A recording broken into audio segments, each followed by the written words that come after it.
Okay, welcome everybody. Today I'm here with Robbie, privileged, right? We're hoping some other people show up. We're going to be cooking a dish that is supposed to be helping people with depression. Everybody's trapped in the house. Some people have gotten anxious. We'll do another one with anxiety menus. But today we're doing lemon elated chicken. It's supposed to elevate your mood. So we're going to be talking about doxing, personality traits, and the use of our community resources because I do believe that this is something that we need to talk about for our community. What we want our actions to be. So sit back and enjoy. I got an intro song for y'all, and then we'll get started.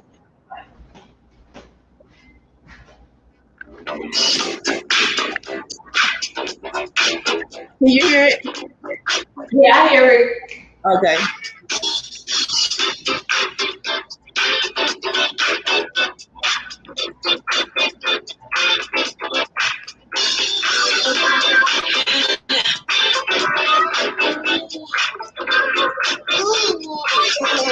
Look at her. She's a bad, bad, just as fine as she can be. She's a bad, bad, just as fine as she can be. Measurements, every dimension. She's got a figure that shows up in attention. She's poetry in motion, beautiful sight to see. I get so excited, feel her anatomy. She's she's got all the curves and things like she's all the curves and things like she's a bad, bad, just as fine as she can be. Hey, she was a bad, bad pajama, just as fine as she can be. Looks like she's born into the gold. She bad, the ass is the beauty, who's in love and half.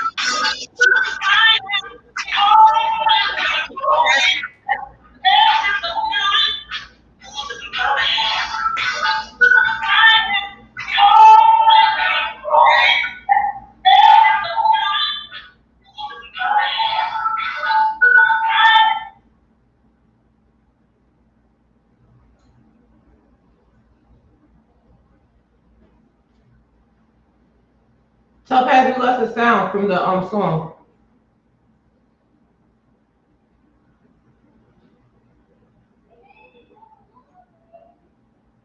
Hey everyone, hey everyone.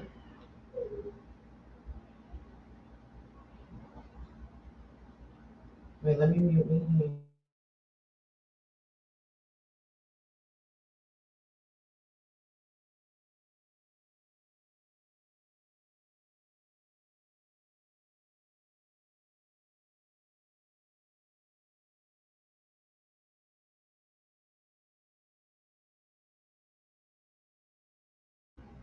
Okay, tell Pat to be right back.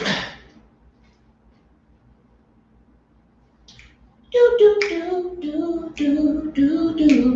Good afternoon. Hey, what up, what up?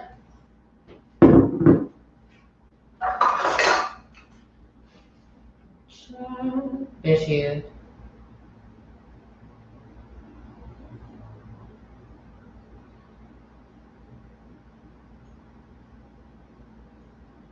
You still, you muted, boo.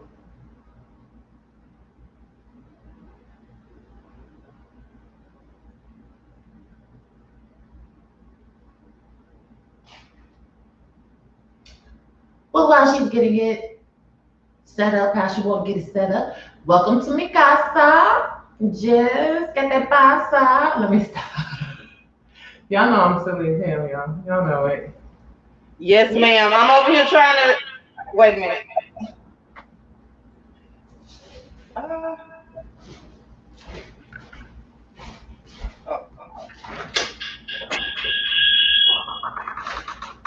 All right, y'all gotta bear with me with the technological stuff, right? I'm trying my best. Hey, Sheila, welcome. Thank everybody for coming. So we're gonna start out in the stream with preparing a meal that is supposed to help elevate mood. It's supposed to help get rid of depression. It's wintertime, everybody trapped in the house. It's called lemon chicken elation, and let me see. Did I put the recipe in here? Hey, Queen of the South, welcome. Hey, Queen of the South. Let's see. Okay, so I will put the recipe. I'll put that in the comments after the end. But so all of the things that we need, right? So what we need is one whole chicken, organic, free range chicken, because it's supposed to be cutting out all of the toxins from things that we eat. 4 cups of water, 4 stalks of celery sliced, 3 medium carrots sliced, 4 small red potatoes, or either 2 sweet potatoes, but I didn't want sweet in, I didn't want to do it. Some people might like the sweet and lemon combination. I don't want that for the first time. I'll try it next time. 1 onion is diced, 1 clove of garlic is crushed, half a cup of chopped parsley, and I did cheat. I got the half a cup of chopped parsley already done. Sea salt and 2 lemons. So you also can make this is going to be a soup, and it has chicken in it, of course. You can make a variation of this with replacing the lemons with a half a cup of dry white wine. So the alcohol cooks off and leaves a broth. So let's see. It's supposed to be simple, mood boosting meal that cooks itself because we are using a slow cooker. The aroma of the lemon lifts a depressed mood while the chicken stabilizes blood glucose. This gives you energy and attention. It's also antibacterial and antiviral. Garlic is rich in sulfur, which lifts moods, and the minerals from the slow cooked vegetables provide potassium. So this helps with relaxation. It supports adrenal functioning. It allows you to adapt to stress. So, any questions so far in the comments? You're gonna see me and Raw here cooking, preparing the meal, and maybe you can try it at home and let me know how it works out.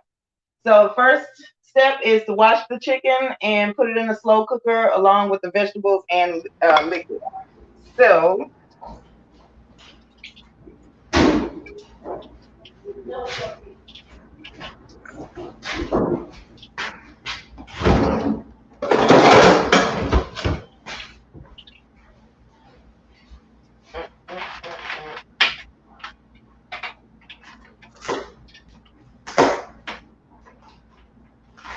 Y'all, I hate touching chicken, and I went down. you can do this for 4 hours on high or 8 hours on low. I'm doing high because I'm hoping that by the time we finish with this live stream that it'll be ready for me to eat. Yes, and I'm using a pressure cooker, and I'm going to use it on high on the pressure cooker. But I'm also cheating. I'm not using. How is it coming over there for you, Robbie? Huh? You can hear me now? I can hear you. Can you hear me?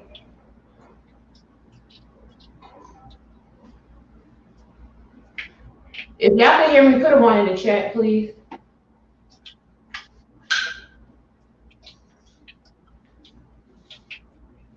We could have some music, I guess, right, while we do this. Yeah, but can you hear me? Okay, no, y'all can hear me. All right.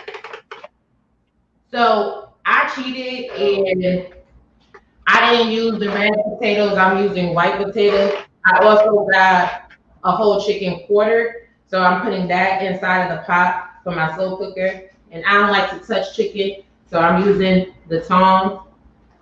And they say to wash the chicken on the recipe, but I'm going to tell you, washing meat is contraindicated because you get all of the bacterium from the meat all over your kitchen. Water has a tendency to displace the bacterium. So if you can avoid using the sink to wash your meat, you're good because you don't get the bacteria everywhere. And even though I use the tongs, I still have to touch the packaging a little bit, so I'm going to wash my hands again.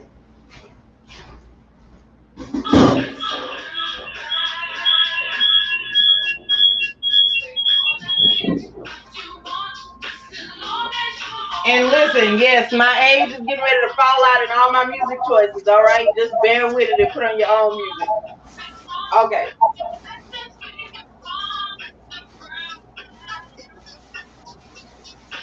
So 4 cups of water.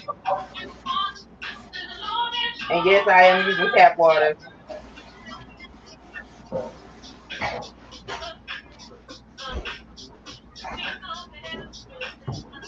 From my side, I'm also adding some ginger. And the easiest way to peel fresh ginger, this is fresh ginger root, is take a spoon and use the spoon to take off the skin. It's hella easy.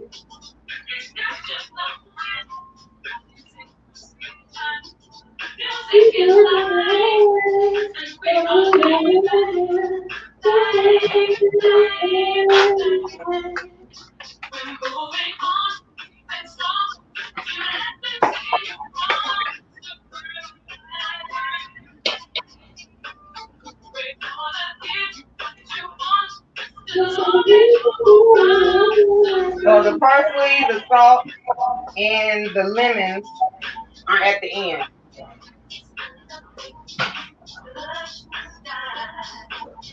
You could put the lemon juice 4 in, celery sticks. but you can put the lemon juice in. You gotta save the zest for the end because the zest is your garnish. So you want to reserve a little bit of your parsley and a little bit of your lemon zest. And I don't know, I like the vegetables and soup for me to be chopped really small, so it's gonna take a while, y'all. This is a microplaner. This is the best thing that you could ever have in your house. This will help you drape your fresh roots and you can lemon zest. But be careful because this is a tool that is very, very sharp.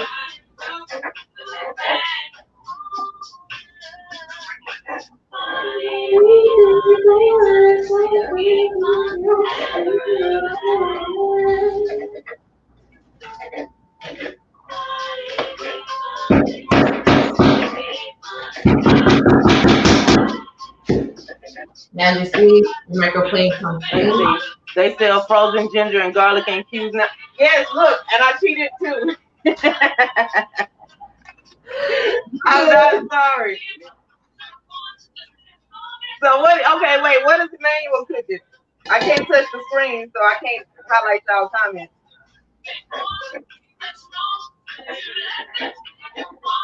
On a Sunday. See, this is where the kids, everybody else will be at church, and we at home doing this. Now I'm using the microplane for the lemon zest that you have to reserve. Also, if you're going to juice a lemon, because it requires the juice of 2 lemons, you want to roll your lemon because it breaks down the fibers inside of the lemon so that you get the most. And I got it on shuffle, so we'll see what's coming up next. And don't be judging my music choices either. Hey, third one. Hey, little bro. Listen, see, too bad you ain't still down here because you can't have none, so you just got to make it yourself. What's this? Oh, okay, Kenny Lattimore. Don't judge me.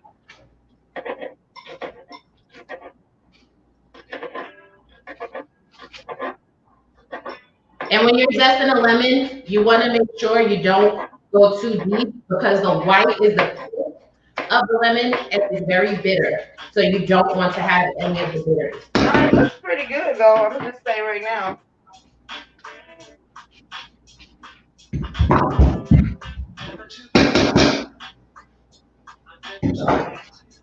You haven't dropped the damn lemon.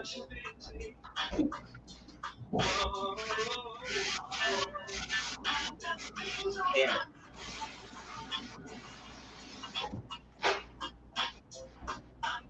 Carrots. I bought these already chopped too. At least a little. Uh-oh, hold on, y'all.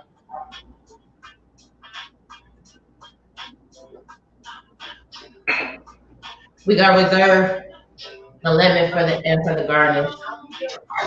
Now let's juice our lemon.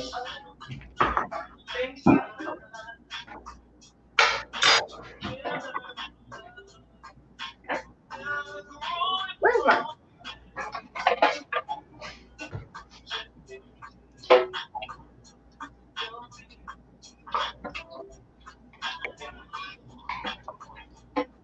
Using a spoon inside of the lemon ensures you get all of your juice out.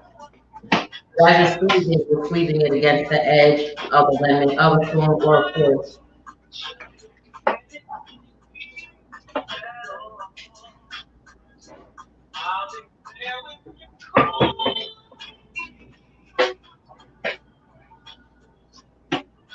Now you guys see, out of that one lemon, I got all of that juice. That's because I rolled it. So I put the spoon inside of the old lemon carcass. And then we're going to put it out.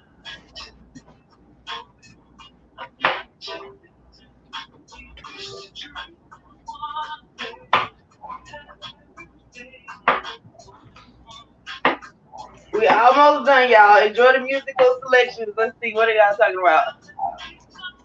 Oh, yeah. Lemon, yep. If this was Food Network, they would have already had a way to pan to the finished product, but we ain't there yet. We having fun today on a Saturday. We're going to get there. Wait, no, we still got it. This one was there.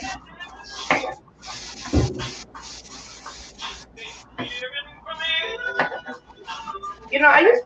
Oh, ha! I did buy one. Hold on 1 second. I'm tired of playing with these vegetables. I'm always washing my hands, y'all. 5,111 pounds. This is a mandatory item. I normally just buy the vegetables already chopped, but I was, trying to show the process. As you use a sifter and pour your lemon juice in, you catch all of the pulp that you don't want to go in, plus the seed.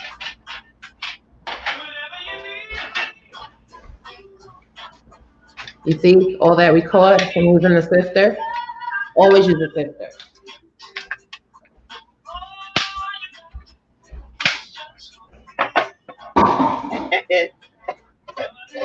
Oh, much better. Yes, ma'am.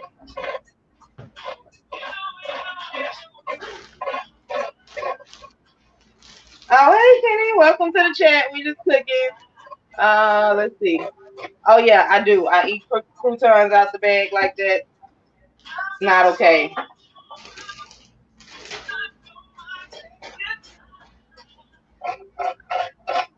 Now, when you're chopping fresh herbs, you want to make sure they're lined up really, really well, because you don't really want the sauce. For some herbs you do, before recipes like this, the sauce are going to give you a bit of bitterness. So you want to cut up into the sauce so you get all these pieces going. And I'm not even sorry. Oh, okay, hey, Khadijah, welcome. So what we're cooking is a recipe called lemon chicken elation. It's supposed to help lift your mood. It helps with like adrenal glands and reduces stress. It has potassium. Also, it's antibacterial and antiviral, which was interesting. I didn't know you could make an antibacterial meal, but hey, Oh yeah, there's plenty of herbs and stuff that you guys can. I don't know, Kitty. It depends on how many people show up. Can you hear me? Do you and y'all gotta come get it. I don't do I don't fly out stuff. I'm I think you have your volume turned down on your computer. You can't hear me. Oh no. 1 second.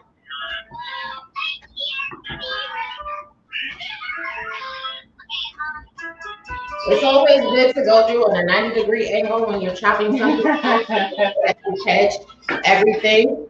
No. And then always.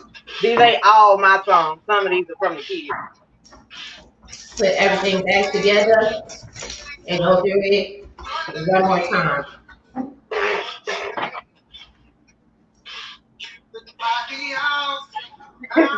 Khadijah ain't cooking. She just want to sit there and ask for a plate. Y'all know how Khadijah is.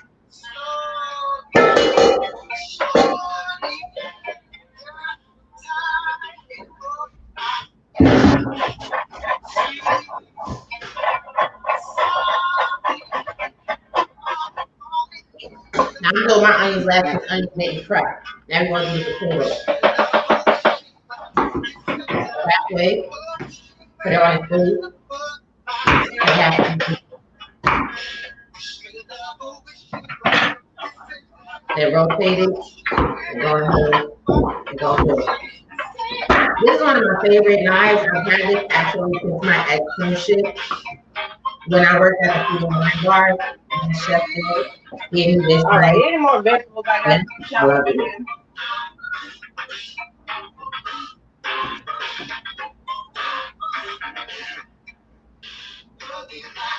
Oh, garlic.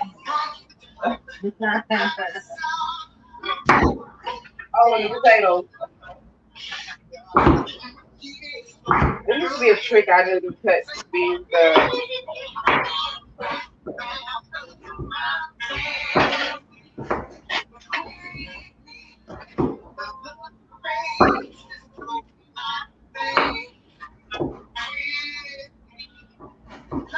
Oh, hey, Mahogany, welcome. Oh, I'm gonna shame you. It's just you'll still be able to get some.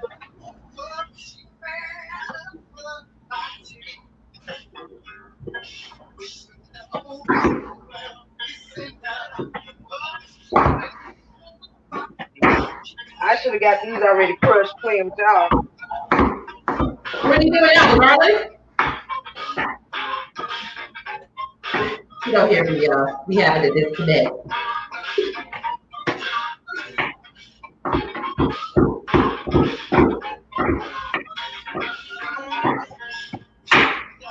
Oh no Taco Bell talk today. Brandon ain't here. Everybody gonna eat reputable food like normal adults.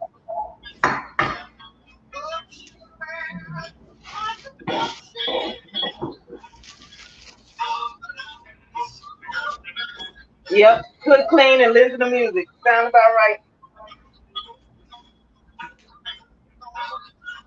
Yeah, this garlic all jacked up.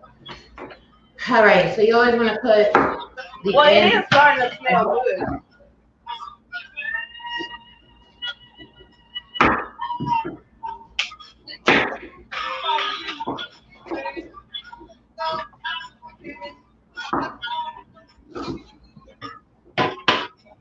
So that one I'll use for the zest, but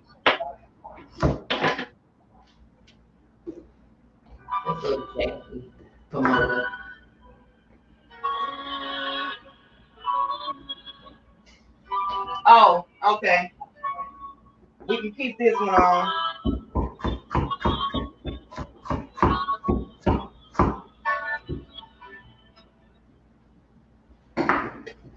Oh,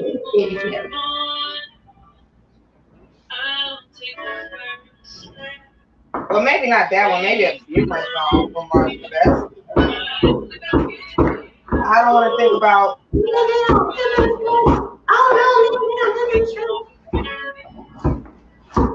Now, parents just want to go and do their own thing, honey. Maybe I should have cut them in half again so they didn't roll off the table. Michael Jackson.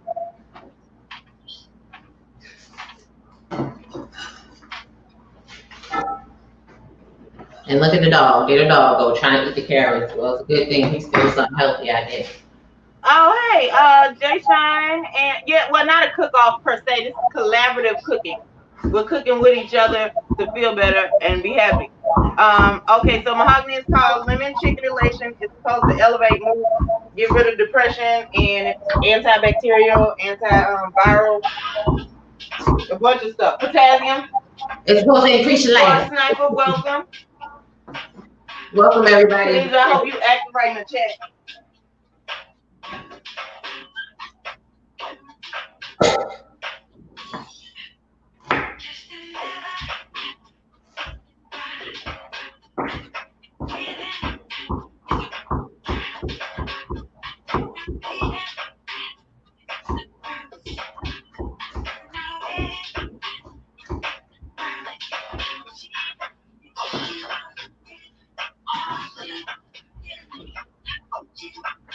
One last ingredient, then we'll sit down and talk about all the stuff. I know, right? You're so well behaved all of the time.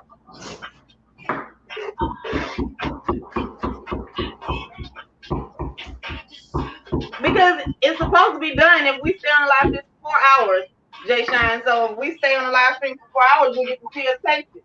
But you also, I'm gonna put the recipe in the bottom, and then you can try it yourself.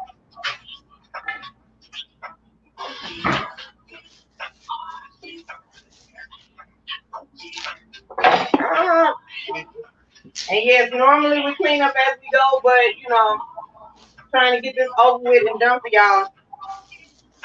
I'm cleaning as I go. That's how I work, baby. I can't do it no other way.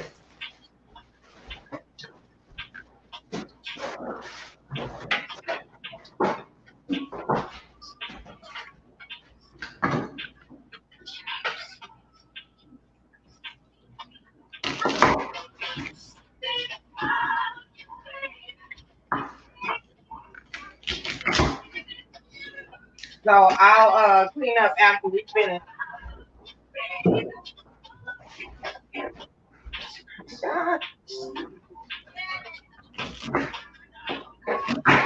I know, right, Queen of the South? We try to bring stuff nice to y'all every once in a while. Not all of the time arguing, fighting, and whatnot.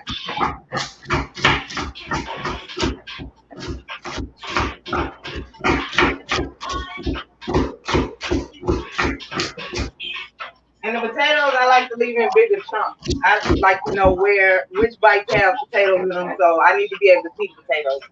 Sorry. Oh, well, that's the hope, Water Sniper. I'm just being me, you know.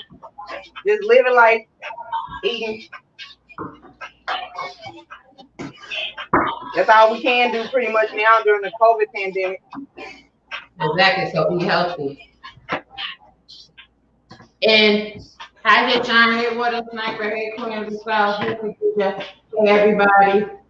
And y'all make sure y'all check out Cooking with Rob. Almost done, guys. Like maybe one more song. She can't hear me. She can't hear me. I got a couple episodes up. In the last episode, I gave you guys a recipe to make a hearty rustic stew using red wine, which is good for your heart. All right. I told y'all I'm saving the onion for last, honey. Y'all gonna see my eyes watering this. I like this.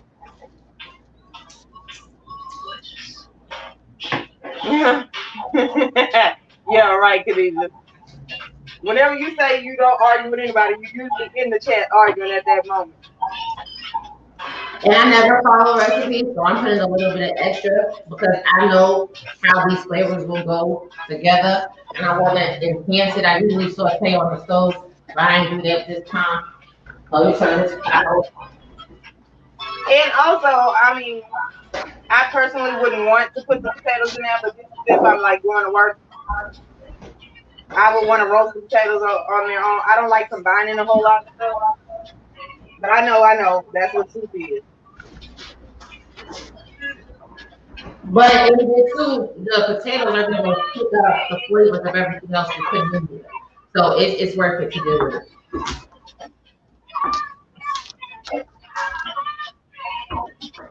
Use the flat of your knife to press down on the garlic. It's going to save you a lot of time and see how easy to peel the skin comes off. I should have bought chopped onions too.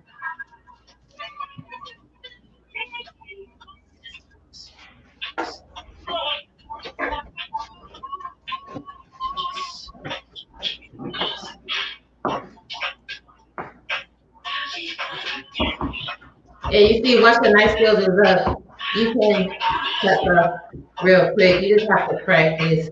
Like, even though I went to culinary school, I don't follow any like knife cutting rules I learned in culinary school. Oh, hey, Brass Man. Oh, yeah, no, clean this out. I can't do it.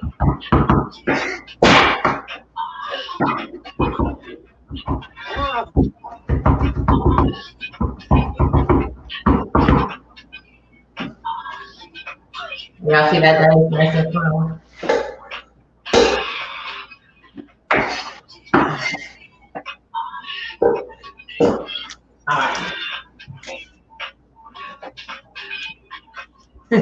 Right? There's your flag. I should have got the big one.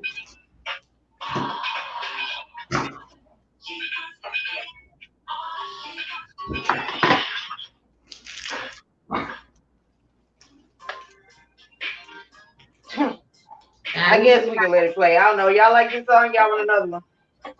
It's fine. I usually have a garbage container on my station, but Jay Shine, all right. I didn't Don't do be out here getting in trouble on YouTube.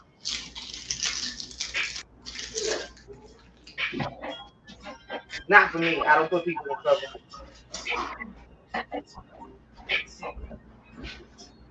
Always leave the ends on. It makes it easier to pull the onion while cutting.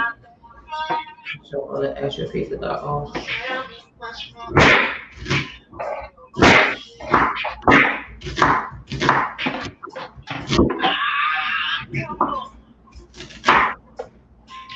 I don't like I think on all kinds of stuff. I can never just eat the whole thing, so sorry.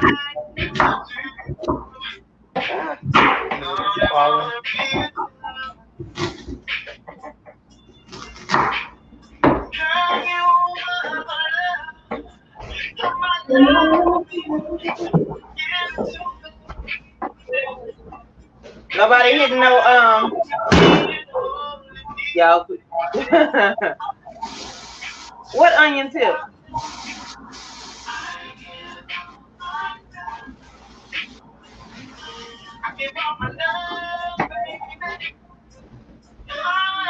Alright. So you got all our half moons, right? Now, a quick way to dice some onions. Stack up your half moons. Okay, so we got all the ingredients.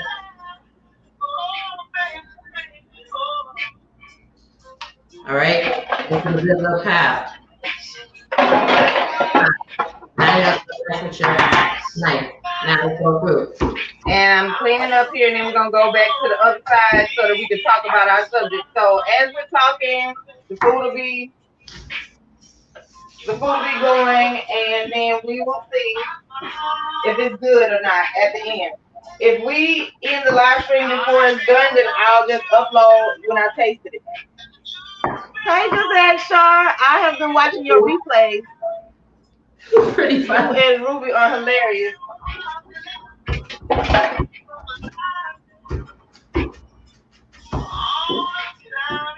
And I go back through and middle through my cut just to make sure all the chunky pieces are out.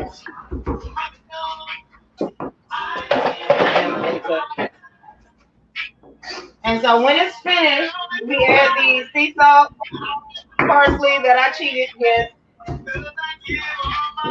at the end.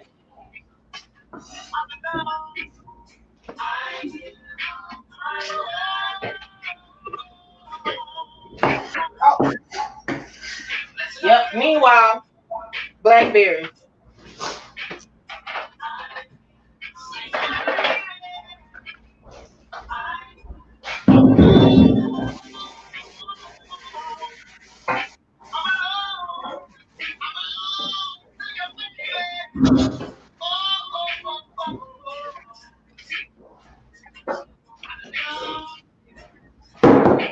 Alright, now everything is in bowl for me. Except for my seasoning. Now, we're gonna use the wine. Okay, y'all enjoy the music while I get this over with and go to the other side so we can talk. We're using Break Point Maroilles Sauvignon Blanc. It's a 2019 award winner from First Leaf Wine Clubs. This is dry, but it has fruity under. Nice. It's gonna enrich the broth.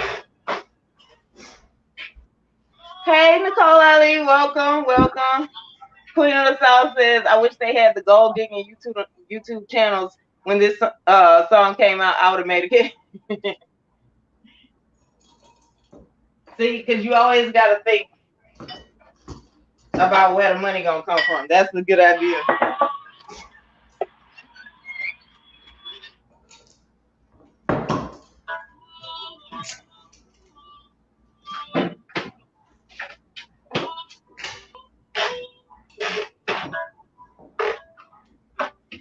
Always pull off the metal. You don't want any metal pieces to get into your arm.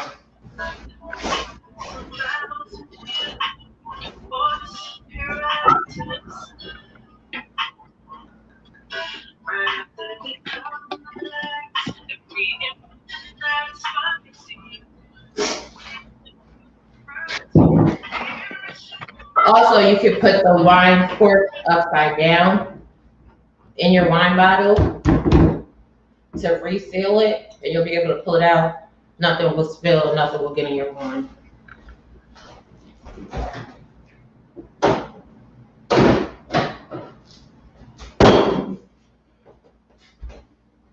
All right, now for me, it's the seasonings for me. So I don't use measuring spoons a lot. I eyeball it. So we're gonna first put some sage.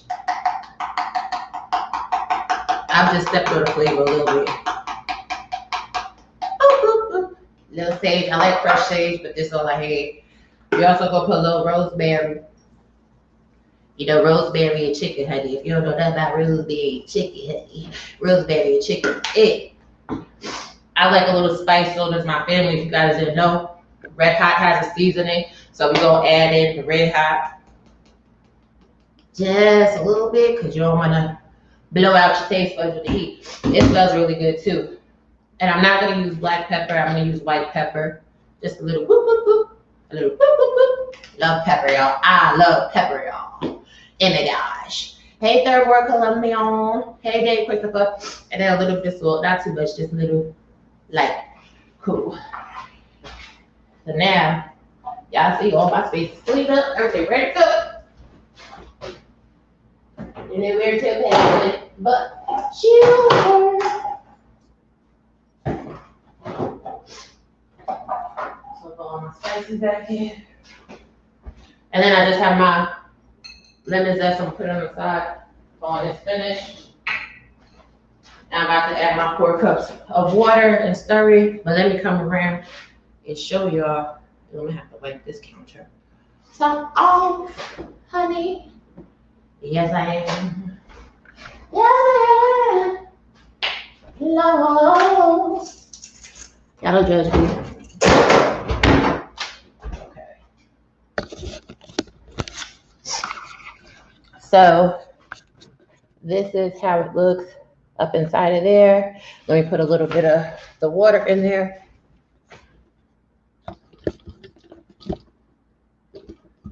Listen up, Harry. Oh, listen up, Harry. And there is a little cookie. It's a little cookie. All right. Is that better? Yes, it is. Let me put water. Okay.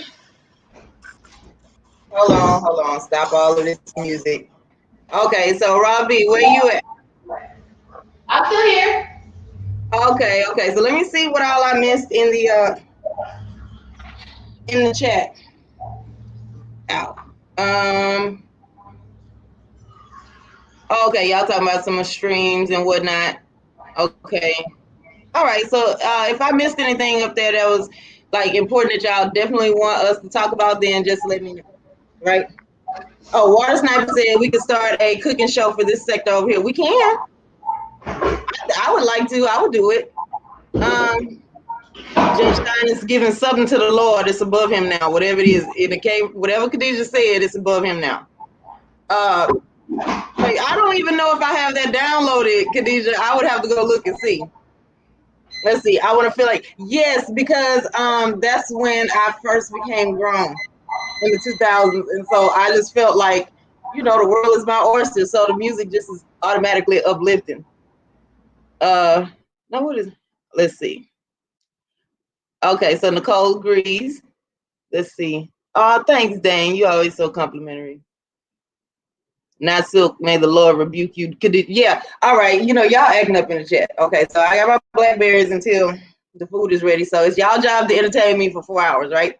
So we got some topics here today. First of all, let me put out that was our recipe to manage depression, right? So let me share the screen.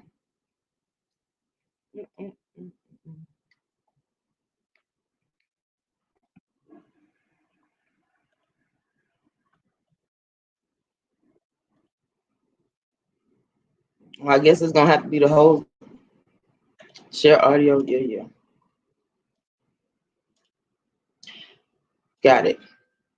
Okay, so this recipe, can y'all see it?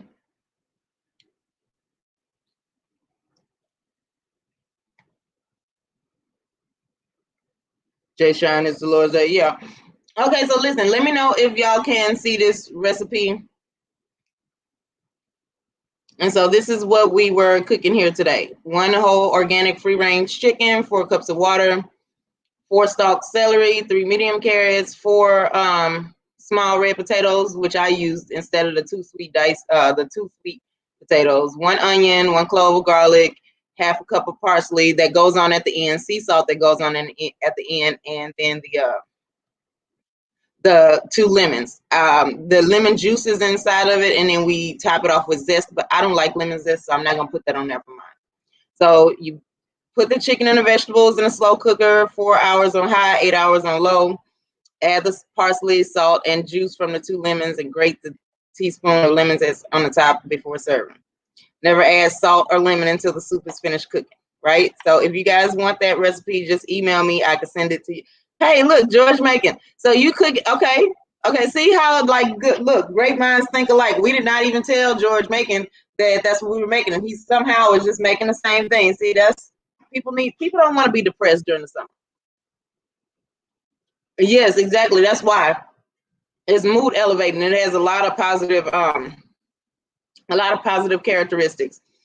I think it said antibacterial, antiviral, and we got a lot of virals going on, with the pandemic and whatnot. Well, yeah, that's the point, Khadijah.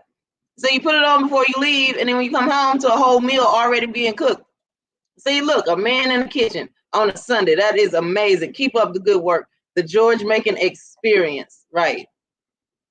Let's see. This could help the sisters generate some income, then get them some sponsors. Okay, well, I hope you're just talking about channel sponsors, Water Sniper, because it's been a crazy weekend where everybody been talking about personal sponsors, and I don't have anything to do with that. Nicole Ellie, very good recipe. Thank you. No problem. No problem. I have a certification I just finished doing about food that can help you feel better for mental health. So I'm going to be just trying to make some of those recipes out of there, and then y'all tell me if they work. We have fun. We cook, listen to music, crack jokes, what have you. Okay, so the second topic that we have going on today. Y'all read the ticker down there, the ticker tape. Y'all see it? Any questions? Does anybody here feel like doxing is a good thing? Right, Khadijah? I don't even much be doing nothing. But so y'all see this ticker, right? Doxing is bad. So we have had a couple of, well, I know since I got on here in 2019, there's been a lot of doxing that's been happening. And so some of it's been retaliatory. Some of it has been, somebody doing a preemptive strike. It doesn't help anyone, because all that does is create an atmosphere where people don't feel safe. Because when you dox somebody, the inherent desire is for somebody to get that information that you put out and then use it to go harm somebody. So you're not even the one that's doing it. You're hoping that somebody else is doing it. Khadijah, well, yeah, that sounds like a good idea, because I can't come and help you get the car towed, and I got to do mine soon. So, Robbie, what do you have to say about our topic? Doxing is bad. I think doxing is beyond childish, because what does doxing actually accomplish? You now have someone's address. Okay, now what else is going on? Are you pulling up on somebody? Unless you're pulling information for a lawsuit, you know what I'm saying, or to take some type of legal action to stop someone from harassing and bothering you. What are you doing it for? Ooh, I'm going to show the world where someone lives. Ooh, I'm going to show the world that someone... You now, sure? Yeah, exactly. Now, I will say one thing, though, right? So if you got somebody on here that's going around irritating everybody, just being a complete nuisance, right?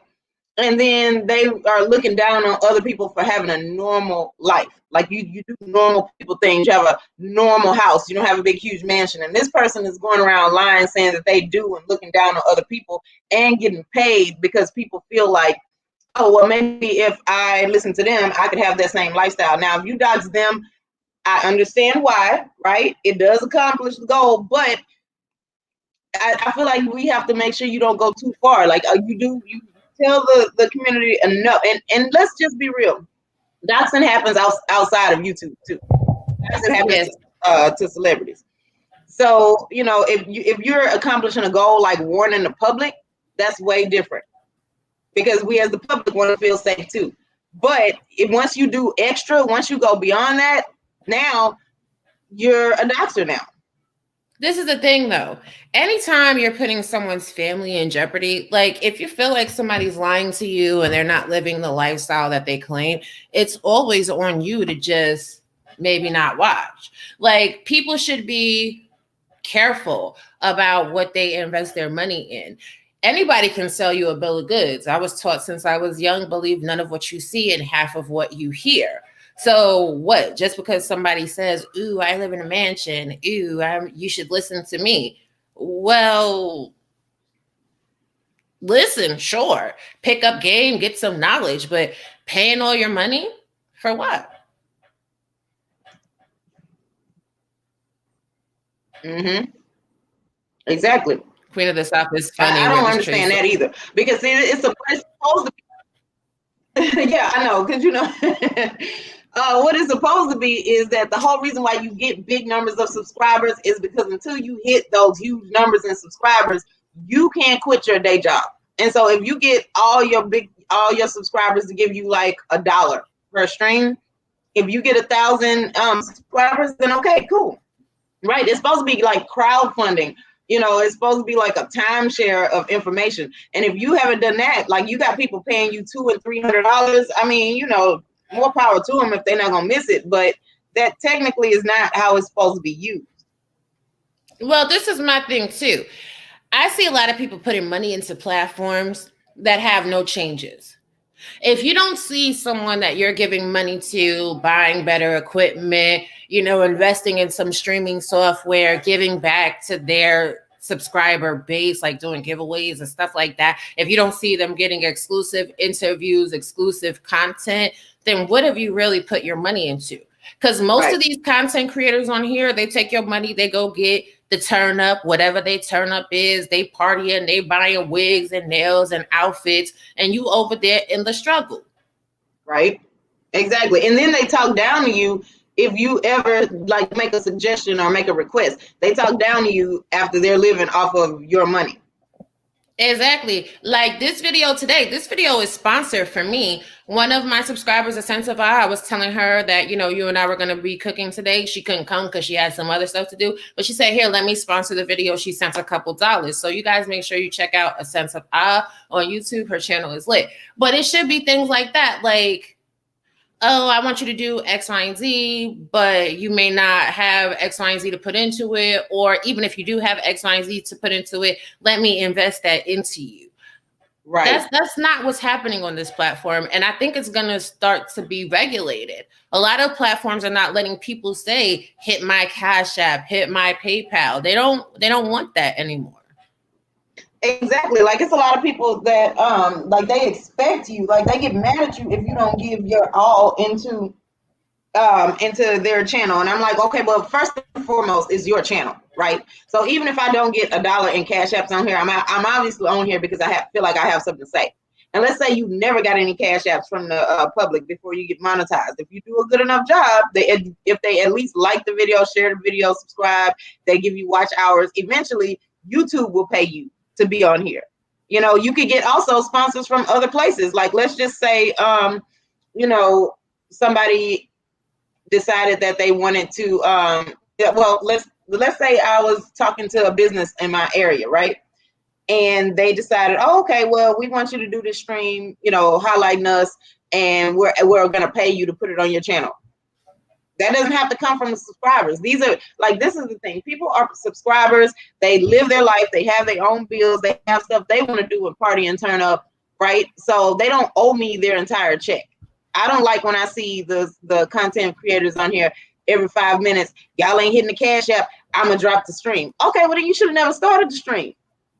Or when they be like, oh, get them likes up or I'm going to end the stream. What you mean?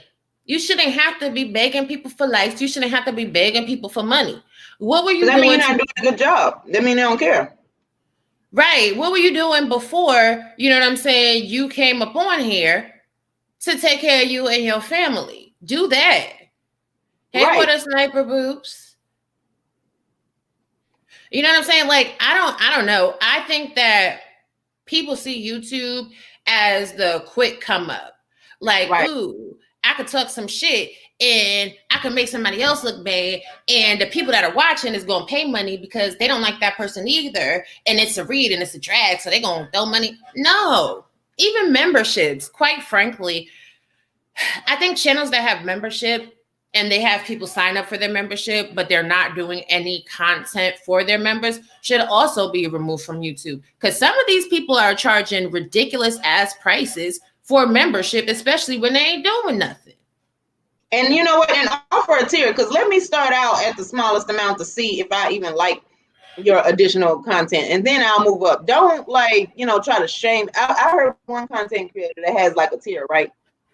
So I can understand why you offer more content to the people that have the higher, more expensive tier, but don't try to phrase it like other people are stupid or wrong for choosing the smaller amounts. Like, I mean, how selfish and greedy can you get? And the point of this is because wasn't there a couple of weeks ago somebody, we're going to talk about this later in the stream, right? Misuse of community resources. But what happens is people get on here, and if they don't have a day job, if they are using this to pay their bills prematurely, meaning you have not earned the accolades and the favors and the big sub numbers on here, you have not earned that, right? If you're using this to pay your bills prematurely, they're on here fighting for subs, and getting mad at people for going in other chats because they look at you as that's missed out money. No, look, leave me alone. I'm gonna do what I want to do. I'm gonna go where I want to go. Right. And that's another thing too. Like, that's another reason why people dox people. Oh, you're in the chat of my enemy, so let me dox you and expose you. Girl, boy, bye. This is a free app. I'll let listen. Go wherever you want to be. If I don't like somebody, I don't like them. That's a personal thing. A lot of these you're absolutely right. A lot of these content creators project their beef and they want other people to windmill for them and be like, oh, you don't like this person, so F you. And it's like, wow, there's like billions of people on the planet. And look at this. You see Dane's comment? He says, no, you have to ask people to hit the like button before you trust me. And I get that because, we do as a culture, we will just watch something and, talk about it and use the information, but won't do something that's free. I get that.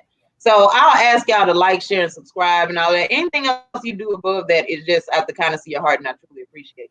And then look here, the Queen, donation shaming. Yes, that is a whole problem. I think should be. And it's true. A lot of people have memberships and don't offer anything like the Patreons. Yep, I know it.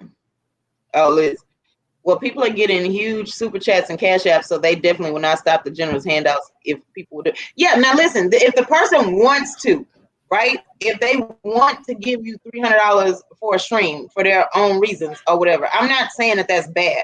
What I'm saying is when you come on here and you say that if you don't get $300 and you're going to shut down the stream. Well, why are you doing the stream anyway?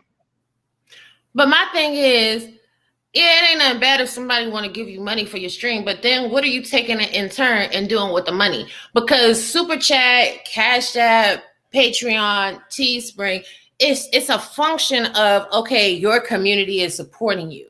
Are you supporting your community back? Right. There's butterflies right now that they could hit me up like, hey, Raw, I'm going through a thing, and I'm going to help them because they've poured into me. Are you pouring back into your people, or are you just using your platform to denigrate and castigate your community? It's supposed to be reciprocal. It's supposed to be, a two-way street. What am I paying you for? And I do think that we as Black people throw away money on goofy stuff anyway, even if it wasn't YouTube content, right? I do think that we need to require more for our dollars. But so that's why they're getting away with it, is because the chat isn't requiring anything. They just get the money because it's fun and fuckery for right now. So why not? But this is true. Now, at the end of the day, you don't have any new information. You don't have anything that can help elevate you in real life. And so now you're paying for this person to also turn up. So they're not going to be doing anything productive.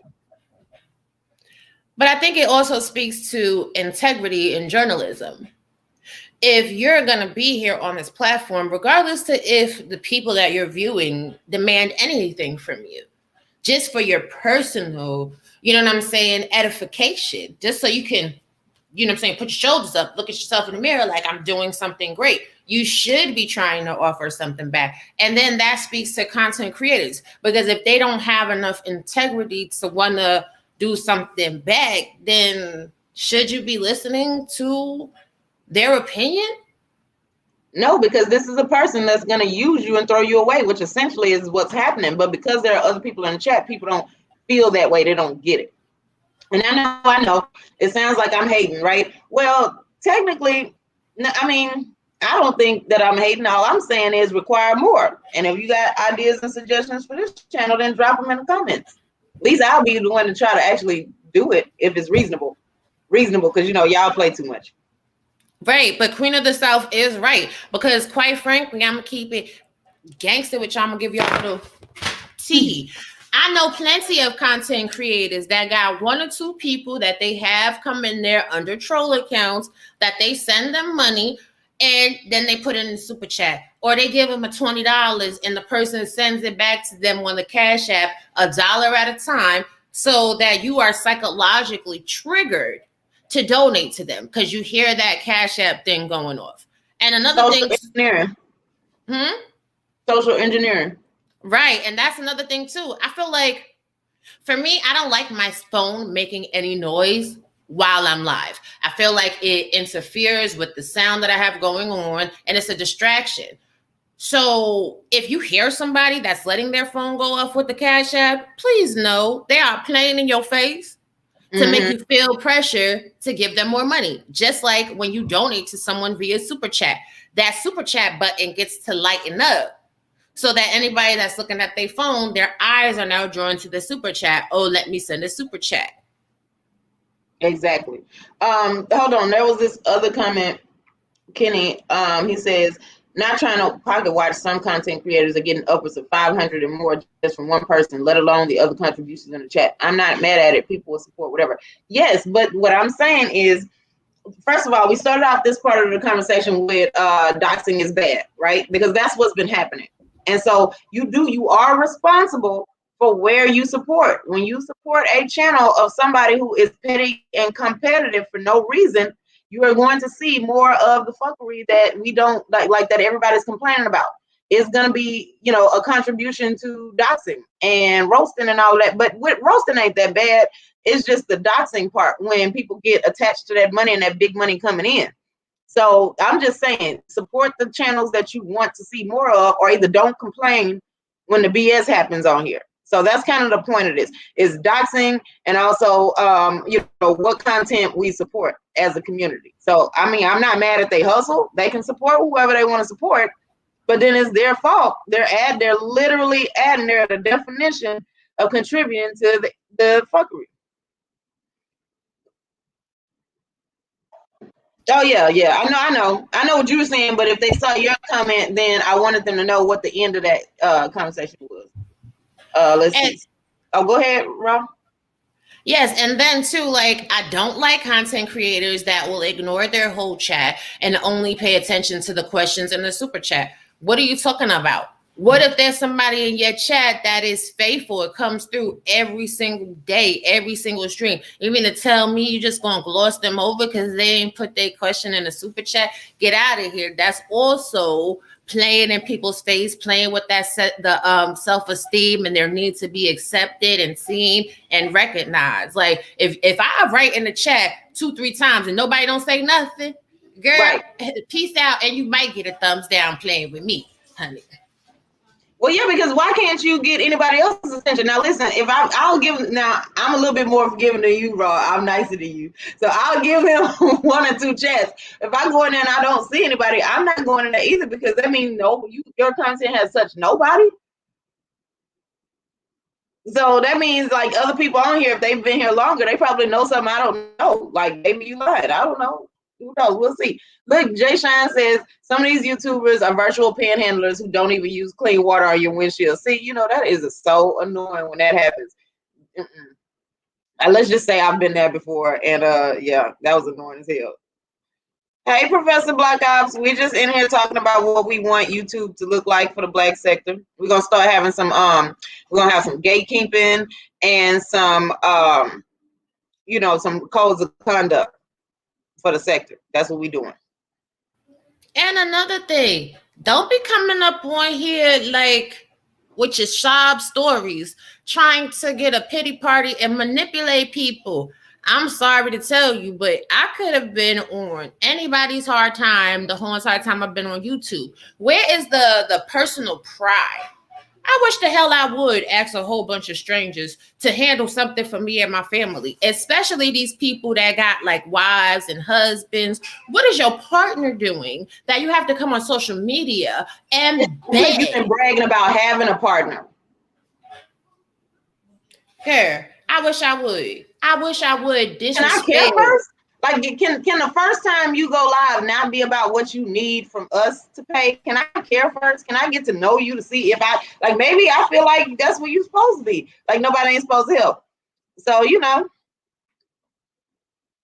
Child, these people be doing too much. Much. And so Kenny says he's going to start doing some uploads. Yeah, well, we got a code of conduct for YouTube creators in this sector now. So you got to sign up for the classes, and we're going to get you started. And look, Queen of the South, I'm going to make me a channel and just ask for stuff I want. Maybe people will appreciate the honesty. What? No, see, because if I don't know you and I'm not invested in your story before the tragedy, that's not being honest. That's begging. Okay? Like, I need to care first.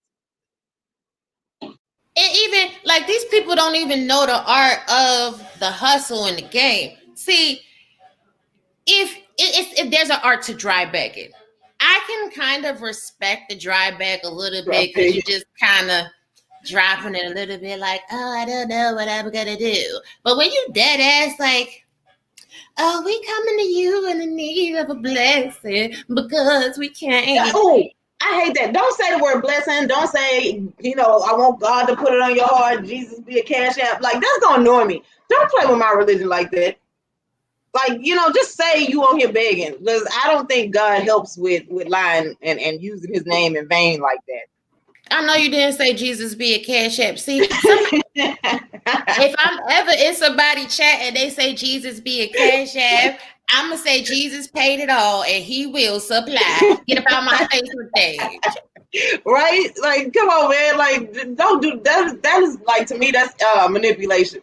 And I really hate when people try to manipulate me. And the Queen of the South sounds like a shady revival. Exactly. That's the point. Oh Lord, Khadijah, I got a suggestion. I think you should set up the show. Oh, yeah, you know what? Now that'll be funny. And you know why? Because people do want to know what exactly are y'all doing. Like we nosy now because y'all been telling us, so now we want to know. Yes, Jesus be offense. Yeah, exactly. YouTube churches. But apparently, wait a minute. So people are donating and then taking back their super chats. You can do that? Yeah, you can. All you gotta do is call your credit card company. Oh, that's fraud. Well, if it was fraud, if they promised me something in terms of content and I ain't get it, and then, yeah. And it, yeah. Bruh, if somebody send me a cash app or a super chat and then they go on ahead and claim fraud, hunty, that's when I'm gonna have to dox somebody because I'm gonna pull up on their house. But that's one in the public. That's different. Now, like somebody on here, they sending out super chats to get seen and get their questions heard, and they take up a portion of the live stream. Like they said they was gonna sponsor that portion of the live chat. Then yeah, like that's messed up. If they then go and dispute the charges, I would have a whole problem with that. But now, if you dox them, you're warning the public. If you see this cash app come through, don't even pay attention to it. So I think that's different. They got one time because I'll block your ass. And when you block people on YouTube, they can't send you no messages on the damn super chat either. I'm quick to block somebody on the cash app. Listen, if somebody send me $2 and then they want to run around and tell everybody they send me $2, your ass is blocked. You don't have to worry about sending me $2 again. Like, chat. Right? Like, what? Come on, man. Like, was it that big a deal? So $2 mean a whole lot to you.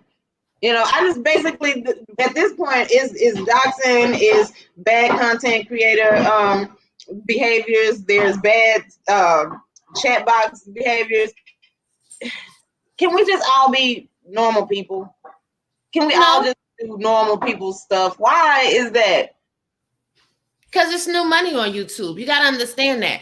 You got to understand that for some people, getting $200 and $300 in a super chat, that's legit the first time they've ever seen that type of money for a day's work. You got to understand that in these trying times, a lot of people are not investing into like silver, stocks and bonds, survival, preparing for anything. So they still got that paycheck to paycheck mentality. Like I could tell y'all about a content creator that got $20,000 from her subscribers and didn't give them back not one penny because of the pandemic. The event got canceled, and it's like, where is the accountability? Because if I have any piece of $20,000, if I inputted something and we ain't get to go somewhere, you finna run me my money. Or I'm gonna start a class action suit. We gonna sue your ass and get $20,000 and then some. Hell you mean? And why is YouTube not regulating that type of behavior? It's YouTube for me. Well, yeah, because they are in fact the platform, and before you offer a service to the public, you need to have all that together. So they're also trying to compete with regular TV and cable and all of that. So TV stations, cable, they had people that like they had to go through stuff and have the right credentials before they could just start a TV show. Everybody just couldn't walk up there and say, hey, I don't got no place to stay, so can I just start a TV show and see if people give me money? So there's a thing, but YouTube didn't do that. And then Queen of the South says yes, because YouTube gets a cut. So they overlook a lot of stuff because of that. Right, but my thing is they'll overlook it until somebody decides they want to sue YouTube for negligence. Mm-hmm. That's it. And I put the link in the chat if y'all want to come up and add to it, because the point is, like, what is it that we think would be good behavior? What is it that we want to see more of on YouTube? There's a lot of complaining about all of the bad behaviors on YouTube, but nobody's really offering any solutions until after the fact. I mean, for me, I have had the same solution since the beginning. I never want my subscribers to feel like they are giving money and they're not getting anything in return. I mean, I always mute. I always, have had spring, and I always have had merch and stuff like that. That way, if you buy something from me, now you have a piece of merchandise. What I do with the proceeds from that, that's my business. But if people make donations, like cash donations, super chat donations, and then they email me like, can you cover X, Y, and Z? Even if it's not something that interests me, I'll cover it because I want them to feel valued. And a lot of people use money to control platforms because they're scared to come about here and make their own content. Right. So Chaos Rain has joined the stream. So Chaos, what do you have to add? We're talking about doxing, chat box behaviors, content creator behaviors. Now, what is with the chat box behavior? What's that? Well, the subs, the people in the chat room, their contribution to the BS that we don't like on YouTube. Well, most people that's using the chat box and chat room, over average, some of them not even black on the average. So they come here and watch these streams and see that we're talking some either positive or negative, and they just want to add on so they could add fuel to the dysfunction. That's all. I mean, I don't really take a lot of people in the chat box that has an avatar that's them, because I can't click onto the channel more. Besides, what Bob Cherry told me that in certain channels, depending on the platform itself, you're able to do that. When we come to certain sections where we call this is black people on the YouTube, you cannot no longer do that. So it seemed to me the people that, or the person that controls YouTube, has made a way now we can't identify who's trying to create dysfunction, chaos. And this is all intentional. I tell people many times that they know we use this platform to not its full capacity. Some of us are capitalists. Could we live in a capitalist world? Okay, I accept it. I'm going to be upfront, but knowing that you tell people and people make the decision if they want to continue to support the channel or not. You know the consequences that tell them and said flat that I'm a capitalist. I don't have to say names, ladies. You know who I'm talking about, the few that mention it. And some people just keep quiet, won't say a thing about it. But we all know that, this is another form of hustling. You get me? And I'm not saying people can't make no money on YouTube. You could and you should. But what outcomes are you trying to get doing this? You get me? Because now the content you make is going to be problematic, offensive, and could cause more harm than good amongst Black people already that is already fractured mentally. You get me? And that's the one thing I want to lay out, that people should always start questioning. And people should start questioning a lot of content creators. Everyone that does content on YouTube. I don't mind. I'll probably ask you a question here and there. But really, if you're not asking a question and they not give you a response, then you know what it is. Now, if you decide to give them your support by continue subscribing to the channel or continue to like, share, or donate, that's solely up to you. But know this, when you come and watch these channels and you feel that something that you want out of this or the real intention, what purpose, you should, as any person, they should make their self be known and ask the question.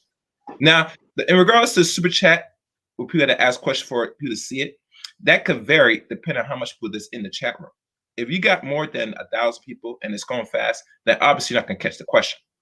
But if you have anything less than 500, you should be able to catch the question, depending how fast the chat moves. And there's things called slow motion to catch what people are posting. So that part, I will agree. Well, I would probably maybe disagree on that because that varies on who's watching the stream. Because not everything's gonna be caught unless a person puts it repeat times. Wait. Hold on. So slow mode means you as one subscriber can't comment more than once in 30 seconds. It doesn't mean that, like, if you got that too. 30,000 people in the chat, you are not gonna catch that no matter what. So yeah.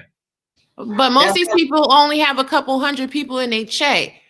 Well, yeah, the max on the average, if you look at the average Black content creator, they have less than 200 people watching on the average, with over 1,000 or more subscribers. You get me?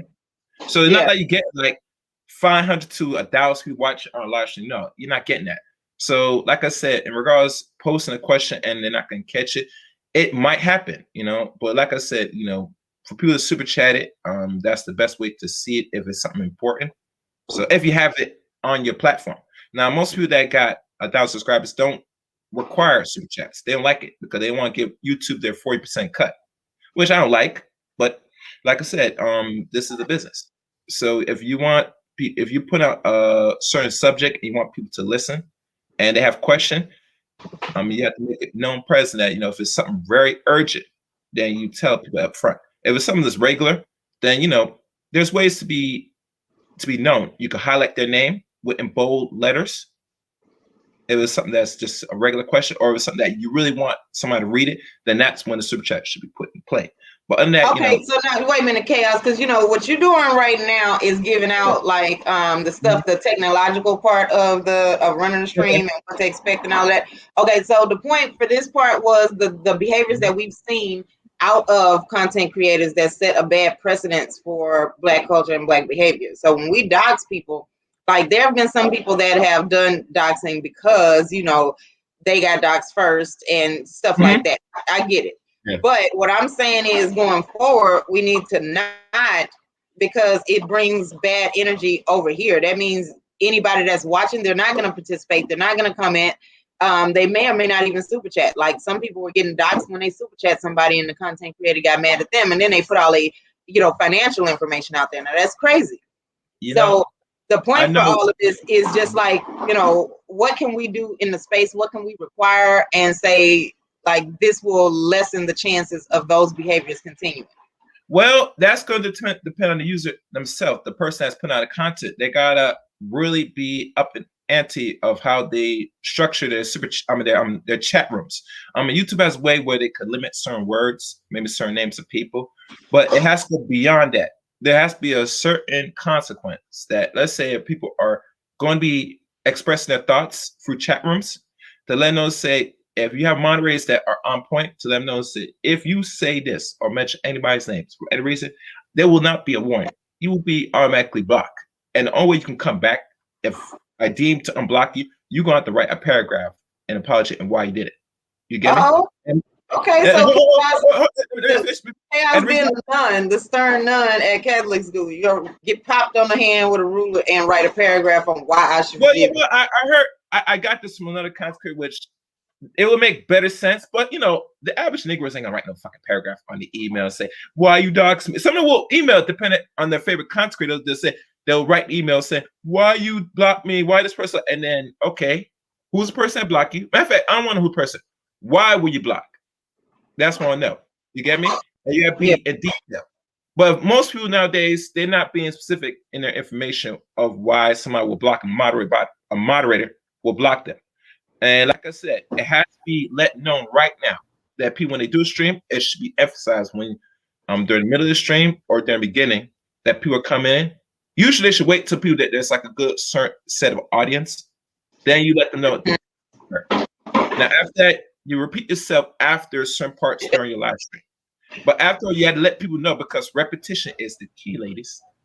A lot of people hear thing one thing and it'll go out the ear another way because the attention span of the average person is very weak, very low. So right. So hold on, Chaos. Let Robbie get in because she's been waiting for a second. Go ahead, Robbie.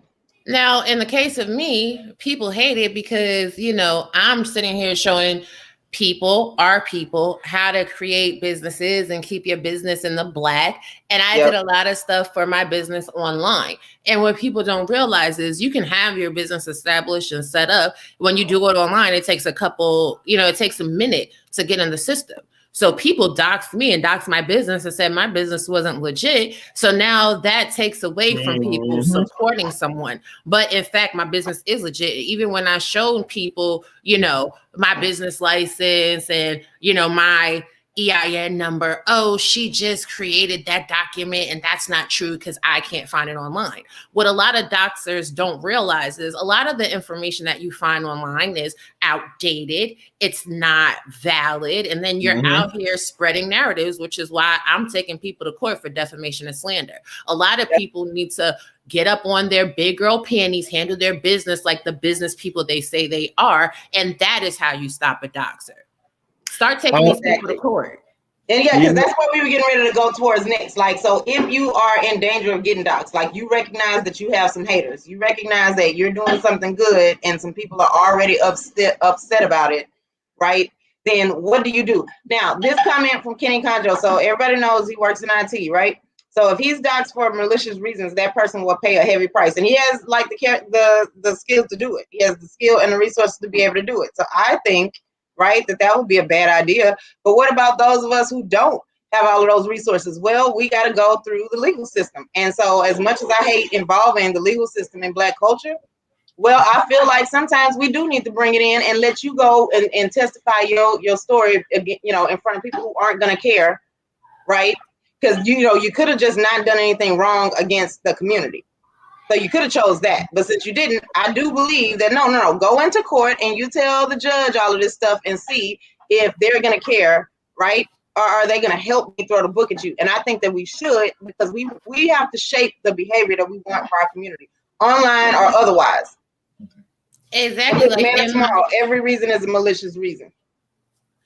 Exactly. Like in my case, I asked my doxers for proof. Okay, if you're saying this and this is the truth, then show proof of what you're doing. If you can show proof and your rationale makes some type of sense to me, then, I may take it upon myself to explain why what you felt is right or wrong, but they couldn't even do that portion of it. Then when they were served legal documentation, they said the documentation was fake. A lot of Black people don't think that other Black people can afford to make a move. And I'm going to tell you, paying for legal fees is... They better have the money.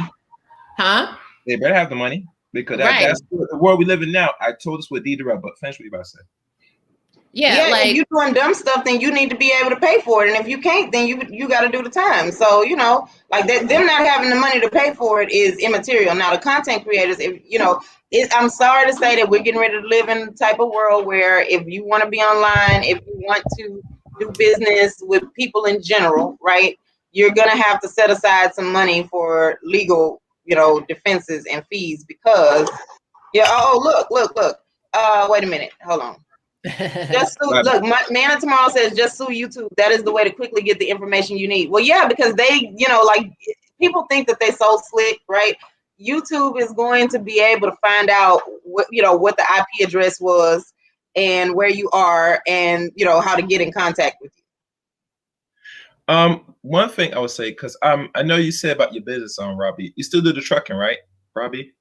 Oh no, I don't do trucking. I have the Butterfly Progressive, which is a foundation, and I use the proceeds from my Cash App, Super Chat donations, merchandise to invest into community projects or to be able to get on the scene to bring awareness to community topics. And these people done created whole websites, honey. They done put my picture out there, all my vital informations, like every single name I've ever had. Then they try to say I'm not married. I don't understand how I could have all these different names if I wasn't married. That's generally the only way you can change your name unless you pay for a legal name change. Either way, that would mean I would have to have some type of money to do that. But right, you know what I'm saying? So what I found is this. There are ways for you to represent yourself. Now, you may want to consult an attorney to draft your original documentation, but you can do that for a couple of $100s per, letter or document. The reality is, though, when you're in business, you have to take time, set time aside to research the laws, the rules, to understand how you can prosecute. And in my Butterflies on Business membership, I actually have content that's going up this week to explain to up and coming business people, the novice entrepreneur, how to protect yourself on a legal standard. Right. And a lot of Black people just don't want to take that time to learn. You have to learn. If you're stepping in business and once you become part of the YouTube partner program, you are now a business. Mm-hmm. Right. Yeah, because technically you are going to be on here doing business. And you are now a business. Uh-oh, wait. Who's that me? Who's that? Okay, I'm sorry, that was me. Trying to do two things at once. Once you come on here, you are in fact a business and a brand. Now, the brand may not be well known, may not be very profitable initially, but it is in fact a business because you're gonna need. They do, if you get cash apps and stuff. Well, at least I think through the super chats. Don't they send you a what's the tax in 1099? Yeah, 1099. And then look at this Nigerian. Hey, look at Iris. What Aries King said. She posted something. You should click on. Okay. So now listen. We're gonna get to Aries because I see that we're gonna get to that one next. So there's a Nigerian scammer that was arrested for a multi-million-dollar scam, flexing on the gram. See, that's just like, sometimes people they do stuff and then they just too smart for their own good. I bet he thought that he had, since he left, he was in Dubai, that nobody could get to him. He had 11. Come on, man. Like, now, hold on. So Aries Queen said anything other than pics is too much and goes too far. Like people trying to get your kids taken. Yes, that's another thing. We're gonna get to that next. And that's our next topic after this one, Aries Queen. Now, who is Art Kathy? I would love to have who is Art Kathy? Oh, I've been hearing about her. I mean, I watch her content. To me, with Art Kathy, she has some good content. Regardless with this scamming thing, I just don't know. You see, I'm at the point now that I try to take the information, what certain people do on the average, because when I look at it, say, okay, she's doing this. So one thing you do, like any other intelligent human being, you sue like a motherfucking Jew. If she has robbed you of any resource. Wait, K-House got bars? No. But let's be honest. And Rob, you saw me on Mr. Darrell when I talk about the issue with O'Shea and the other dude, that it's come to a point that Black people are afraid, and they got the money. Let's be clear, because if you're making money on here, you have money to retain some form of side for a lawyer. That if somebody's gonna put up any information of any sort of nature that's gonna harm you, your profession, and potentially your employment and your children, then by all means you go as far as a full extent of law and you get them for every little penny. I don't give a fuck how you do it, you do it. We gotta stop being so, I don't know if it's the word liberal or somehow we think about how we deal with each other in regards to wrongful do where money could be taken away from us in our livelihood.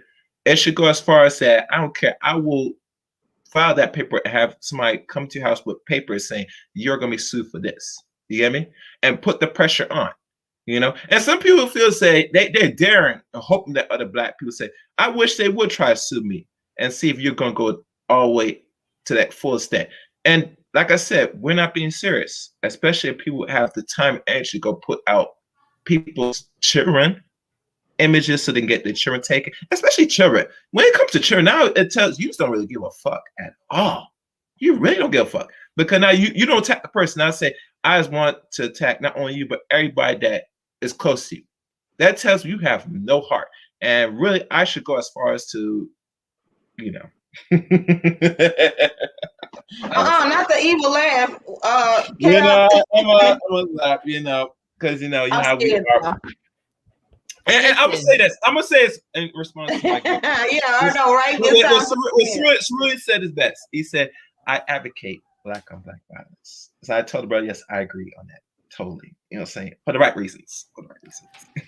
Right, like people are saying to me, why are you suing X, Y, and Z? They don't got no money. Honey, I'm that type of black person. I don't care. I'm going to get my money from you, your kids, your grandkids. I'm going to have a lien against your estate. Even if they don't have any money, it's still going to be on the books. It's still on the record. So if they should ever get any money going forward, you can be one. It's going to be extracted. It's going to be automatically extracted. You get me? So, like I said, people don't really want that smoke when they're saying, okay, I must do this just to get at somebody, to attack somebody. I say, good. Go ahead if you feel bold and brave. But I'll let you know right now, the only thing you have to be concerned if you decide to take that route, there are going to be some form of consequence. And the consequence that you're not going to expect, you're not going to like. You know what I'm saying? And as much as I don't want to be laughing, but I'm just going to be dead serious that, most people need to really, really get that work, get some serious work, to go out the way to do things like that to other people, men and women, because at the end of the day, we aren't here to laugh and enjoy, but we should be learning too, I mean, the route I'm taking right now, I might start pushing more of things people could do to better themselves financially or other avenues. Come and have one dude that does insurance tonight. I'm on a calling show, but that's only one step. There's going to be more to come because I had to start mixing up a little bit to start putting out information that people don't want to hear and what YouTube will not allow. What I mean by not allow, because when we deal with black folks and they know who's black on here, they do shadow banning, i.e. shadow ban black content creators, because you will not see them do this to other content creators that put out the same information. That's is reasonable, easy to understand and learn than somebody else. So we had to do it overtime as black people. We got to do more. So right now, Chaos. Here's the thing, though. I hear you, and that is true. But this is the thing. What are we going to do about it? I mean, I leave that for black people to decide how they're going to deal with that. I mean, we've gone through worse. We could figure out, like the good Professor Amos was said best when he told students, say, I don't know the answer. Is there any way I could figure out how to solve this answer? He'd tell them personally, figure it out. You get me? I mean, we going through worse, people. You get me? And when our backs against the wall, it's gonna wreck. We're gonna find the answers somehow. That's how we are. You get me? We create things out of nothing. So to find the answer, how to solve these little problems, I mean, it's gonna take something more that a pressure has to be applied on every person to sit there and then all of a sudden the light bulb will blink and there we'll find the answer.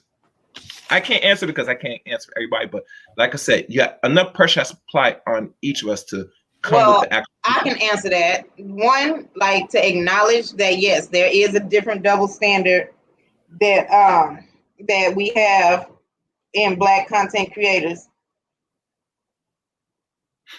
Mm-hmm. Like we have to do something about it. My thing is this. You're absolutely on point, sis, with that comment. I'm sorry, didn't want to interrupt. Let me let you finish. Yeah, but thank you. And thank you for having this topic because this is it's something, it's like an elephant in the room, like where we really don't want to talk about it. We want to talk around it. We don't want to talk about it. We don't really want solutions. We just want to, we just want to complain. So I didn't want to interrupt. I just want to thank you again for putting up this topic today. So I'm definitely ready to weigh in. Okay. So what I was gonna say is this, like, when the attacks were just against me, because let's be honest, we're all public figures. Once you start making content, you're a public figure. There is a little latitude you have to give because people are going to critique you. But when it starts spilling over to people that you don't really feature on your channel, like your children and your spouses, that's when it became a real issue for me. Like, these people email my husband and everything else, and it's like, once you email my husband, now you're involving my husband in a situation. That's going to limit the flexibility and the grace I can allow you, because I might be nice, but who said my husband is? And another thing too is people play games on these YouTube streets like everybody is, you know what I'm saying, a born again Christian and they trying to live right. Some people will dox you and pull up on your house and cause major physical harm to you. People play too much with their own personal safety on here. And it's not going to get resolved by YouTube until somebody winds up dead, like on a Jenny Jones situation. Right.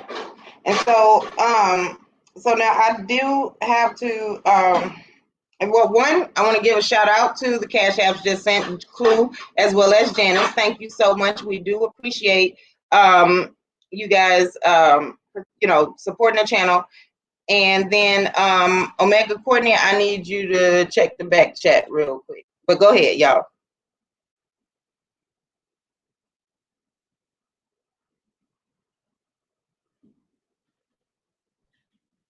All right. What's besides the topic? If y'all can hear me. Besides doxing, we got out the way now.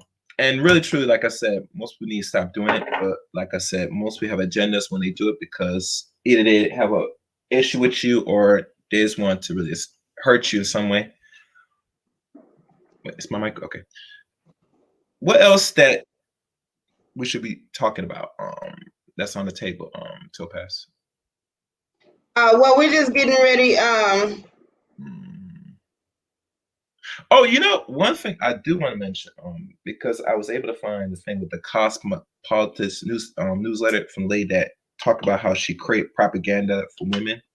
I probably will talk about that in like maybe later today, another hour and a half, maybe two. But my thing is this: with propaganda, is very much a useful tool to control the minds of people. And let's say we on YouTube and a lot of Black people, whether they want to admit or not, we create our own form of propaganda for, pleasure, for fame, etc. And never utilize it properly to really, how can we really awaken that sleeping giant to get people to get it, to take a certain sense of action. I think certain studies should go more into how to be more effective with the propaganda. And I feel that's one thing we could do better as creators or content creators. Because if we're able to amass a certain audience, people to watch our streams, we could put a way to really send a message that it will resonate to people so they get it. Because regular TV media does it all day, every day. They put out false things that's going on out here amongst the public people. And they're very effective if people are very much accepted to it.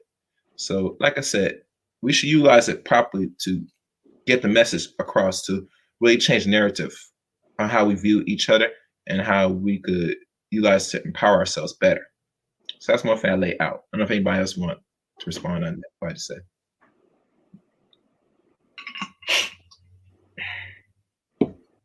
Okay, so now anything else y'all want to add on to the topic, doxing, Black YouTube behaviors, anything along those lines? Black people just need to do better.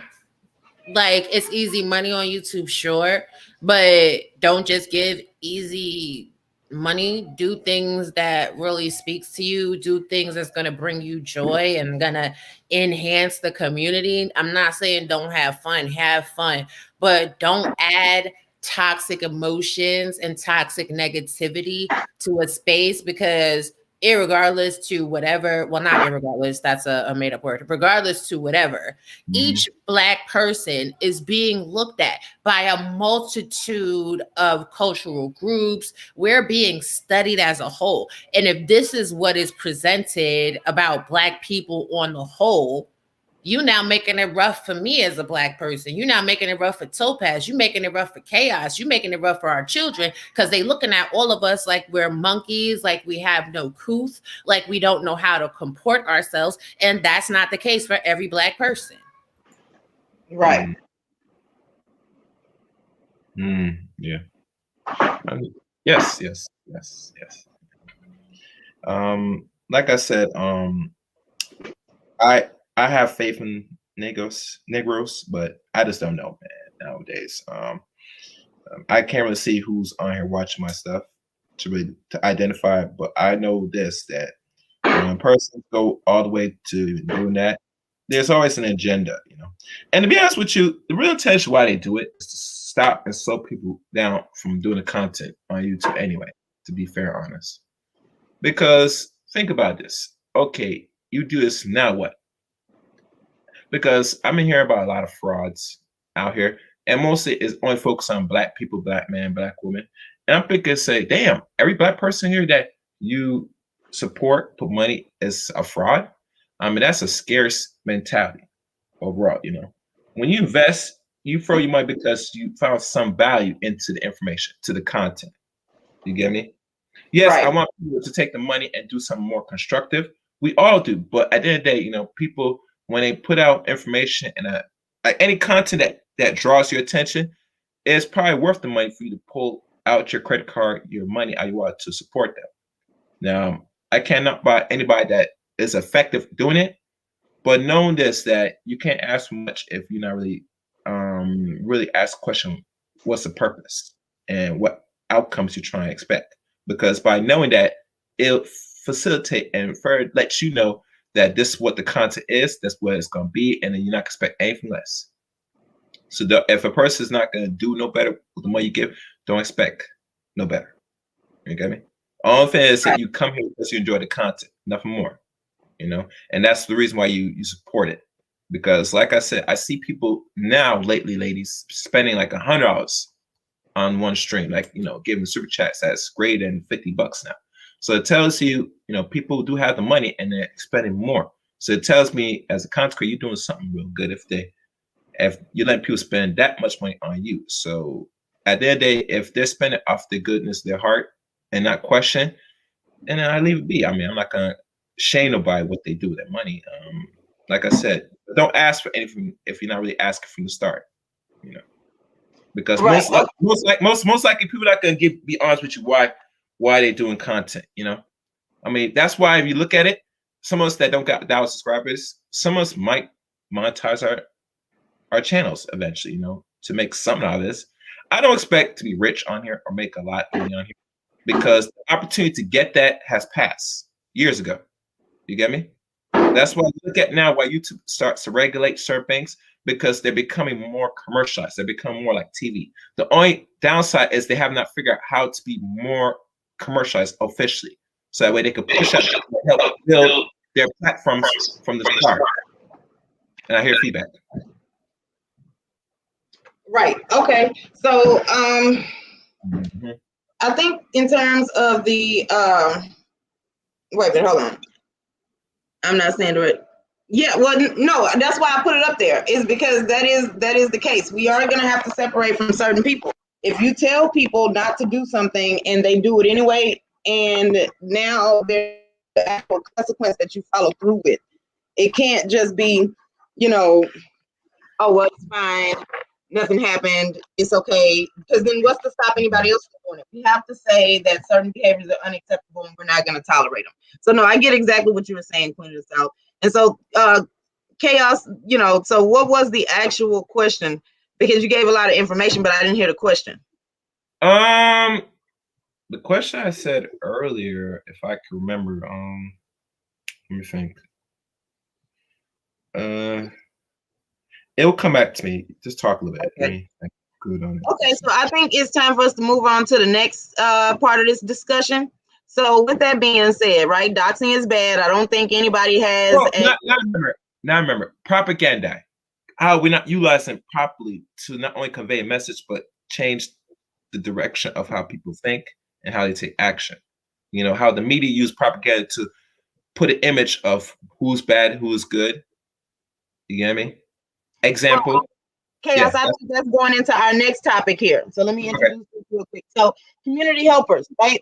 Police, firefighters, ambulances, teachers, court systems, all of this. Community helpers are resources, not tools for spite and maliciousness. So when we have people, I think that that's something else we need to stand against, is that when we have people using these services that are put in place, well, and you know, we're not going to get into the real reason why they were actually developed in the very beginning, but how they should be being used right now, right? There are people going against that, using them for a way that helps us, right?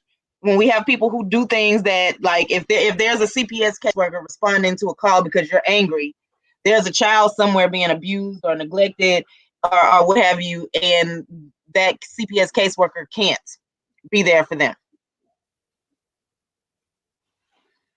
But can we keep it gangster? Like, some people on YouTube do need CPS called on them. If you're on YouTube for a multitude of hours and we never see you get up to look after your kids, and you are doing nothing involving, you know what I'm saying, your kids or your family, and you're just focused on screaming at your computer or begging, that's neglect. And a lot of people don't realize that a lot of people that watch you are mandated reporters. Right. Now see that, and that's how it's supposed to be used, right? Because we now have video evidence of this child not being cared for. That is way different than somebody says something I don't like, so now I'm going to make sure that I wreck their family. That's way different, because that child that you are wrecking the family of because you're angry isn't being harmed. You're now bringing harm to that child because you now are bringing them part in to have possible separation from their parents. You know, you are now bringing them an experience of somebody coming in and checking their parents in front of them. So that kind of like lessens the child's trust in their parents. You're adding a whole lot of negative experiences to this child's life for no reason other than you got upset and didn't like something. That is way different. So I do want to make sure that we make these distinctions.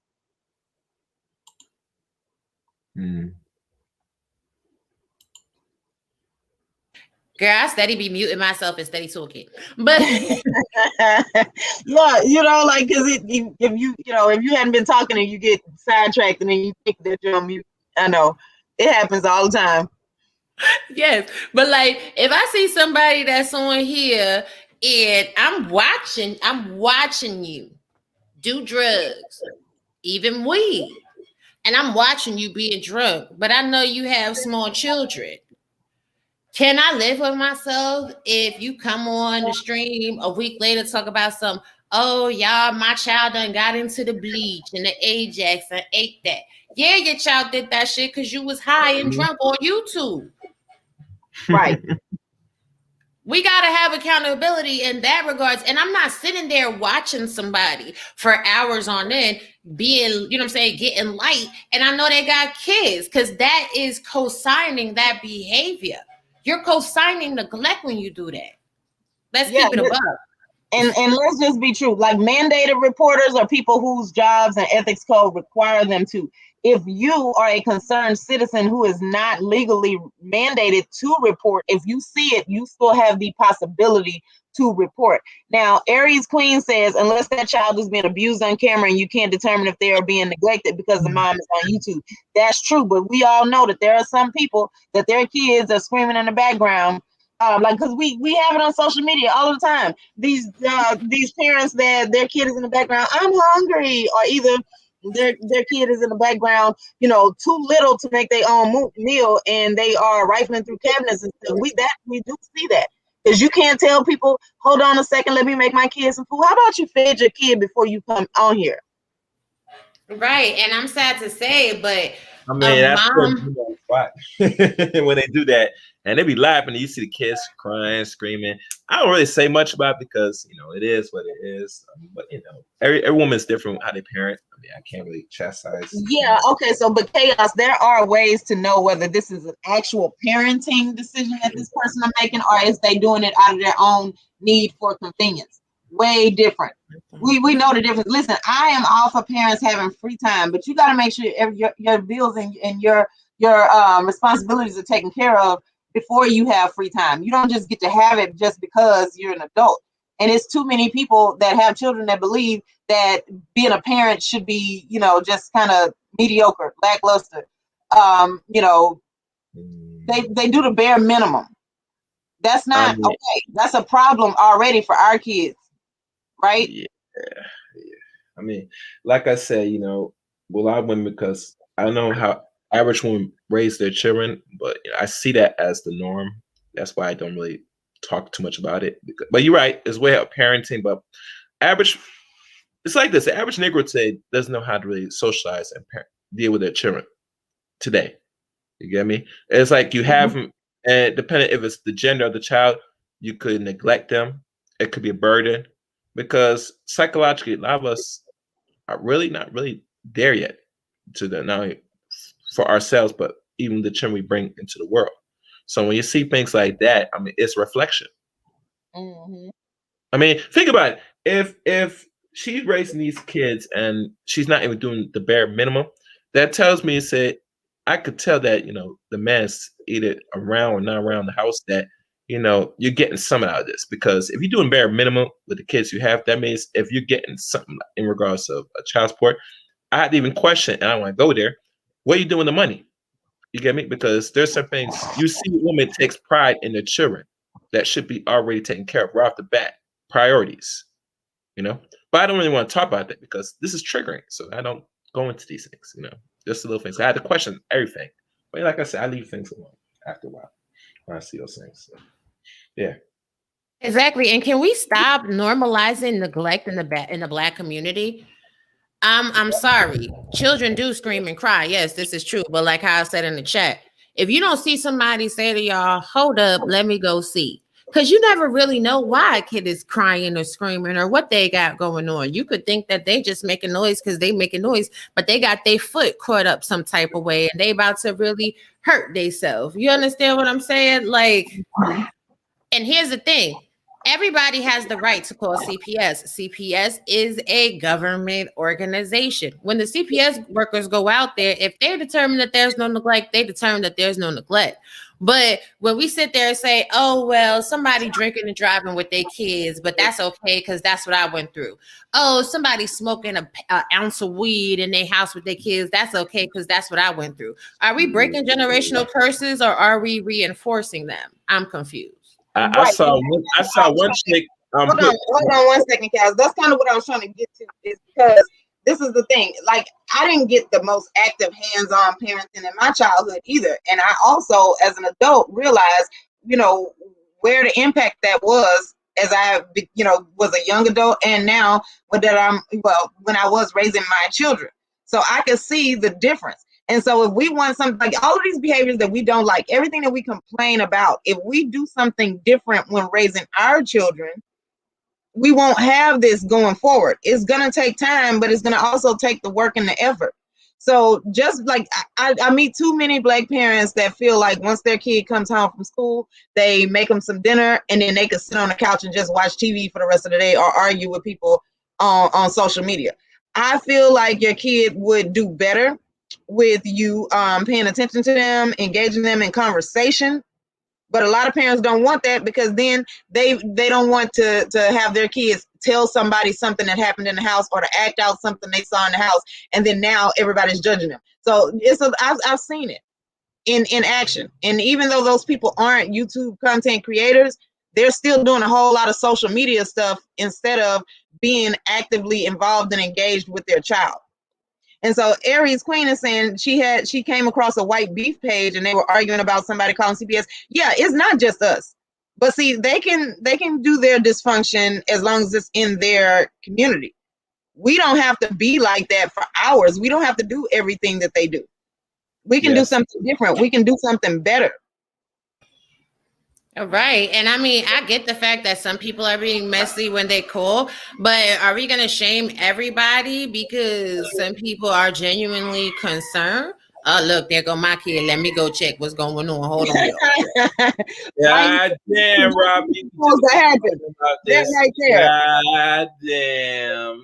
God damn. See, this is why Topaz, I'm talking about these things because I'm be just like, you see, I leave it alone after a while because, everybody's different how they approach. But yeah, you're right. There should be more priorities in how we raise our children, especially if you're a woman. You got to take priorities on your babies.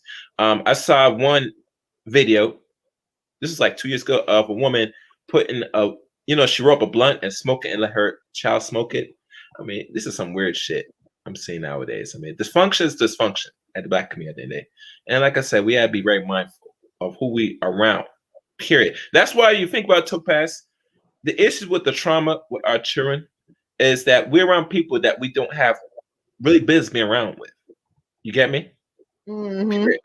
Because think about, all right, we talk about abuse, sexual abuse that happens in-house. Okay, I get it. But do we talk about the people that we're around that have been abused and then we let our children be around other children? You get me? That we're not watching closely. So we have to be honest with each other. It goes across the board that the people that we associate with, that we know that is caring and conduct themselves in a proper manner, that we should create a separation, a fast distance. You get me? Just on the little things, to be fair. Because let's be honest, if we're trying to really heal, we got to know who's the ones that's very sick and, stay away as best as possible and let them be on their own devices. And the ones that don't look like they're not far off, if they're not giving us a problem in our lives, we could stay around a little longer. But we should not associate people that's already sick. That's just a given fact. You hear me? Right. Let me hold on. What's good, Jay Shine? Yeah. Yeah. I want to introduce Jay Shine Randoms to the panel. Hey, Jay Shine. I'm sorry, my mic is muted. I'm sorry. What's up, y'all? What's up, cutie? What's going on? What can you add from here? Well, I was gonna make a suggestion first. This is a good topic. Maybe we should not we, but if you would, like to, Topaz, I think we should you, Raw, myself, maybe another brother or two, and maybe another sister, do a panel on single parenting. And because I think raising kids for single parents, the logistics works a little different than when you have two parents in the home. And we can go deeper into this thing where parents are not, really spending time with the kids. And, I joke all the time about my daughter. My daughter, I call her my roommate. That's my roommate, she been with me since she been living with me since she's 1 year old. So, that's my roommate. You come in the house, this is her domain too. So, yeah, but, and I made an effort to, to always have a cool relationship with her, but not too cool with a point where we friends. No, I'm the dad. We still have lines and boundaries. But when you say cool relationship, the only thing I get out of that is the fact that it's not contentious. You have a relationship. It's not contentious. Sometimes it is because kids, think they know every damn thing, but right. But I'm a patient person. I'm kind of person that let things roll off my shoulder for a little while, kind of let things build up. I don't snap over every little thing that somebody does, and I'm like that with my daughter. My daughter actually has been a blessing to me because she's made me more of a patient person. Because at the end of the day, I respect my child. Right. And I respect my child. She's a human being. And, and watching her grow up into an adult, like she's 17 now, has been awesome to watch, from a baby to an adult. So they go through changes. They got their own mind. They got things going on in their head. And you got to give them space to figure shit out, but it comes to a point where you got to put the hammer down, set rules and, and guidelines and enforce them. And, but my advice would be what me and my daughter do all the time. Yeah, our spot is Applebee's. Pick a spot, and once a week, man, just go after school. Just go sit down and chill with them and let them talk. And trust me, there's a lot of things my daughter got into high school. There was things I did not want to hear. You know what I mean? About stuff going on in high school, but I let it flow. That's what I mean by being cool, not being so grown where I can't hear what they're experiencing, what the child's experiencing. So I gotta And listen to basically level-headed. yeah. Yeah, I gotta let her talk and let her, be free enough and comfortable enough to let me know what's going on in her environment. So when she's telling me stuff that's happening with other kids at the school, and I'm like, damn, I don't want to hear this. You know what I mean? Because this is wild stuff going on in high school, right? And With that's some of the these only way kids. we're going to be able to do anything about it is if they feel comfortable enough to come home and tell us.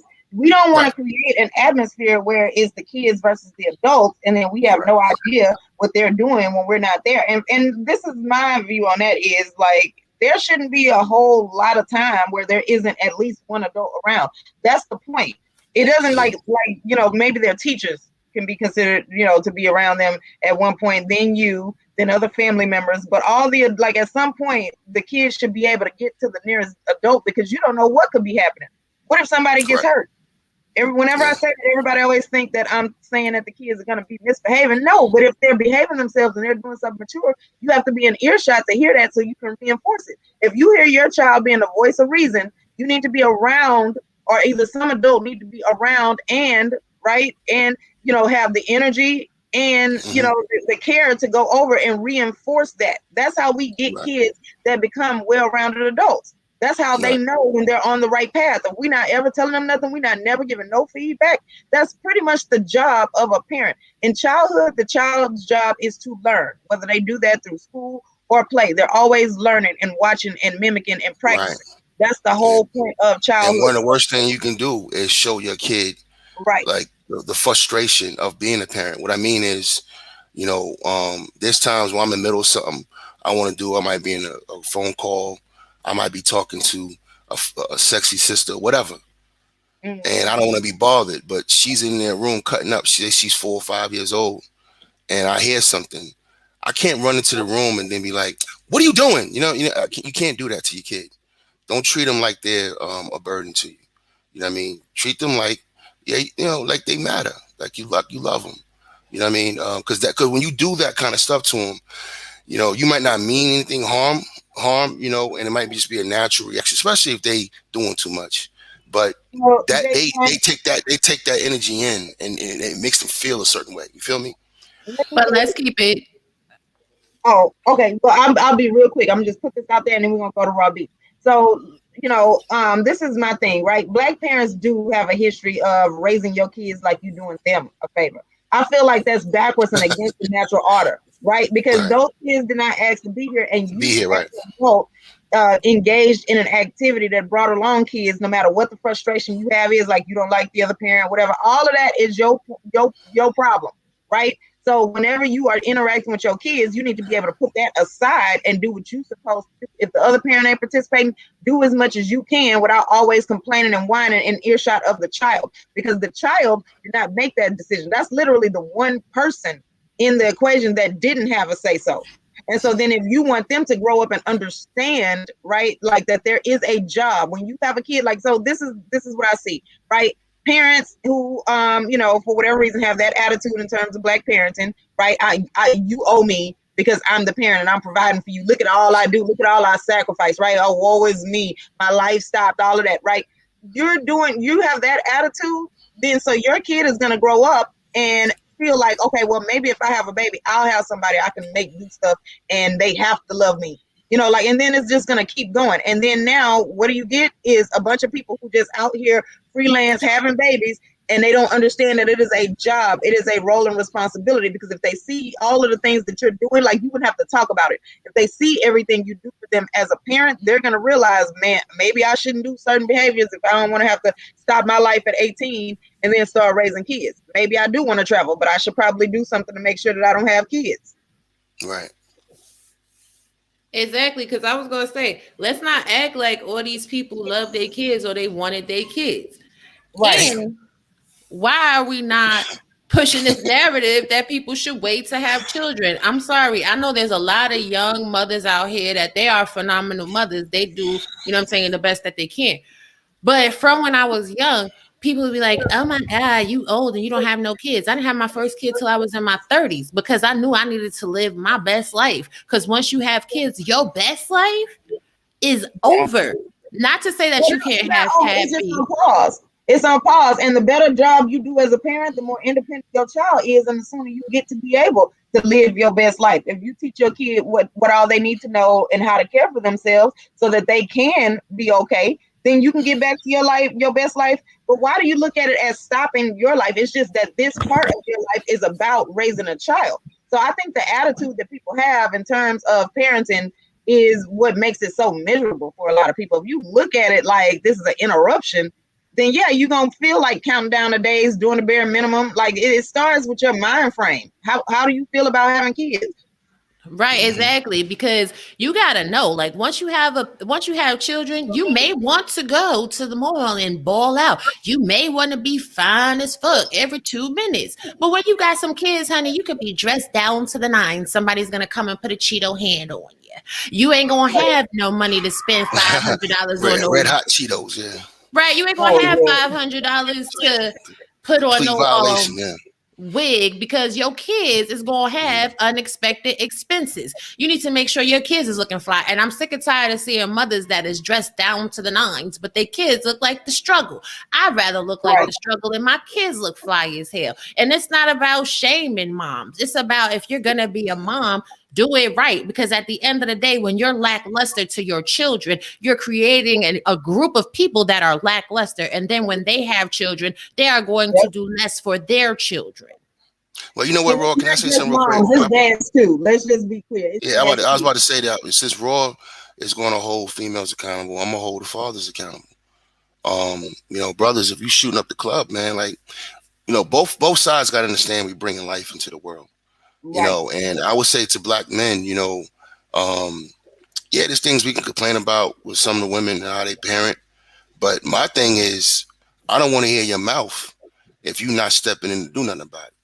Right. You know what I mean? And that's how I am with men. You know, I got plenty of homeboys who, you know, I've spoken to in person. I've even helped brothers in court, you know, get more agency with their children, which I think is healthy. And it's actually healthy to her. She don't see it. You know, when a man has more time and more, agency with the child, he's actually helping you. But I'll leave that alone. But I would tell brothers that, you know, all right, I heard you. You know, I'm sorry you're going through what you're going through. I feel you. I know it's painful. I know it's disrespectful. I get it. You know, but now what do you want to do about it? And if you don't want to do nothing about it, then the conversation's over for me. You know what I mean? You know, as a father, my main directive is to protect my child, you know, and be there for my child. And if you feel like your child is not being raised correctly, then you need to step in. And the truth of the matter is, you don't really want to be bothered with that child neither, bro. So, so it's like, you know, we got to be honest about, the lack of responsibility all the way around, you know, in this situation. You know what I mean? You know, and I've seen it. And I've seen dudes who want to be fathers and not be allowed to and had to fight. But I also seen dudes, you know, who had the opportunity to be fathers and then didn't really want to be bothered with them. And my father was like that. You know, I come from a generation of fatherless children. You know what I mean? And that's why so many brothers in my generation, we kind of flipped that. You know what I mean? We making being a father cool. We got our kids with us on the court. We got our kids with us all the time. You see that a lot. You know, now we made it cool. You know what I mean? And, you know, not this thing that, you know, well, it's cool to be a player and, you know, not be with our kids and have a bunch of hoes. You know what I mean? So, you know, we got off that nonsense. But I feel you. And I think brothers got to take some accountability in this, too. And women got to choose better. Yep. Don't choose that dude that you see what he's on. Women, let's keep it gangster. If you see a dude that's super flash and dash, he's in the club every weekend, every day the club open, he at the club. Every time you see him, he got a next chick. You know he got 2 and 3 and 4 other kids by 10 baby mamas. Don't be the next baby mama. Do better. I know I probably have told this story somewhere else, but the time where I shut up, Chaos, and I went postal is because I called and said, to my daughter's father at the time, right? And this is after the divorce. I was like, okay, so I need to get this for her, for her to go to daycare. He told me, well, I really had other plans for my money this weekend. So, I mean, I'll get at you in 2 weeks.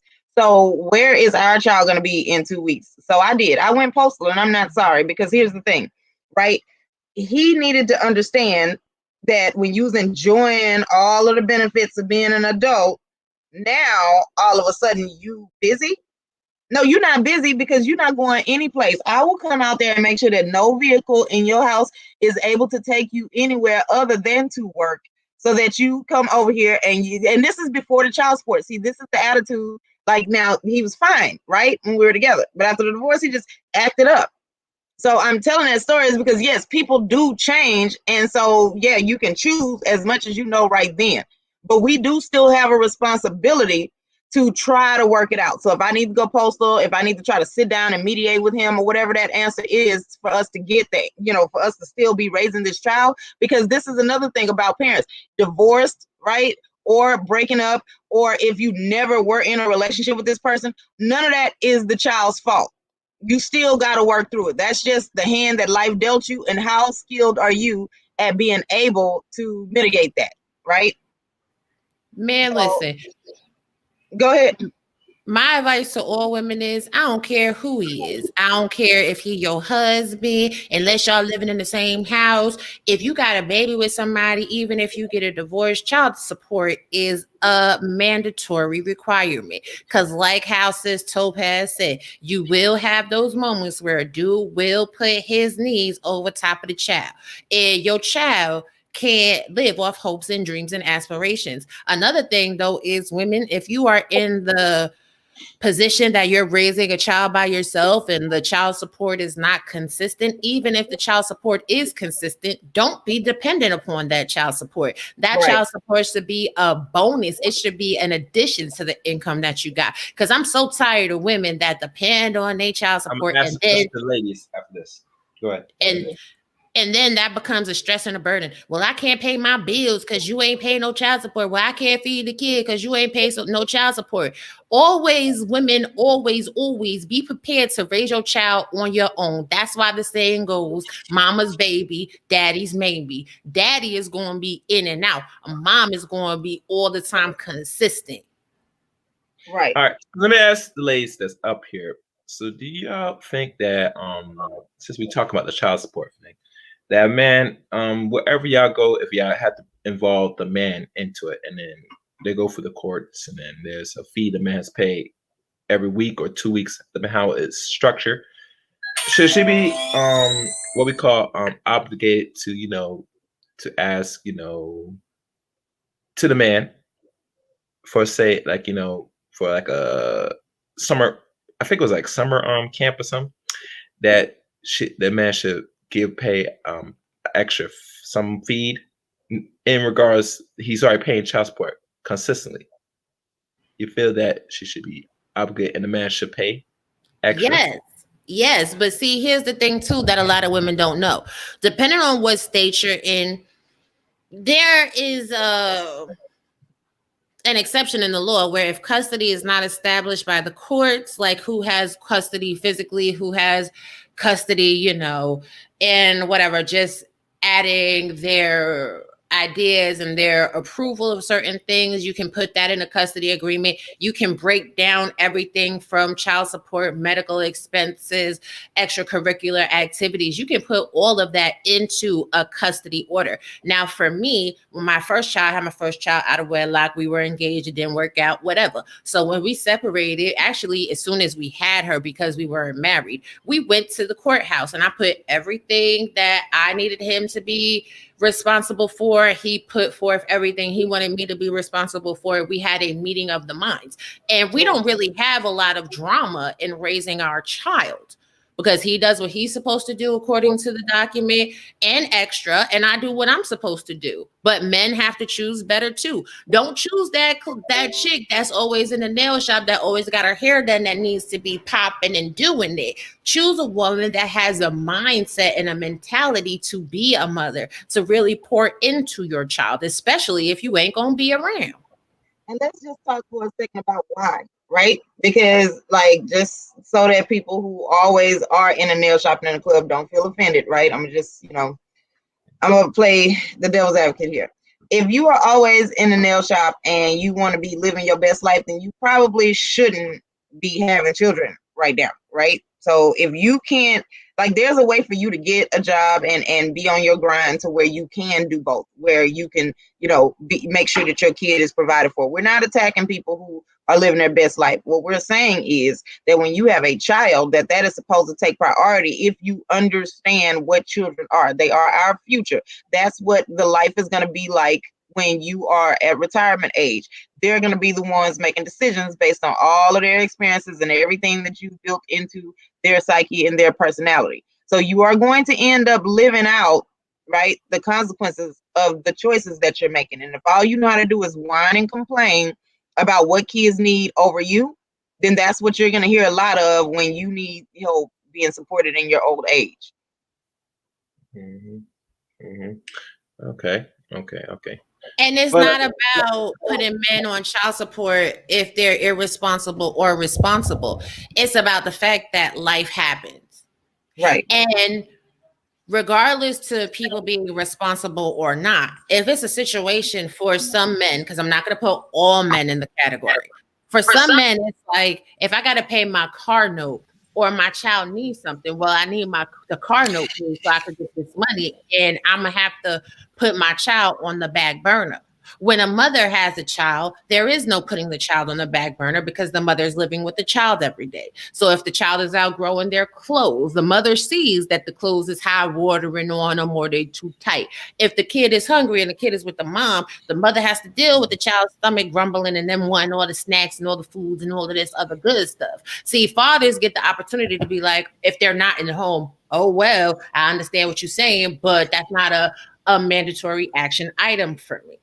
And you have to eliminate that part of the equation, because that's when you get resentments, because then people are like, well, I couldn't pay my car note because I had to feed your kid. I couldn't do X, Y, and Z that needed to be done for the house because I'm taking care of your kid. So why not eliminate the problem?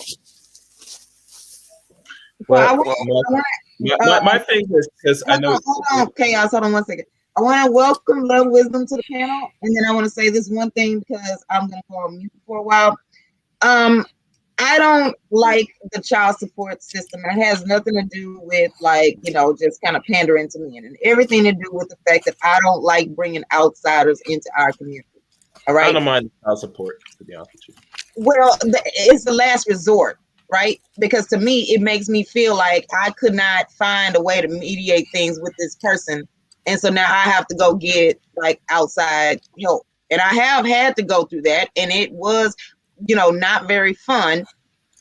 But this is the thing. It's just understanding that, like, we need to minimize bringing other people, because that's the point. Community helpers are resources, not tools for spites and maliciousness. So we need to minimize bringing other people into the community and then having them have a position of authority over us. It needs to be peers. Like, we can bring people that are on our level. They not back in the day. Yeah, exactly. They should not be coming in to, like, judge and and punish people. They need to come in, talk, work with us, and then go on about their way. But reason why I said I don't mind it. The only thing my issue with the child support system, since it was been created for over 80-some years, is how it should be structured properly. That's why when I ask that question, if a man is able to pay his end of the bargain, that should be it. Now, if a woman can't really support that after that, then I would say if it's a boy, then I would say by the time boy reaches a certain age, you give the full custody to the father and let him deal with it. Now, with the girl, he should be able to commute and have bond with his daughter at least, and how you and her work out, that should be different. I mean, if you look at, like, Jason, you're up here, you're living testament proof that if you didn't see that she is not even going to fulfill the basic roles of the mother, you had to Oh, handle yeah, I the mean, business. yeah, I had to parachute in. You had to handle the business. You had to I handle had to the business. parachute in, man. It was obvious what was going on with my baby mother. And y'all know me from this space for a while. I don't really talk a lot about my baby mama. Mhm. And there's a reason for that. I'll talk about court stuff and experiences in court because there's no way around not talking about her. And when I was trying to talk about court procedures, when I'm trying to advise brothers, but outside of the complaint, because me and her been through some shit. But outside of the court stuff, I don't bring her up because at the end of the day, I got her pregnant. And to be completely honest and transparent, I knew she wasn't right before I got her pregnant. But the body was, you know what I mean? Anyway, the bottom line, yeah, but you know what I mean? So I got to take responsibility for the situation. At the end of the day, though, it's not about her. Once the kid is here, my focus as a man, has to be, all right, I love this baby. This is my daughter. You know what I mean? So who provides the best chance for her out of the two parents that she has? So it's kind of like stepping outside of myself and saying, all right, she has you and she has a mother. Who's the best option? It's you, bro. Go get your daughter. And that's what I did. You know what I mean? So I second what Topaz was saying about the child support system. It's a racket now. I've been in court with my daughter's mother 6 times. I've been in court with 3 other brothers, and I've been around the situation for a while. And it has done nothing but keep us at odds. This other entity has come into the picture. So let me give you an example of what I'm saying. Once my daughter's mother brought the court between me and her, there was no love between me and her no more. There's nothing to talk about. I'm a proud brother and a proud father. I know all dudes are not like that, but I am. So there's nothing else for us to talk about no more. You brung something between me and my child. And now we got to go out here and deal with these other group of people. I honestly believe child support should exist, but only for married women. All right? Because that's when you have a situation where a man stepped up. He said he was going to do something, and then he didn't do it. All right? He put his hand, he kissed and made it promises and, in front of his family and God and all those stuff, got a certificate. He should be on the hook for that family. Unfortunately, I feel like a lot of women are using the court system to be treated like wives. You know what I mean? And I think it incentivizes single motherhood in a lot of ways because it's something that's sitting there it's a procedure. There's something that's there for her to use. Because just be honest, we all having free sex. I'm from the 90s.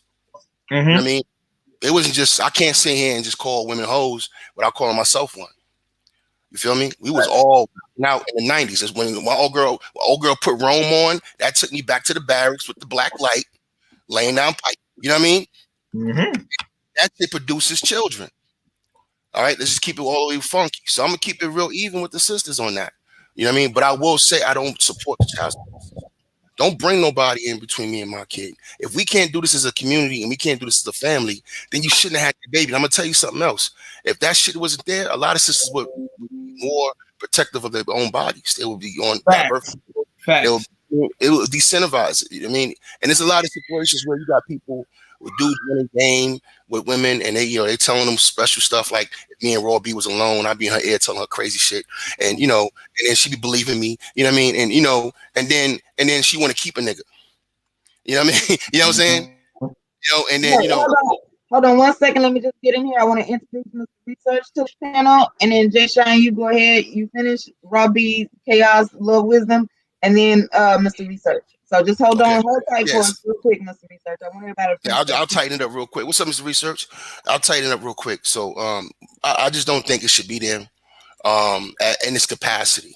You know what I mean? And because it incentivizes the bad behavior and it keeps a wedge between people. So like me and Raw B getting the argument, the baby's here now. She gonna go to court.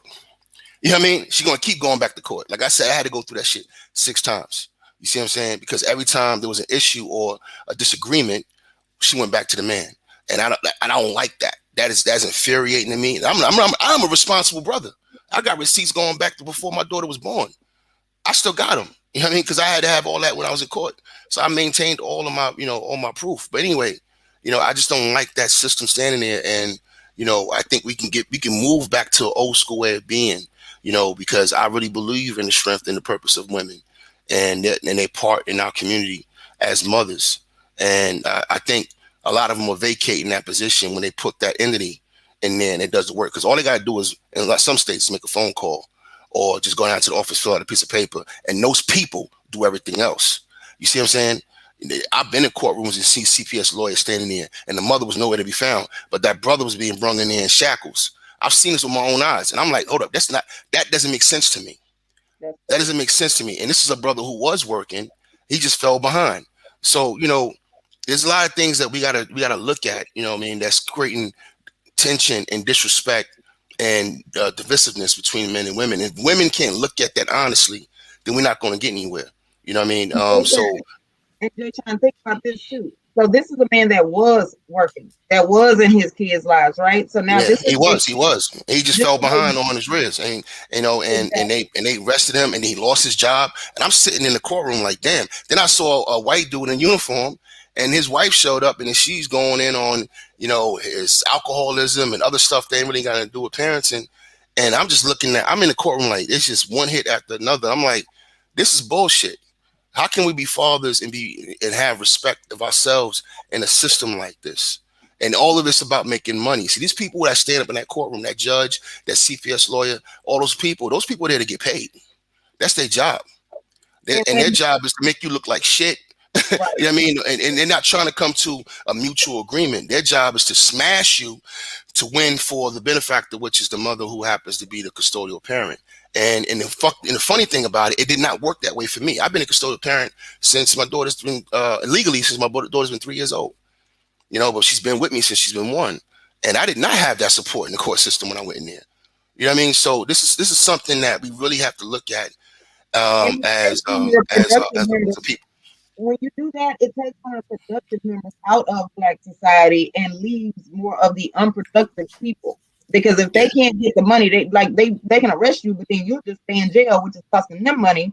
And then they're still also paying for the kids for all their programs and stuff. So they're not going to really go as hard at the men that aren't working or either working on the table or whatever. But the men that are working, that basically they get the work, they get the brunt of it. Yeah, the ones that are producing will get the brunt of it, Topaz. Right. And the problem, I'm gonna shift a little bit to my daughter. I will never train my daughter to be a victim. My daughter's too smart. My daughter's a bad sister. My daughter's gonna be a bad sister. You know what I mean? So I keep her on point. I'm like, look, there's a lot of dudes out here who are messy. There's dudes out here who are reckless. You have to protect your womb. You have to. You know what I mean? You have to at all costs. You know what I mean? You can't put yourself in certain situations. And that's how I've been raising her. I'm raising her the same way my grandmother raised my aunts. You know what I mean? And, I think if we all got on the same page with that, we can strengthen our daughters. And because I'm saying, if you're going to keep telling me that men are irresponsible, a minute this, a minute that, then you should be telling your daughters to protect themselves even more. You know what I mean? But this free love and this sexual revolution stuff, that opened up a whole nother Pandora's box. Now, let's keep it gangsta. Child support is not involving other people into your life unless someone is not doing their job. First of all, child support becomes a non sequitur when we have joint custody. Now, a lot of men that complain about child support do not want to take on the responsibility to have their child and be raising their child half the time. If you're taking the responsibility of your child in that capacity, there is no child support. Now, in my instance, child support is kind of a security blanket. I took my child's father to child support court when my daughter was 3 months old. Has he had increases in his income? Absolutely. Have I taken him back to court to get more of his money? Absolutely not. I leave the bare minimum on there so that he has room and latitude to do extra.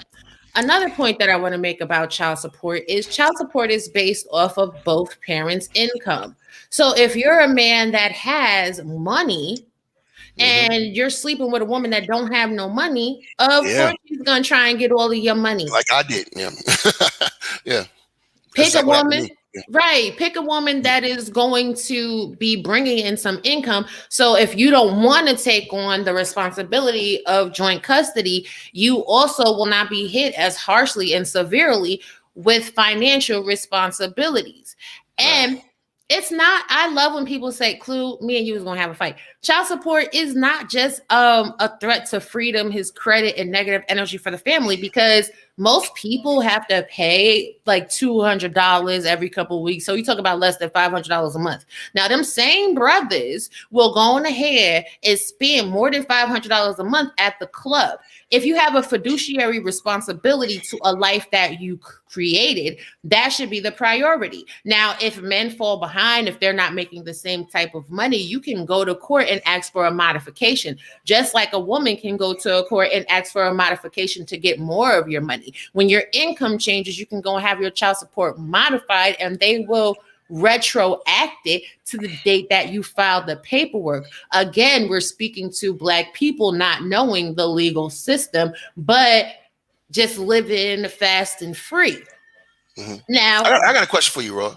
I got a question. Quick question, sister. What would you do? What would your thought pattern be? I want you to clear your mind for a second. What would your thought pattern be if the child support system didn't exist the way it is? If it was only available to married women, what would you do? I would do what I always do and raise my child. As I previously stated, I don't think that women should be dependent upon child support. But would you even have that child out of wedlock? First of all, I don't really believe in having children out of wedlock. Me and my child's father were engaged. We were supposed to be married. I got you.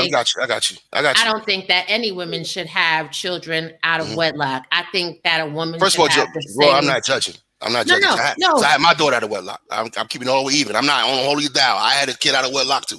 So I'm not judging. I'm just curious to think what your answers would be if the court system wasn't there the way it is now. If you didn't have those options. But see, the court system wasn't the mitigating factor for me to have my child.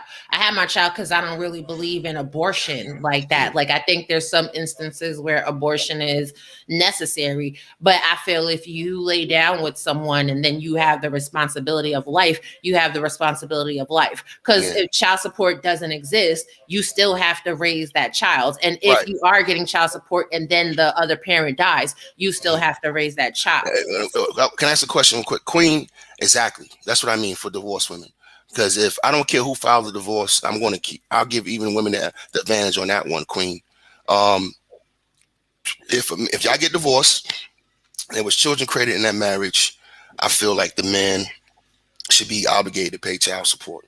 That those kids were created in an agreement, a legal situation, and he should be legally obligated if you go the legal route. Now, if you're not having kids in a legal situation, I don't think that's what I'm saying. That's why I draw the line. Why are we legally obligated the way we are in a situation that wasn't a legal agreement? You know what I mean? So that incentivizes the behavior we have out here right now.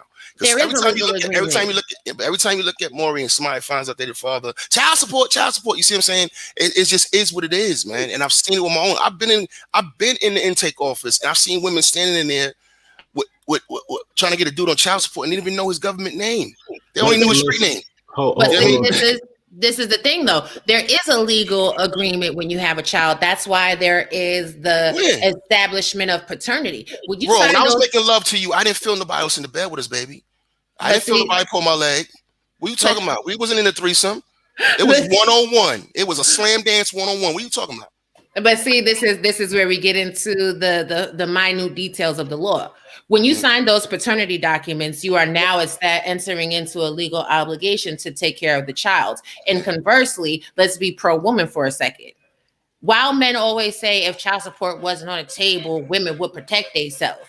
If child support wasn't on the table, men would be more reckless with where they drop off their seeds. At what point are we going to hold men accountable for where they drop off their seeds? Like, it's very easy for a man to have a vasectomy, store his sperm, and wait till he finds a woman that he wants to procreate with to use that sperm to create a child. Yeah. Men can have as many women as they want to pregnant at one time. Women can only be pregnant at one time by one person. So, it's equal responsibility. And there would be reckless behavior on the point of men if they didn't have any responsibilities at all unless they were married. Okay, and let me add real quick too. I also just want to throw this monkey wrench in the topic too. How about you have to know who the father is? You get two, and I'm sorry, so as real quick, because you put it on the screen. Hell yeah, it's called a shotgun, and I got two of them, Queen. You knock my daughter up, yeah, I'll put it in your face. Right. Go ahead, sis. Right, but men are sitting there and they're creating children and abandoning them. I'm gonna give y'all 2 bites at the apple, right? You tell us who the father is the first time. If that's not the father, you get 1 more shot. Other than that, listen, you on your own. You better try to find a way and have them niggas still like you enough to want to care about taking care of you. And you on your own. We're not doing all that. and don't think that I'm just saying that about, because to be honest with you, there's a lot of married women who end up their husbands find out that wasn't their kid. So like I'm equal opportunity. You get 2 bites at the apple, because anything more than that, how many people was you doing at the same time? Like what are you doing? Right. You need to learn how to count, because you should have picked the 2 that was close. And I hate to be, you know, an asshole about this, but I got to be a little bit of asshole about this. Look, Raw, there's prostitutes out here, call girls out here who know how not to get pregnant. All right, so I'm just saying, look, man, I'm just saying, let's keep it 100, man. You know what I mean? So it's like, you know, I'm not trying to put it all on women. I'm saying that, you know, I don't want this other people in my face. Look, how can I really be a father, a real father, if I don't even have no accountability for how my money is spent on my child? How am I actually a father? I tell brothers this all the time, and I hurt brothers' feelings when I say this. I challenge brothers, like, how you a father, dog, and you're not even accountable for how that money's being spent. So you don't have to say how that money's being spent. Here's the problem, though, and I don't mean to jump over love wisdom because I was trying to wait. But here's the problem, though, Jay. You and I, we are type of dudes. We from the streets, but we really understand the lawyer game. There's so many dudes that haven't reached that level of manhood. There's so many dudes. Every time I went to jail for some street shit, I had my own lawyer. I didn't rely on no public defender. Before I even went and recopped, I made sure my lawyer was straight, just in case. And so when you got that level of the game that you and I have, we're always going to be protected. It's unfortunate that other people out there, especially white men, go out of their way to create laws because they have daughters to protect all women without putting any type of caveat in there for women who can weaponize. And weaponize is your point, Jay. There's no way to stop weaponization of the shit, right? Because all this was created because white men were having uncontrollable babies everywhere. There you go. It's a little known fact. Yeah. So white men were really the ones squirting in the Latin community, the Asian community, the Black community, and their own community. They're the ones. And then the other thing is, you all have to understand, child support is not for the kid. Child support is for Title IV. Title IV is intertwined into the juvenile system to replenish the treasury. That's not a conspiracy. That's actually what Title IV says. Is to replenish the treasury. So all of your late fees, all of your interest, you know what I'm saying? That goes mostly to Title IV. Yeah, some gets trickled down to the mom, but majority. So there's no incentive to stop it. And my last point: every time we have an ability, black men who don't like this stuff, to support a congressman, a House bill, we don't do it. Yeah. We don't make videos about that. Yeah, exactly. They just want to complain about it. They don't do anything about it. I was the only dude talking about, hey, Obama did several things to help the Black community. Name one, Mr. Research. Well, he was trying to exonerate your child support interest. When did that happen? When Mitch McConnell and Paul Ryan got together to stop him from doing it. Oh, I didn't know that happened. Exactly, you didn't know. Because you're not involved in your own solution. So while I do understand, we got to be involved in our own solution. Go ahead, gentlemen and ladies. And hold up real quick, because I want to address this. Men is always talking about all the forms of birth control there is in the world for women. And the reality is y'all don't care about our health. You just care about access to our vagina. Time out. I care about your health, baby. Hold on, let me finish. I care, Raw. I care about your body. I care about your body specifically, Raw. And I care. I care. Hashtag I care. Wait. Because birth control. Tupac cares. Exactly. Because birth control causes cancer, it causes weight gain, it causes an imbalance in hormones, which causes women to have nasty attitudes, it causes acne, it causes hair loss, which then requires women to wear weaves and wigs, it causes sterility. Huh? Because it's against the natural order. You're putting additional hormones in your body to regulate and move around and prevent things that are against the natural. Sex leads to babies, and sometimes you hit the jackpot, sometimes you don't. But you start adding in additional stuff, bad stuff starts happening. So even TOP said, why didn't women with PhDs invent one? Because you're never going to be able to invent a form of contraceptive that isn't going to have a consequence to it. That is not exactly. We doing the best we can. So, yeah, they do, Aries. And so I'm sorry about jumping in there. I feel like every time this conversation is had, nobody ever brings that up. Even when men say y'all got 30 forms of contraceptive, yeah, but any of it is all against the natural order. Okay, it's not what's supposed to happen. So just like wrap y'all heads around that. It's gonna be a problem. Well, you know what's crazy? Exactly. You know what's crazy? I'm over here in Germany right now. And I can give you some insight on how they do stuff over here. They have child support over here, but it's done differently. Hold tight. It's not called stop being a hoe, because if a woman is a hoe, what is a man? What is a man? Right. Y'all don't care about a woman being a hoe when you're trying to get the vagina. You don't care about a woman being a hoe when you're trying to get the proper top. Y'all don't care about a woman being a hoe when you're trying to shoot the club up. Hashtag I care. I told you that a minute ago. I care. All right. So don't care. I care. I'm talking to the women, to the men in the chat that's talking about something that's dishonest and that's not true. It's the truth. Yeah. Look up the studies. But vasectomy doesn't cause no cancer. Vasectomy is a 15-minute same-day surgery, which would allow y'all to be all the hoes that you want to be. That sounds violent. But anyway, I want to say this. I would say, look, about over here in Germany, right? I'm going to give you some tidbits.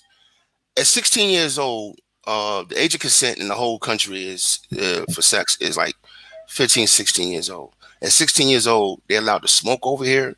They're allowed to drink beer and wine, and they can drink hard liquor at 18.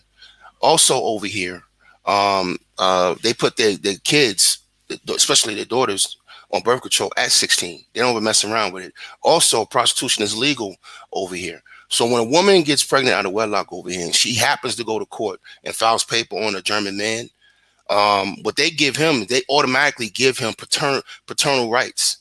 She doesn't just get child support carte blanche. He gets the full gamut. They have to work out visitation. He has rights, and they hold him accountable for his position as a father going forward. So it's full gamut. They don't do Russia that in America. Russia is like that too. Russia is like that also. They don't do it in America. They just garnish a check, and then whatever happens. And then also they hold the women accountability. So women over here, they have a strong deterrent from being a single mother. And also there's also a social shame that comes along with it as well. Men don't marry single mothers over here like that. If you were a single mother in Italy, you better become a nun. All right. I mean, they just don't do it. So there's a lot of things in America that does benefit women, and they shouldn't really complain about, because men do wife up single mothers. I date single mothers in the past, and wouldn't mind doing so in the future if the sister was was squared away. She was sharp and strong and had her head on straight, and she was a good mom, and she's already proven that because she has a kid. I wouldn't be against it completely, because a good woman is a good woman. You know what I mean? But that's what you're allowed to have in America, what you're not allowed to have in other countries, even though they do have child support. I just want to throw that out there. Exactly. And I'm so tired of men in our community like making these excuses.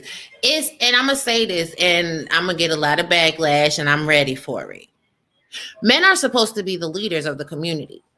So if it's men that's complaining about child support, men that's complaining about how women are acting and behaving, why exactly are you entrusting your financial future to a woman? Why are you, as the leader, as a man, not protecting yourself? I just want to know real quick. I'm asking for a friend. Hey, my sugar baby protects me, so I don't have these problems. Look, she understands her arrangement. I understand my arrangement, and then that allows me to continue to look for a possible real relationship, because my sugar baby, they both take care of my situation. So today's contestants on Let's Make a Deal. Right, and I do have the same energy for the nothing ass women too. Because honestly, I believe if you know a dude got multiple baby mamas and multiple kids, and he ain't handling business, and he can't even provide you a meal, why is you busting it wide open and letting a dude beat it up raw? But we ain't gonna act like men don't ghost women too, and they be sitting there having sex, and the sex gets good to them, and they want to feel what that felt like without that condom, and they don't slip it off and then slide back in from the back. Because I'm gonna need y'all men to understand the pre-cum also creates babies because it has sperm cells in it. Did you know that? Hold on, you ladies be laying. You know what, ladies? I just want y'all to get to the point where y'all shame women, your fellow sisters, for even having a tank top, Tony. I just want. Tony. That's so, they got so, nicknames for the bad versions of men. the dudes that just got time. Yeah, the dudes that just got time all day to work out, pipe stuff down. You know, he ain't doing nothing for you, the community. But the minute he betray your investment in him, all of a sudden it's black men. Come on, man. Come on now. Y'all can pick better. So for women out there, you know what the lesbian community did? They said, you know what? We don't want to deal with studs no more. And within 3 years, every woman that looked like a dude was ostracized. They had started putting on dresses, most of them. I wish women would do that to the black male community. Only go after dudes that are producing something. Well, that don't mean he a good man. You're right. That don't mean he a good man, but at least you got 60% and 70% as opposed to 30% with Tank Top Tony and Baseball Cap Brian. Okay, so Mr. Research, let me ask you this. I get on here and I start shaming every woman I see. I do a whole series of podcasts. I'm out there in the community telling them, you're wrong. This is horrible. We're not going to support you, right? Now, when Tank Top Tony robs the shit out of my house later that night, right? Because I get my stuff back. Like he leaves no stone unturned in my house because he's tired of me and my mouth. See, this is what I'm saying. I'm being a little facetious right now, but like I was saying that earlier, I don't say nothing to these groups of people, okay? Because if you're not gonna be, having my back, then I'm not doing nothing. Now I'm just gonna keep me and my kids over here, and I'm gonna talk to the people that are like-minded. I would love to be a community activist like that, but black people don't take criticism well. Well, you know what? I'm gonna answer you like I answer Miss Hunter in the chat room. There are a lot of dudes who are underachievers, and for the first time ever in black manhood, women called every low producing dude a man. We don't even address dudes like that as men. We be seeing dudes 30, 40 years old. Oh yeah, he too. Yeah. I might as well. I might have to hurt homeboy. I can't be around homeboy.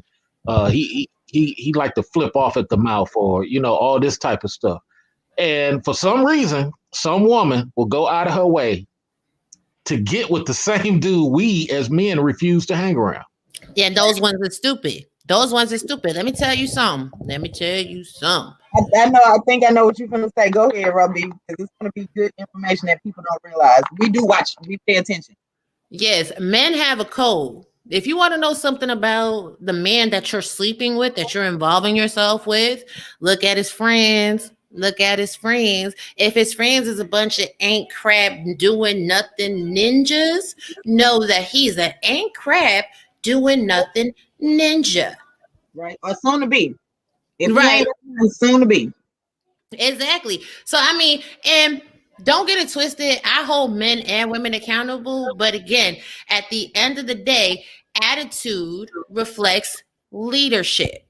Black women, especially the ones that stots and, microwavable popcorn hoes, they ain't going to switch up because it's like how y'all men say, an easy come up for them. That's an easy strain of income. They could get your little child support, go on down to the welfare office, get them some food stamps, some Section 8, some child care. Why would they change their behavior or their narrative?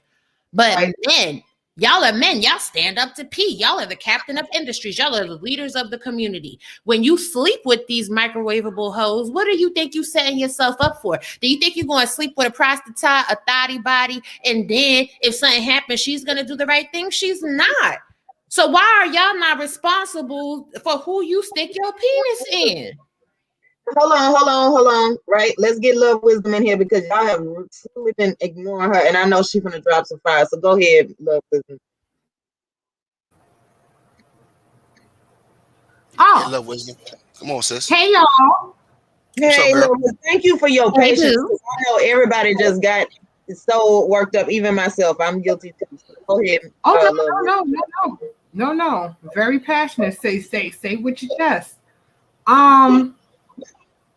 Here's my thing with child support.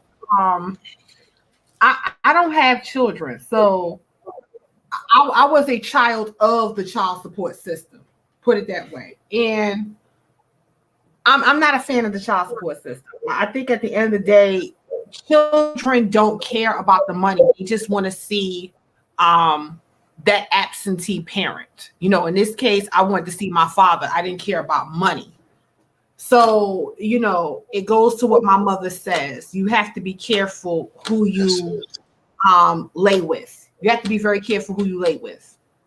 Because who you lay with determines the direction your child is going to go into.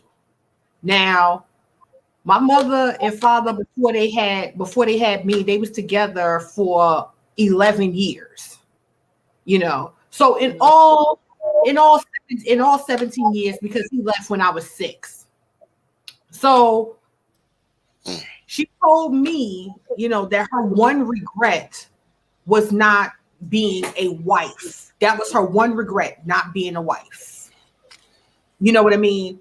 And she did not want to put him on child support. In fact, she actually waited until I was 15 to put him on child support because she said, look, I don't want to go through the court system.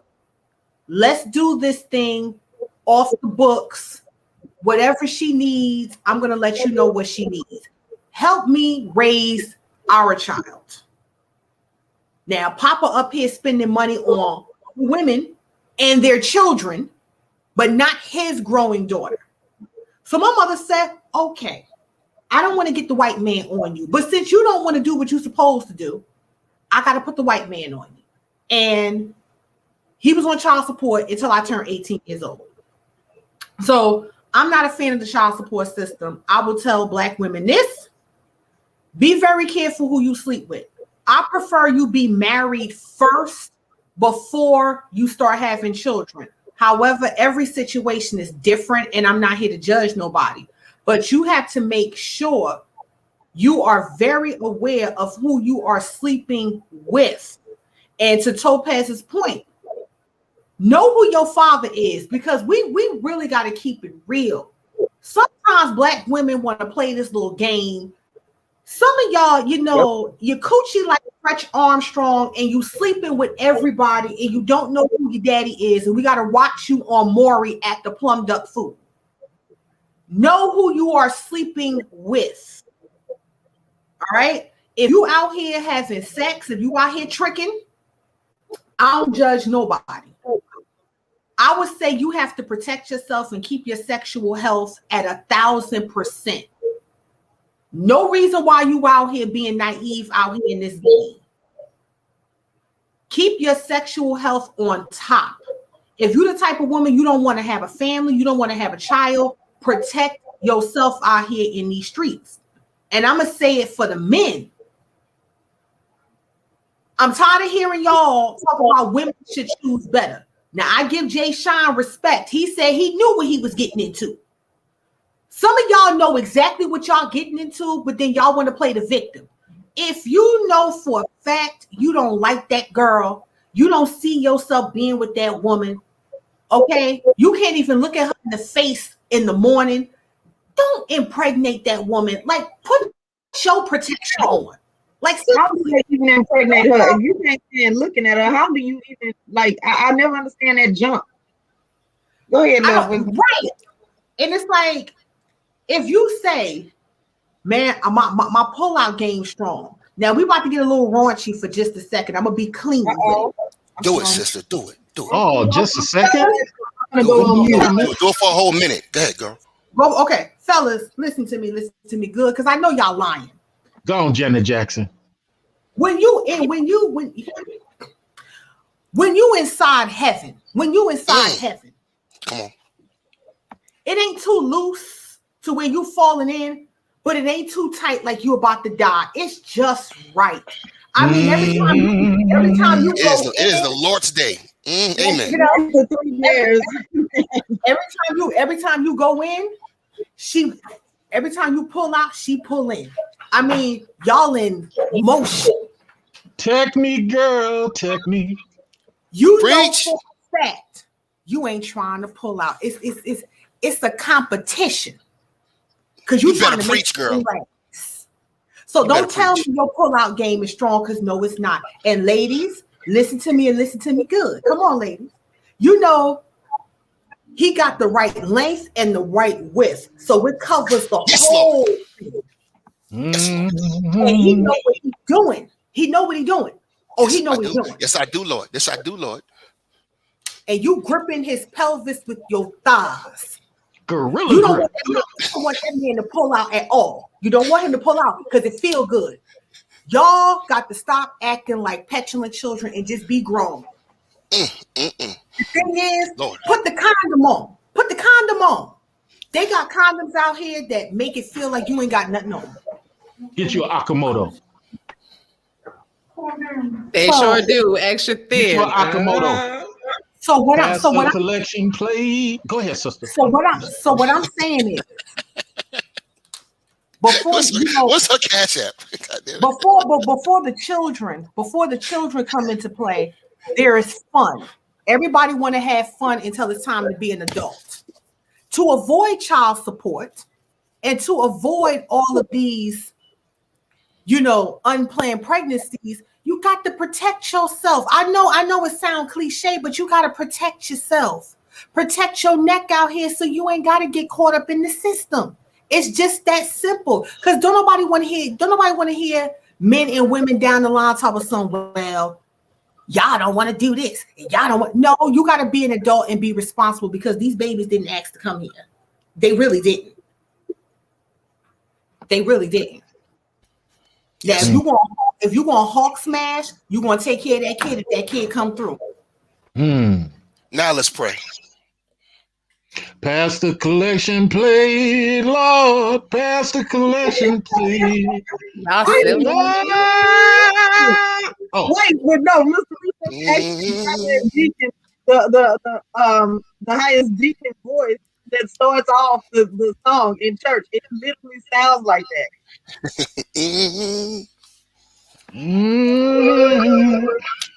Ain't nobody saying with I y'all. ain't got no problem with nothing she said. no, I ain't got no problem either. You know what? Here's the thing. Why dudes like me and Jay Sean don't have the issue. Once again, I don't mean to make brothers feel upset, but it does come down to your paper. Your paper is your protection. And if you do make a mistake, you know what I'm saying? It's nothing for you to contact your lawyer, because he's already on retainer. He's already ready. You feel me? It's nothing for you to get your private detective and get evidence why the child should be with you and not the mom. See, here's the thing though. Guys have to get to the understanding. And see, a lot of people got mad in this internet thing when I start saying, hey, I have no problem with an escort. I have no problem with a sugar baby, because a brothel never took me to court.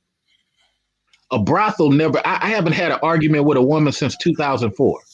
Now, my point in saying all that is not to be braggadocious, is to say that I made a decision for my life not to be in those type of conversations. And whatever you can do that's better than Mr. Research, not to have those conversations.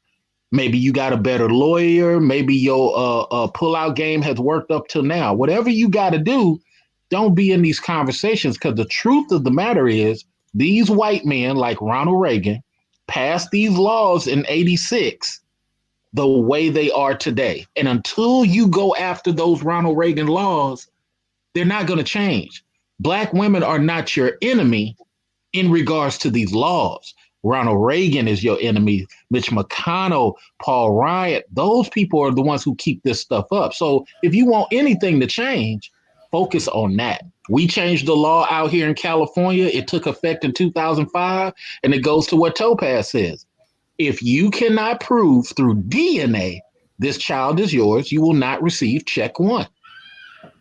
Ooh, how about this? Do you know? This is just a more you know moment for men. If you say you never slept with someone, you know that the court can't order you to take a DNA test. But y'all know y'all be out here deep stroking these hoes, trying to get these hoes hooked on the penis so they will pay for your whole entire life. If you got that good D, keep it in your pants because you're going to run across a crazy that's going to make sure she riding you into the sunset to get that baby and get your money. Mm-hmm. Yep, they do it on purpose, right? Yeah. So just saying. Yeah. Like one day, I used to be a low-level nightclub promoter, and I told the story before. And I used to hang out in the local DC scene, and I hung out with athletes, you know. And one day I had Vernon Davis before he got drafted in my car, and a lot of our brothers are just a game goofy, you know what I mean? They just don't know to the extent, you know, the situation is, you know. And so we dropped off his cousin on the way back to H2O. We in the car, and I'm telling him one of the biggest things he has to do is protect himself, because I see him with the girls, you know what I mean? I see him doing this thing, and I'm like, look, man, you know, protect your seed, man. They coming for it, you know. Make sure, you know.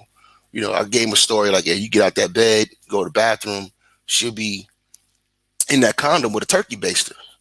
You know what I mean? Exactly. And then she'd be right in that bathroom behind you. And he was like a turkey baster. I said, yeah. He didn't believe me. He thought I was exaggerating, because the truth of the matter is a lot of our brothers, you know, are being taught to be sexual, but they're not being taught to be men.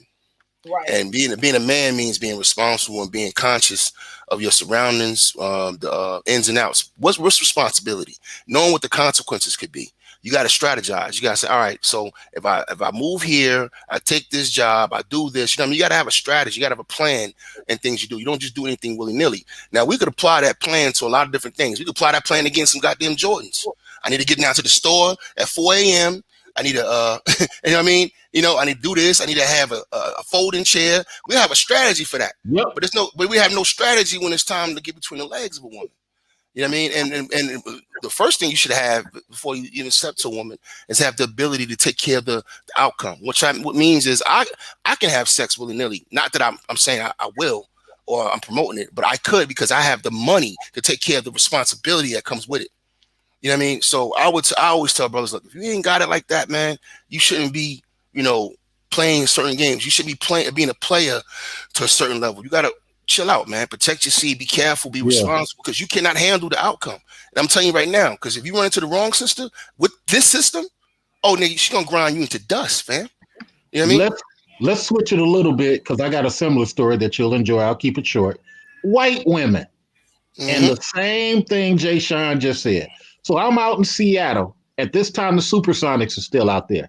It's only 1 or 2 black clubs. Okay, you're either going to go to Tacoma or you're going to be out in Renton. Okay, so I go to this club. Gary's there, and I know him from the town because I'm from Oakland. And Sean Kemp is there, and McKee. Sean Kemp and McKee are 6'6", 6'7", surrounded by white chicks, but the most 17-year-old dudes in the room. And that goes to what Jay Sean said, game done. You up here like, and you know, Gary Sean, he got the diamonds in his ear. I'm 21 at the time. These dudes are older than me. I'm like, hold on. Wait a minute. He don't know nothing about a turkey bracelet? Because Gary's telling him a story about McKee don't know nothing about turkey bracelet. I said, he don't know? And then right then and there, I just recognized something about myself. Even though I'm a young dude, I've way more elevated in the game than a lot of these millionaire black dudes. And white women, if you disappoint white women are going against their family to get to be with you. White women are going against other potential white males to have your baby. If you betray one of these chicks, it's going to seem like 7 black women at once. And that's why I said, look, Richard, I tell brothers all the time, man. If you can't handle, Richard, I tell brothers all the time, if you can't handle Keisha, you ain't ready for Becky. Becky going to rock you in that. I mean, the system was built for her. And she's not going to roll her neck or be loud about it, but she's way more efficient. If you don't believe me, ask Tyrese, what do you want from me, ass? You know what I mean? Look, you catch the right black girl. The right black girl been chilling with a whole bunch of Becky, so she know what to do. But we ain't gonna act like dudes don't be out here with that deep stroke game. Talk about some whose is it, and whose is it, and whose is it, and then when they busting up in the cootie cat, then they want to worry about the baby. Whose is it? It's yours. That's what you say. Whoa, stop that. All right, stop, Ro, stop. Hey, No, stop. Let's stop acting like when I'm in your ear, Ro, talking about, can I come in you? Can I come in you? And you like, yes. So stop acting like you ain't saying yes too. Oh, but we ain't gonna get it twisted. Let me give you Ben the game. When you are making a woman have multiple orgasms, when you are making a woman squirt off like splash waterfalls, you can ask that woman for her whole bank account, her social security number, her trust investments, and everything. And she's gonna say, here, you can have it, you can have it, you can have it. You talk about whose is it? She's sleeping with 5 other dudes, but if you putting it down right, it's yours for that day. And she acting like the waterfalls don't feel good to us. You know, we the only ones out of our minds right now. You know what I mean? Right. Listen, men have a whole lot more power than they've realized, because once you unlock that orgasm, especially for women that don't know how to orgasm, if you the one to make her orgasm, oh honey, she's going to do everything to keep you. Get into your pockets, get into your car, get into your life. She want to be your wife, your girlfriend, your lover. She gonna pop up on you at the studio. She coming to the job. She going in. Wait a minute. Don't give that good to everybody. He said Becky crying games. Water slammer, go to bed. Funny side thing. I was chilling with this girl, and she was talking about all this kinky stuff she's into, and she said she liked fingers. And I said, okay, so what do you like? You like the end? You like the twist, or you like the 2 fingers side to side? She said, actually, that's a good question. I said, please, sweetheart, I got experience. You go to bed too, reserves. Y'all go to bed. Y'all out of line. It's a Lord's day, and y'all just out here acting up. Oh, Mr. Research, I wanted to tell you, you a wild boy for that premiere you did the other day. I was like, oh, what is it? Jesus. Oh, you know, that was an accident. I ain't playing with you. You see this shit? You see this? Y'all look in the chat room. Y'all see this in the chat room? Khadijah talking about, yeah, once we done, I ain't told you that. You see what I'm saying? You see the book? You see the fucking Exactly. Let me tell you something else about Khadijah. Khadijah put in here earlier. I saw it. She said abstinence 2021. But what she did not tell you, that means after she gets back from Germany. She didn't tell you that part. It starts after she gets back. Different time zone out here. Yeah, she didn't tell you that part. Child, y'all is too funny. Back to the child support. So you know what that just go ahead, Topaz. No, I'm saying y'all gonna stop disrespecting my picture. I know y'all see it. How did we get here? Go ahead, Mr. Research. You right. You want to fight for that. Yeah, back to the spirit got us here. Back to the child support. And this is what happened. I'm sorry. That was the devil. I personally think the Black community is about to go through a transformation. I personally predict it'll happen in 2023, and I that is a calculated thing. I think what's going to happen is all these immigration and DACA people are going to dramatically change the Black community, because what's going to happen is the Black community is going to go through a brain drain. It's been going through this for a while. Classism took effect back in 1999.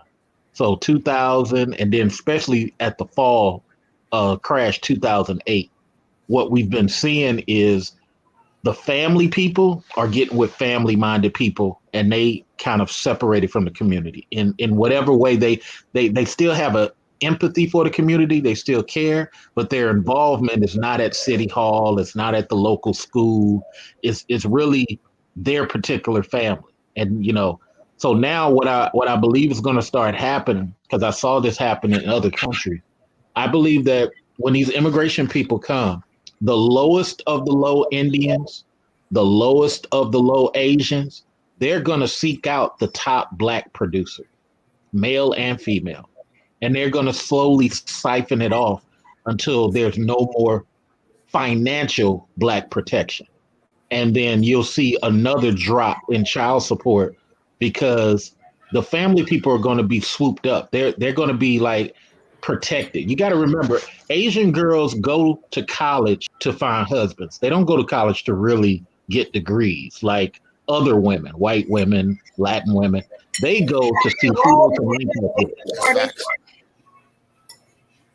Exactly. But how we got to this conversation is because sex is the problem. Sex is the problem in our communities. Let's keep it gangster. This kind of stuff.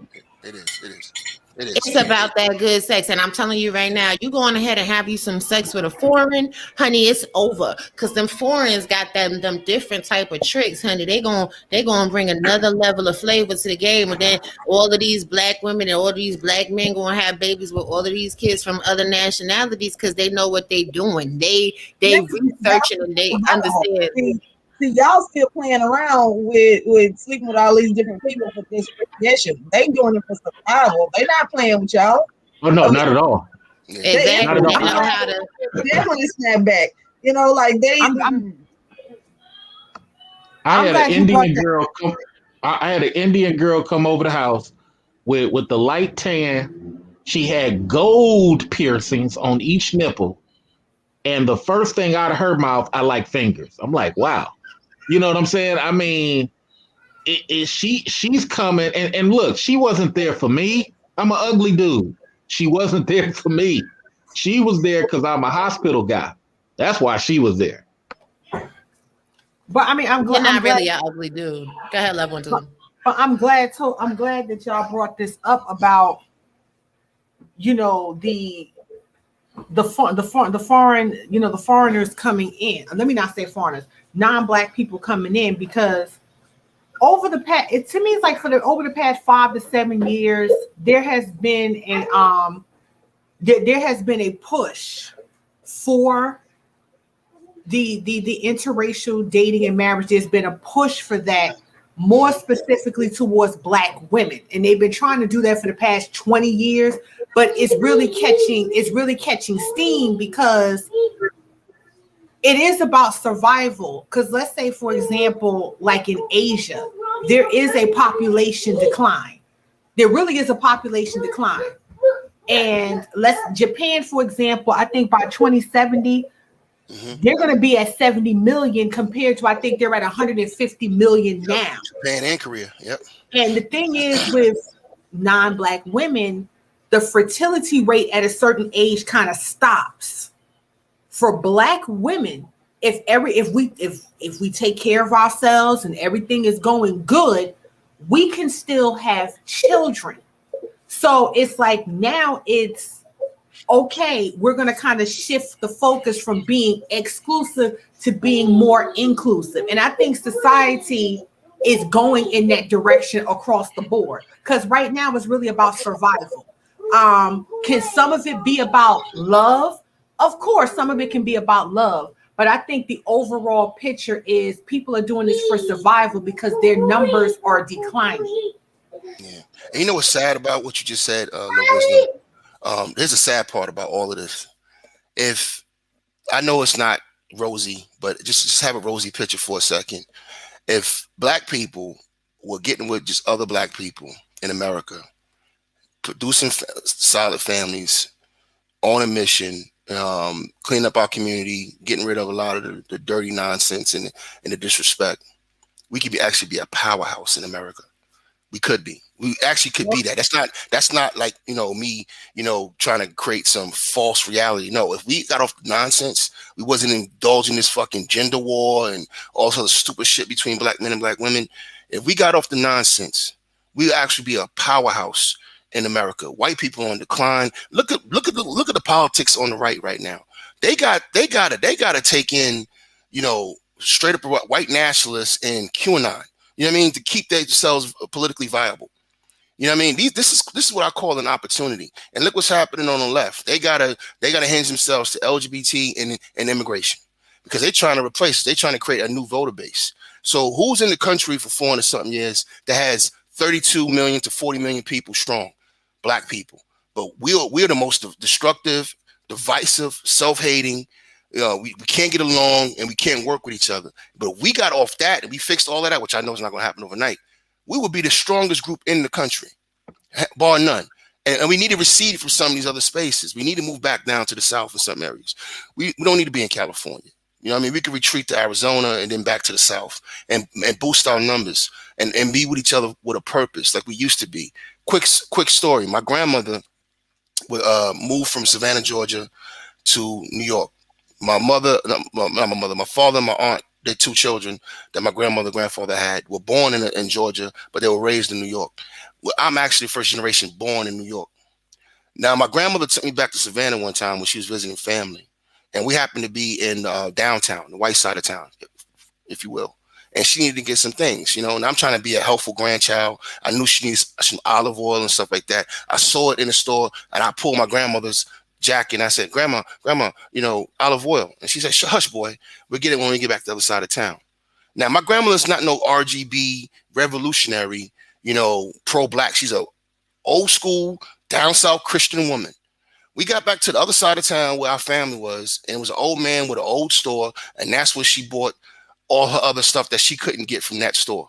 I mean, that she could get from that store. She got an olive oil and some other stuff that she needed, black-eyed peas and all that. But I learned a lesson in that moment that even back in the day, we had a pride about ourselves where we practiced group economics.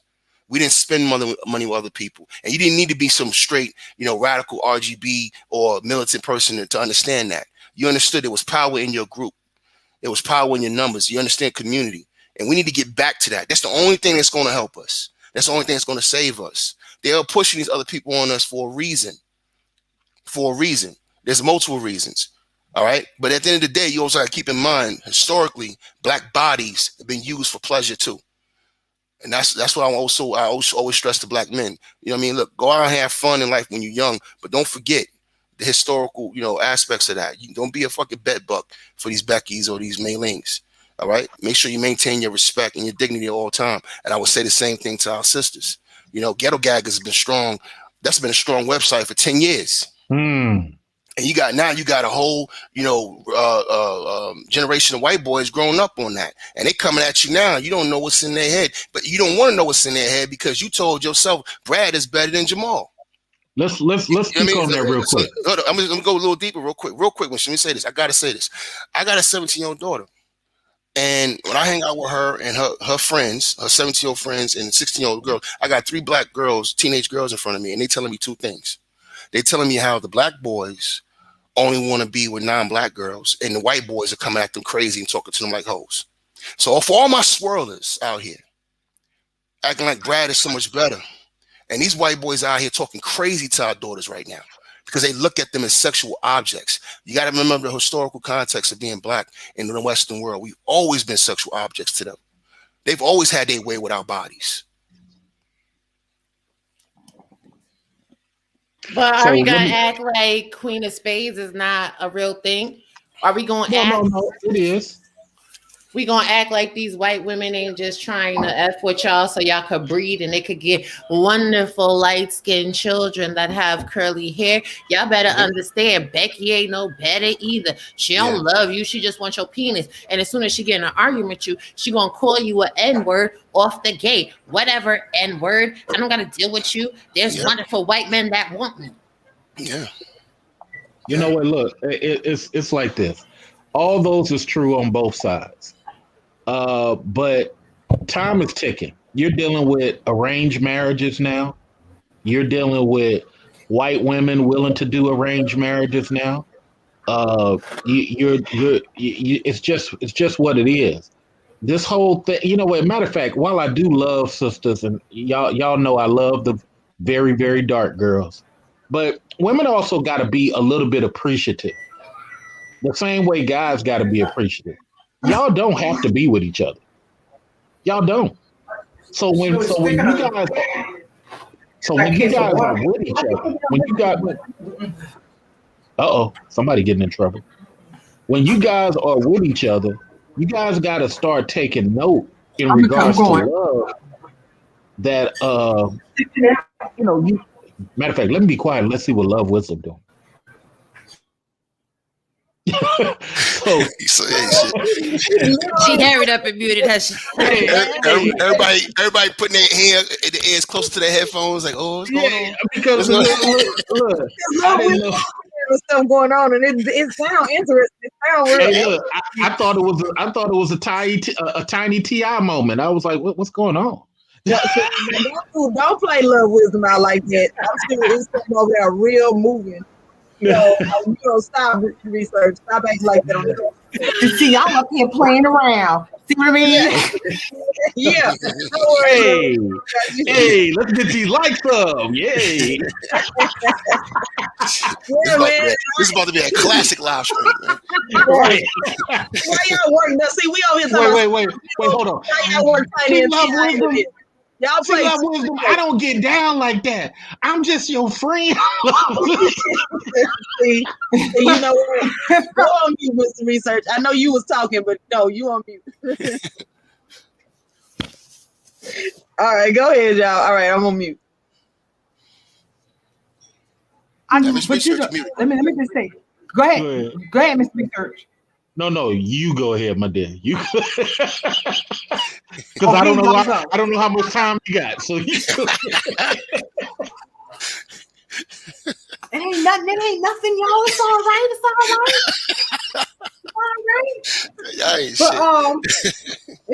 Thank you, Jason. Thank you.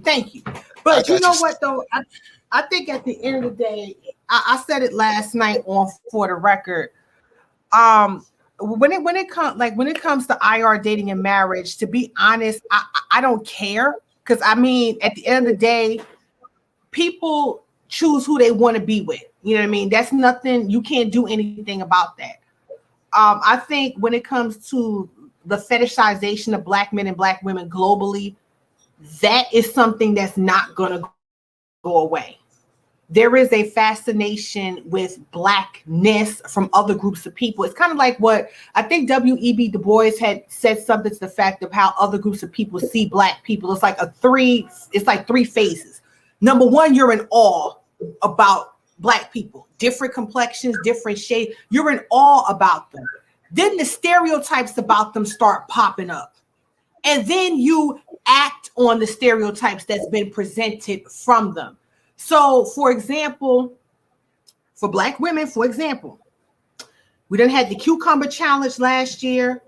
We had the busset challenge. And now we have something called the Cholette challenge, meaning that Black women get to show what their bodies look like under a red light. So on one hand, you don't like to be sexualized, yet you will participate in every sexualized thing that comes out. What does that do when it comes to other people? Love Wisdom. Clearly, Black men created those things, right? Wait a minute. No, they haven't. Now, what ends up happening is when it comes to other groups of people, they will start to look at you with that sexual, that sensual. It goes back to the Venus Hottentot stereotype of Black women. Right. So this is why if you do look outside and even inside the community, because brothers can fetishize over sisters too. Let's not get that twisted. You have to properly vet everybody across the board. And it's the same with Black men, in particular, dark-skinned Black men, right? You go on Instagram, they are oiled down, tatted up, got their bodies all showing, their tongue all out. When you look at dark-skinned Black men, it's a symbol of sexuality and masculinity. So when these women of other groups see this muscular, oiled down, tatted up, handsome, dark-skinned Black man, the first thing they look like, well, what's in between them legs? Because, you know, we heard about the mandingo. We heard that y'all got it like that. So this is why you got to be careful with how you present yourself to the world, because image is everything. Because that small percentage of Black men and Black women that do whore themselves out there online, everybody would think that's the whole entire group. That's why for Jay Sean, when he said with his daughters, the white boys is coming at him crazy.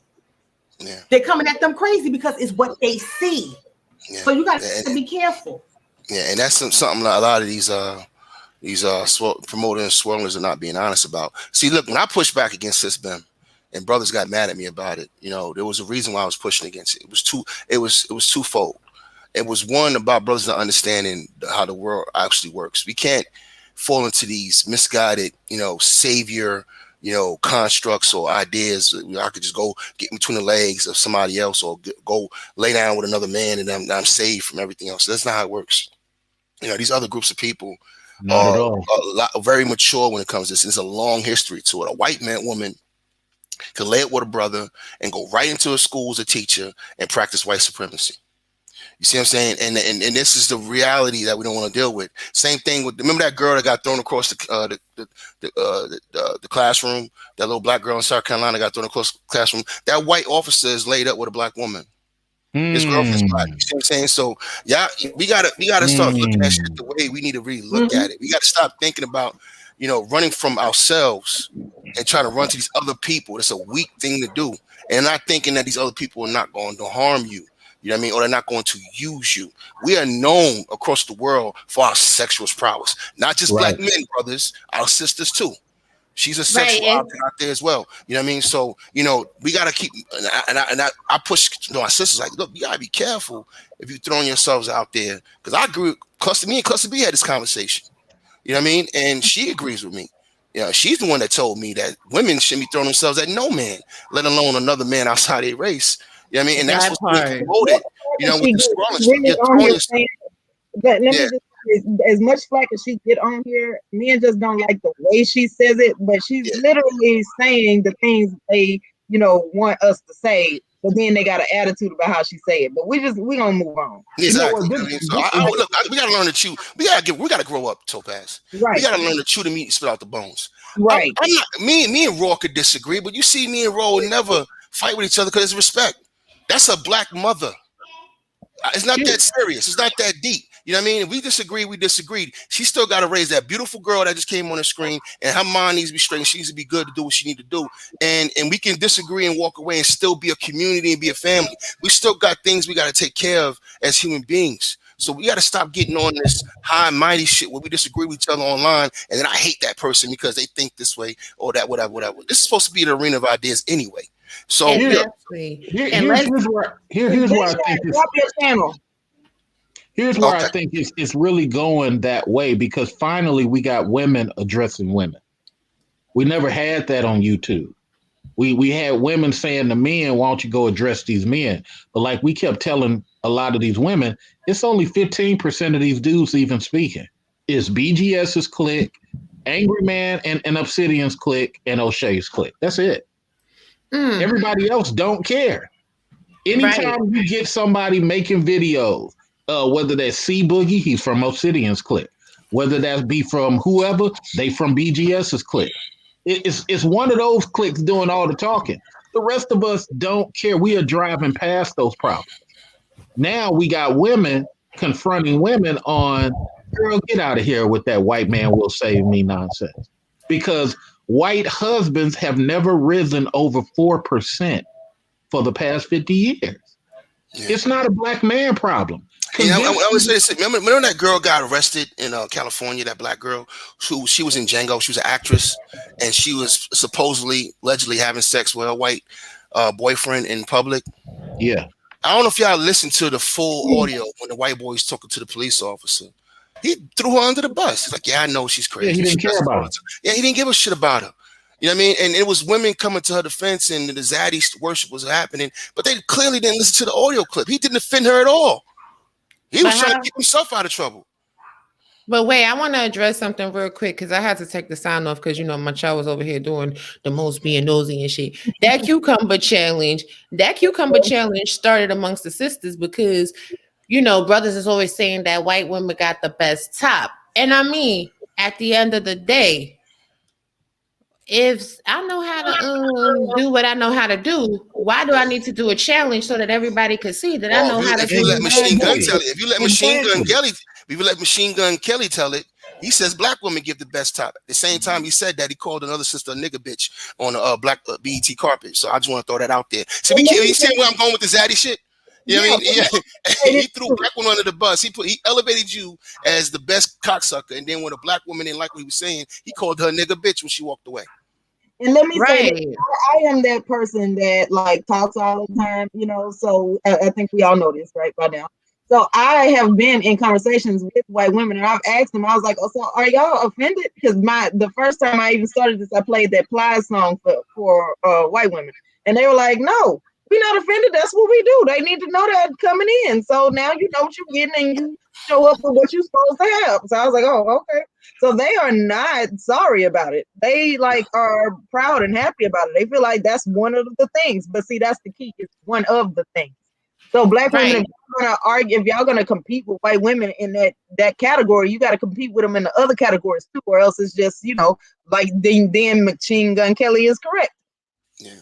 And And this Yeah, is it's the so thing. shifted to Kanye. Kanye think, well, because he had two biracial kids with Kim, that she not gonna pull out that white privilege on his ass.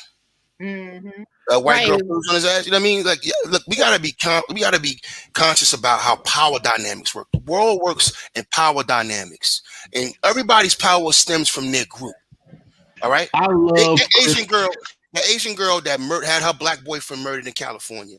You think her people like the fact that she had two kids with a black man? No. But when she was under the gun from the legal system, that community got her ass out of trouble. You see what I'm saying? Because they weren't going to let one of their girls go to jail. So they got together as a group and practiced power. That's how it works. Right. And this is another thing. Black men don't think that black women don't know how to hand it and hand it. If a black woman is not giving you her all, it's because you're not giving her your all. And black sisters, if you have a man and you want to keep him and you want to keep him handy, you might want to you know what I'm saying, talk into the mic a little bit. All you gotta do is talk into the mic a little bit, make some good food, and you could get everything that you want from a brother. You could be living the life of a Becky. But black women got to get up off their high horses like, oh, I ain't doing that. Oh, ooh, that's nasty. No, it ain't. Let's free flag fly. Handle your handle. Just say. Matter of fact, I ran into when I first moved back to Cali. I ran into this nice tall sister. She's about 5'9", and tall for a woman. She was about 5'9", and with the heels, like I'm used to dating very tall women. Okay, so like 6'4", 6'3", but with the heels, this young lady was a good 5'11", right? And boy, I would not tell her, but I was really into this girl. She had a kid, so this goes with the baby mama thing. She was trying to handle her business. She was dark, like darn near purple, and I loved it. Here's what happened. She was raised by a white mother and father who had adopted her. So part of her black experience she had not tapped into. But ladies, her experience with wave top Willie and tank top Tony had destroyed her so much that she didn't understand she's dealing with a high producer from the streets, but I'm a smooth high producer. So I take this girl out. We went to a Hawaiian restaurant. She felt so good. She was on my arm. It was all good. I was like, yeah, I can. Yeah, if this goes well for the next couple of years, I might stop right here. That's how I was feeling. Here's how she messed it up. One day, she's calling me. I got to get to the train. I got to get my child before blah, blah o'clock. Okay. When do you expect to get off the train? I'll get off the train, blah, blah, blah, but the bus coming. No problem, sweetheart. I will drive 10 miles over to where your bus gets off, pick you up, and take you up to your child place, right? Her train ended up coming late. Not my problem. Now she's 25 minutes late. She only got 5 minutes to get over there. We're in a sports car, baby. We will get there. No problem. Then we're driving. She's rushing me. Wait a minute, sweetheart. You wouldn't have made it if I hadn't have made this move for you. Calm that down. We go. She gets to talking more, whatever, because she's stressed. Sweetheart, once again, you in a car. We got 2 minutes to get there. Chill out. I don't like all this. She continues. No problem. Drop her off. Down, drop her and her child off, and now she's talking about how the former Tank Top Tony, who she ain't messed with in 4 months, you know, he ain't got no other vagina to get, so he trying to backtrack to whoever's most gullible. That he's popping up at her door, and you know he's banging on her fence, and you know last time he had a gat, and I'm like, you know what, sweetheart, this ain't gonna work. I'm good. Never saw her again. But I think about that pretty girl all the time. If she had been more in control of her life, she could have been sucking on something right. But Child, listen, and that's another thing. Women don't need to be introducing all of their kids to every single random dude. Let me tell you something. When I Hold on. Hey, Roy, can I come real quick? I gotta go. I just want to say goodbye before dropping off. Thanks for having me up here, Topaz. It was fun. You're welcome, Jay Sean. As soon as I say Yeah. it's time for you and research came up, now you leaving. right? Oh shit. I got a maintenance call. I'm not even gonna get sucked into that. I gotta go. But but anyway, yeah, we got some beautiful sisters, by the way. And Mr. Research, it was been real, but I gotta run. And y'all guys be good, man. Good conversation. Hey, Topaz, for real, we need to do if we can do that single parents panel if you can. If you want. Yes, you have my email. I'll get it. Drop it in the back chat real quick. Okay. I'll send it to you too, Jay Sean. Okay. All right, y'all. All right. All right, peace, Research. peace out, man. Peace out. But yeah, women need to be careful who they be involving around their children. When I was a single mother for the longest time, I did not let anybody see my daughter, meet my daughter until it was a serious thing. My husband didn't even meet my daughter until we were engaged. You understand what I'm saying? Like, women need to be more careful about what they expose their children to and their potential partner. Because at the point that a man is trying to get to know you, he don't want to know all your baggage. He don't want to know all the problems you got going on. Because then that adds to the cons list. Whenever anybody is dating a man or a woman, there's a pros and cons list. So if your cons is you got baby daddies, you got baby daddy issues, you got all of this drama. I'm giving some strawberry ice cream. You got all of this drama going on.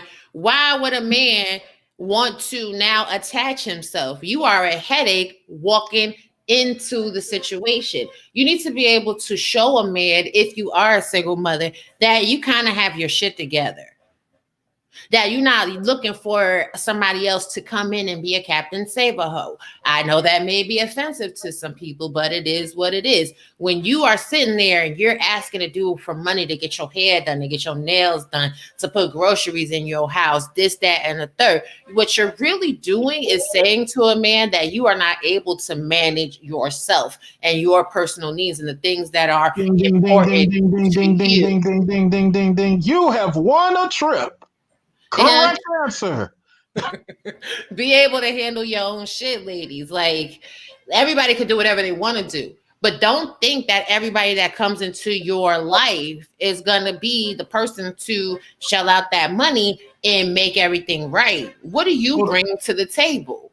Hold on, I gotta ask you a question, because it's like when you was on my show and I told the guys, sometimes a woman is like a second daughter. That's Maybe not some classy, elevated women or some women who can see themselves, but these average women who come into our lives, they're like another daughter.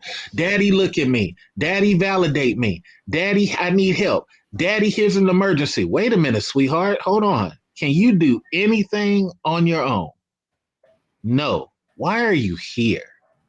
The escort don't give me this much problems. But go ahead. Right, exactly. And you know what I'm saying? First of all, if anybody goes to click my link and they're not subscribed, YouTube been robbing me. So please make sure y'all are subscribed.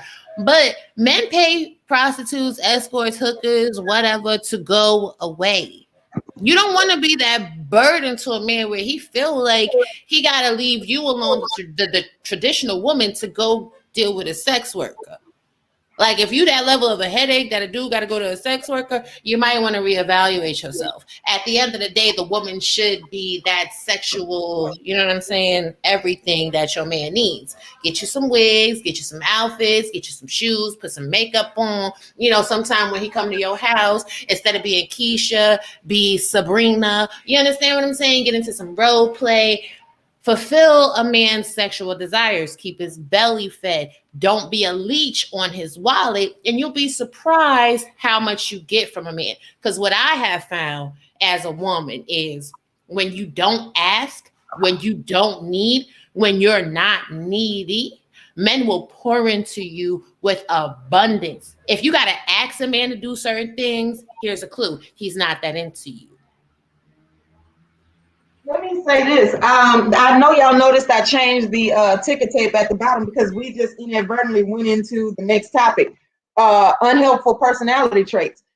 You know, how about not, you know, you shouldn't want to be a burden on anyone, your parents, your man, your woman, your kids, nothing. So like, just try to have some kind of decency and something that you've done in your own life. Like what exactly are you contributing? If you don't contribute, you don't get the withdrawal when you get older.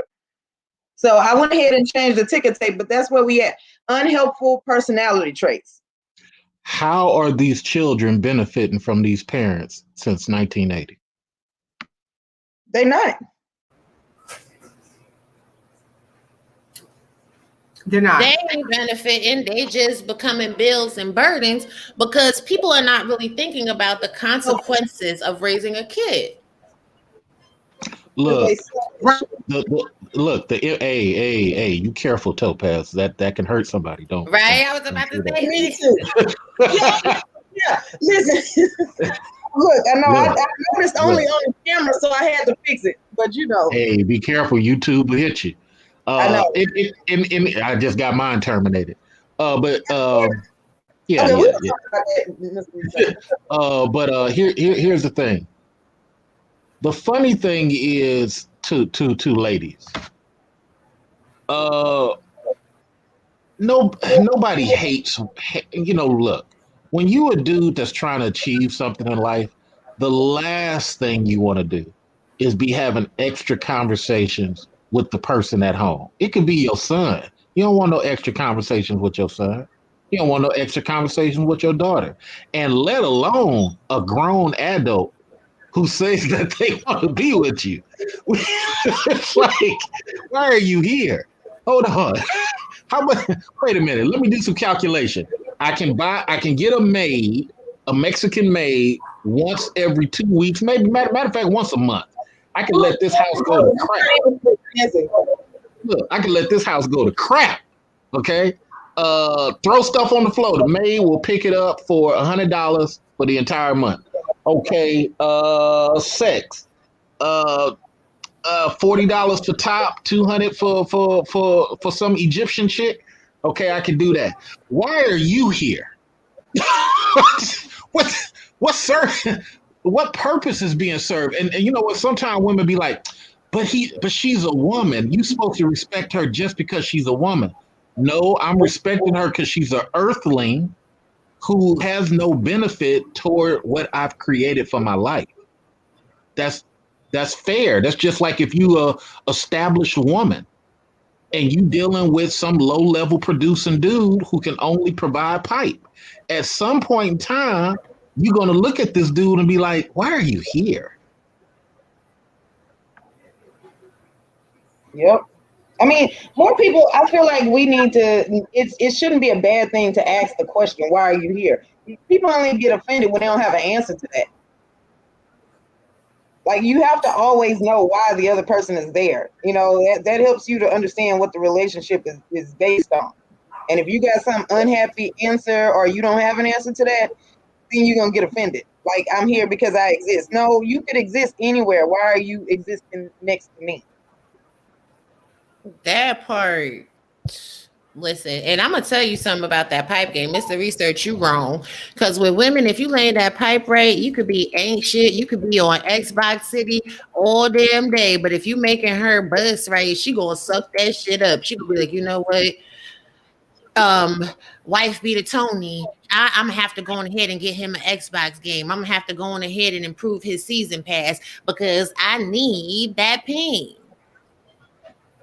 I gotta say, I'm not cashing out on dudes. I already got yelled at about that, and I don't care. I'm still not gonna do it. It's just never been my attitude. Like that's just never been something. I feel like that's just against the natural order of things.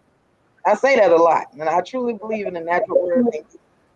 I'm not gonna do it. I'm not gonna contribute to that. Right, and a lot of the good women won't, but we're talking about the majority. The majority don't care. I know someone right now is busting their ass. They doing 80-hour work weeks while they men do a bullshit ass part-time job and sits on the Xbox, but she's all right because he got a big peen. That ain't And I enough. know, you know. That's not enough. He can have a big peen and then come over and then go home. What? I don't understand why all the extra. That's not enough. I'm not gonna work myself into the ground because of a dude's P game. I'm sorry. That's just not enough. Girl, you know But some you women do ain't have never had an orgasm. Go ahead, sis, right. You sorry. do have women out there who have very low self-esteem. So this is why some men they rely on games so much because they can talk that shit and slang that dick. And for some of these women, bam. I just try to figure out like what is it in life that would have told this specific woman, like even if you do have low self-esteem, how does that translate into you paying for somebody being next to you? Because if you feel like you have low self-esteem, are you ever going to truly believe that that person is there because they actually enjoy you, either you or what you're doing for them? So But like, that's how does that it make pimp that game. jump? I don't get it. That's that pimp game. That's the same way that pimps Right. stay thriving. A pimp knows how to say to a woman everything that she needs to hear. So she keep going out in the street and opening her legs and letting other men pay her, and she give that money to him. See, women got to be hit Right. to game. That's why I'm glad I grew up with the dad I grew up with and the male friends that I grew up with. And women need to know this. Men will tell you anything to get them pants to drop and them panties to drop. They on it. They going to say they love you. They want to have all the Thank kids in the you. world with you. They going to be with Thank you you. forever. You got to make Thank men you. prove it. Mhm. Mr. Research, anything to add? And Mr. Research know because he used to be part of the game. Mr. Research talk Yeah, that why talk. was the time that he ain't saying nothing because he like, dang, I used to do this. No. I mean, it's legit. It's just that okay. Let me give you this part of the Tank Top Tony game. All right. So I'm gonna stand up just for this portion of it. So here's the Tank Top Tony game. What a lot of women don't realize what Tank Top Tony has decided to do. Tank Top Tony would sit up here and say, check this out. Girl, I like what you're doing. You smart. For sure. Yeah, you a professional woman all day, no doubt. Yeah. Oh, pipe it down at your command? No doubt. No doubt. I'm ready. I'm ready. It's all gravy. Oh, go out when you want to go out, where you want to go? It's not an issue. It's not an issue. What Tank Top Tony does is he remixes the game where you are the star of this whole movie. He's not even the director. He's an extra add-on. So Tank Top Tony puts forth no effort. You feel me? I don't have to put forth no effort. You're telling me what to do. You're telling me where to go. You doing all, but here's where she messes up. She says, and I quote, but you a man. Whoa. I'm the pipe player.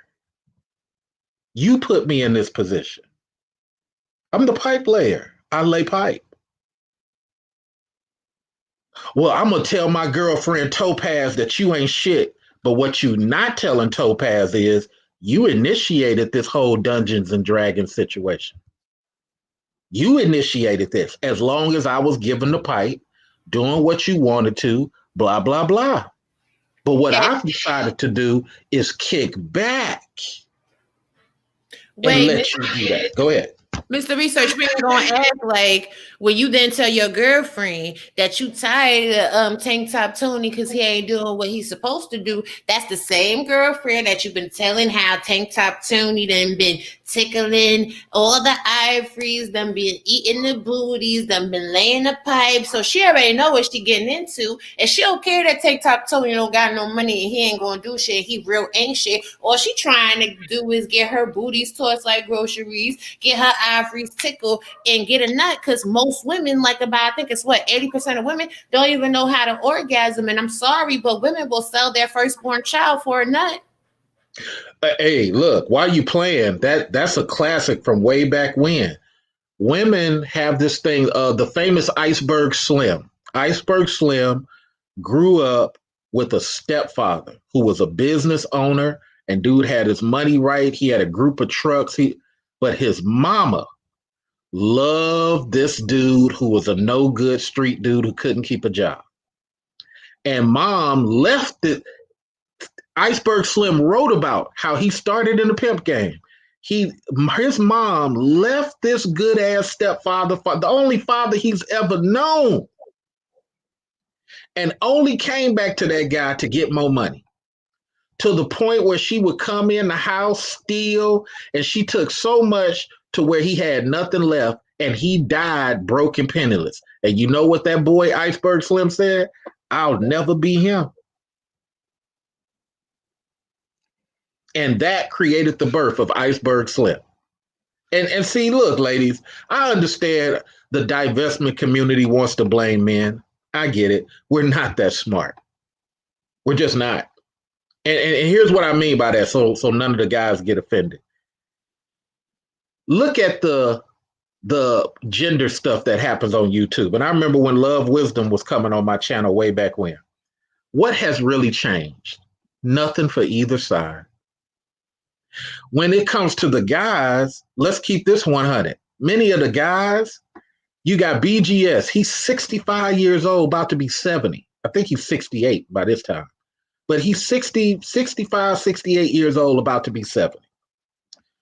Divorced twice, his own children don't listen to him. You got Mr. Fantastic about to get divorced. You got the dude with the helmet head. They don't even listen to him. They took SYSBM from him. He's with a Filipino wife. Hold on, man. I'm gonna drop these. He's gonna chunk them out there like the ace of spades. Well, because look, I've been around here since 07. I don't care. I mean, I've been around since 2019, but I wasn't really paying attention. I was in the chat. I want the community to win. The reason I'm dropping names is because I want the community to keep it real. You got dudes who are in their Uber making videos because they ashamed to go to their apartment. And you got dudes at their apartment who living with their baby mama. But they on YouTube like, I'm really winning. No, the community don't heal like that. The community don't heal like that. And on the women's side, it's the same thing. You got the Cynthia G's, can't even get a house, living in an apartment, got to make videos so she can make bread. You got Nyla and her little puppy Taz. They sitting up here running scams, doing what they doing just so they can survive, running from bank fraud investigations. You got how many people need more money? You're not even managing. You're getting get out of it. We're not gonna do it. I guess my point is, look at all these people other Black people are following and listening to, expecting their lives to get better. So the reason I brought up Love Wisdom being on my channel, look, that's been almost 5 years. What has happened? Nothing. The people like us who do have some common sense, we're stable or we got more power. The other people, they get money, but they stuff and fetch it. They selling out the community to get that money. And then what's going to end up happening? The minute the non-Blacks come against O'Shea or Angry Man or BGS or anybody, then all of a sudden, I'm Black. Help me out. Protect me. See, you got. I feel like I'm not going to play double dutch with people. You got to pick one. Either you or you not. If you gone, that's cool. That's cool. Fine. Then gone, but be gone. But you don't then get to come back and then be like, but y'all supposed to help me. Why? Because see, on your way out, you was talking crap. You was, shunning us. You was telling us we ain't enough. You didn't want to be part of the solution then, but now whatever it is you was over there doing didn't work out. So now you need our answers. Now you need our help. Wow. Let me say one more thing, because this goes back to why I say I'm glad women are finally speaking up. Look at all the divested or swirlers who have gone away. Why is Crystalline Carrison using her maiden name now? Why is it? I don't know. So I'm glad you're telling us this. Why is it Crystalline Harris Carrison now? Arsenio said, and look, I'm not hating. I'm just saying, a lot of times people be trying to make it seem like white man is good for me. And then 5 years later, oh my God, white man, I didn't think you do that. My auntie is going on 85 years old. That white man left her at 70. Oh yeah, he was with her from 19 till 70, getting all that cooch. But you know what he realized? I ain't got to put up with this. I'm a white man. How much is going to pay for this divorce, baby? Okay, let me. Here you go, sweetheart. The house is all yours. No, I'm not even going to fight. The house is all yours in Arkansas. The house is all yours. I'm finna go get me some white blonde who has agreed to have this breast surgery, and we're good. We good. Man, that's the white man. See, this is the thing people don't understand about the white man. Wait, no. I got to make this point. This thing people know, and I'm not capping. This is real. The white man doesn't have the problem other cultures have, because the white woman realizes that majority of her looks died at 40, 45. She's willing to go, you paying for this 10,000 breast surgery? Here I go. No problem. She's willing to do that at 50 years old, 60 years old. Look at some of these housewives of Hackensack. These women without the breast surgery, they basic girls. But you know what they realize? I got some white man, Indian man, Latin man hypnotized long enough to do it. And look at all the women who, since those shows came out, that the husbands have left. You say 70, how about 80? Out. Start over. Right, because let's be real, Erica J is a noted housewife on Real Housewives of Beverly Hills. Right now, she's going through a divorce with her husband. But what did she do while she was married? She capitalized off of her husband's wealth. She got her titties done. She got her ass done. She got her lips done. She had a glam squad. She started a whole new career. She appeared in Chicago on Broadway. Honey, she got a TV show. And her husband's like, all right, I set you up so you can be productive and wealthy if you manage your money right for the rest of your life. Peace out. I'm on to the next young chick. Because older men with money, and especially white men with money, you need to understand this.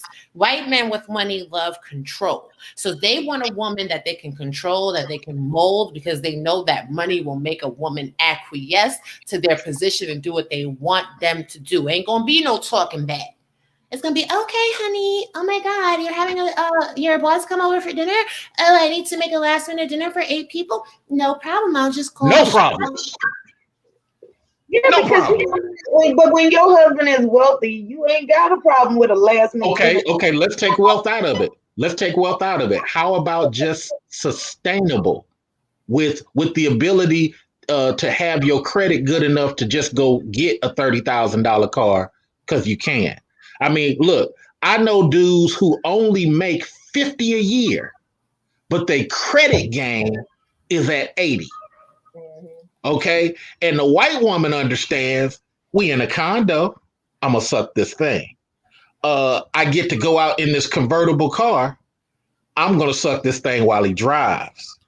Look, even, here's my last point. Even black women understand this. When I was living in Atlanta, I knew dudes who, it was certain black girls who understood what a high producer was. This dude is studying for his finals, getting blown. Okay, because she understands I could be doing worse out there in the cold.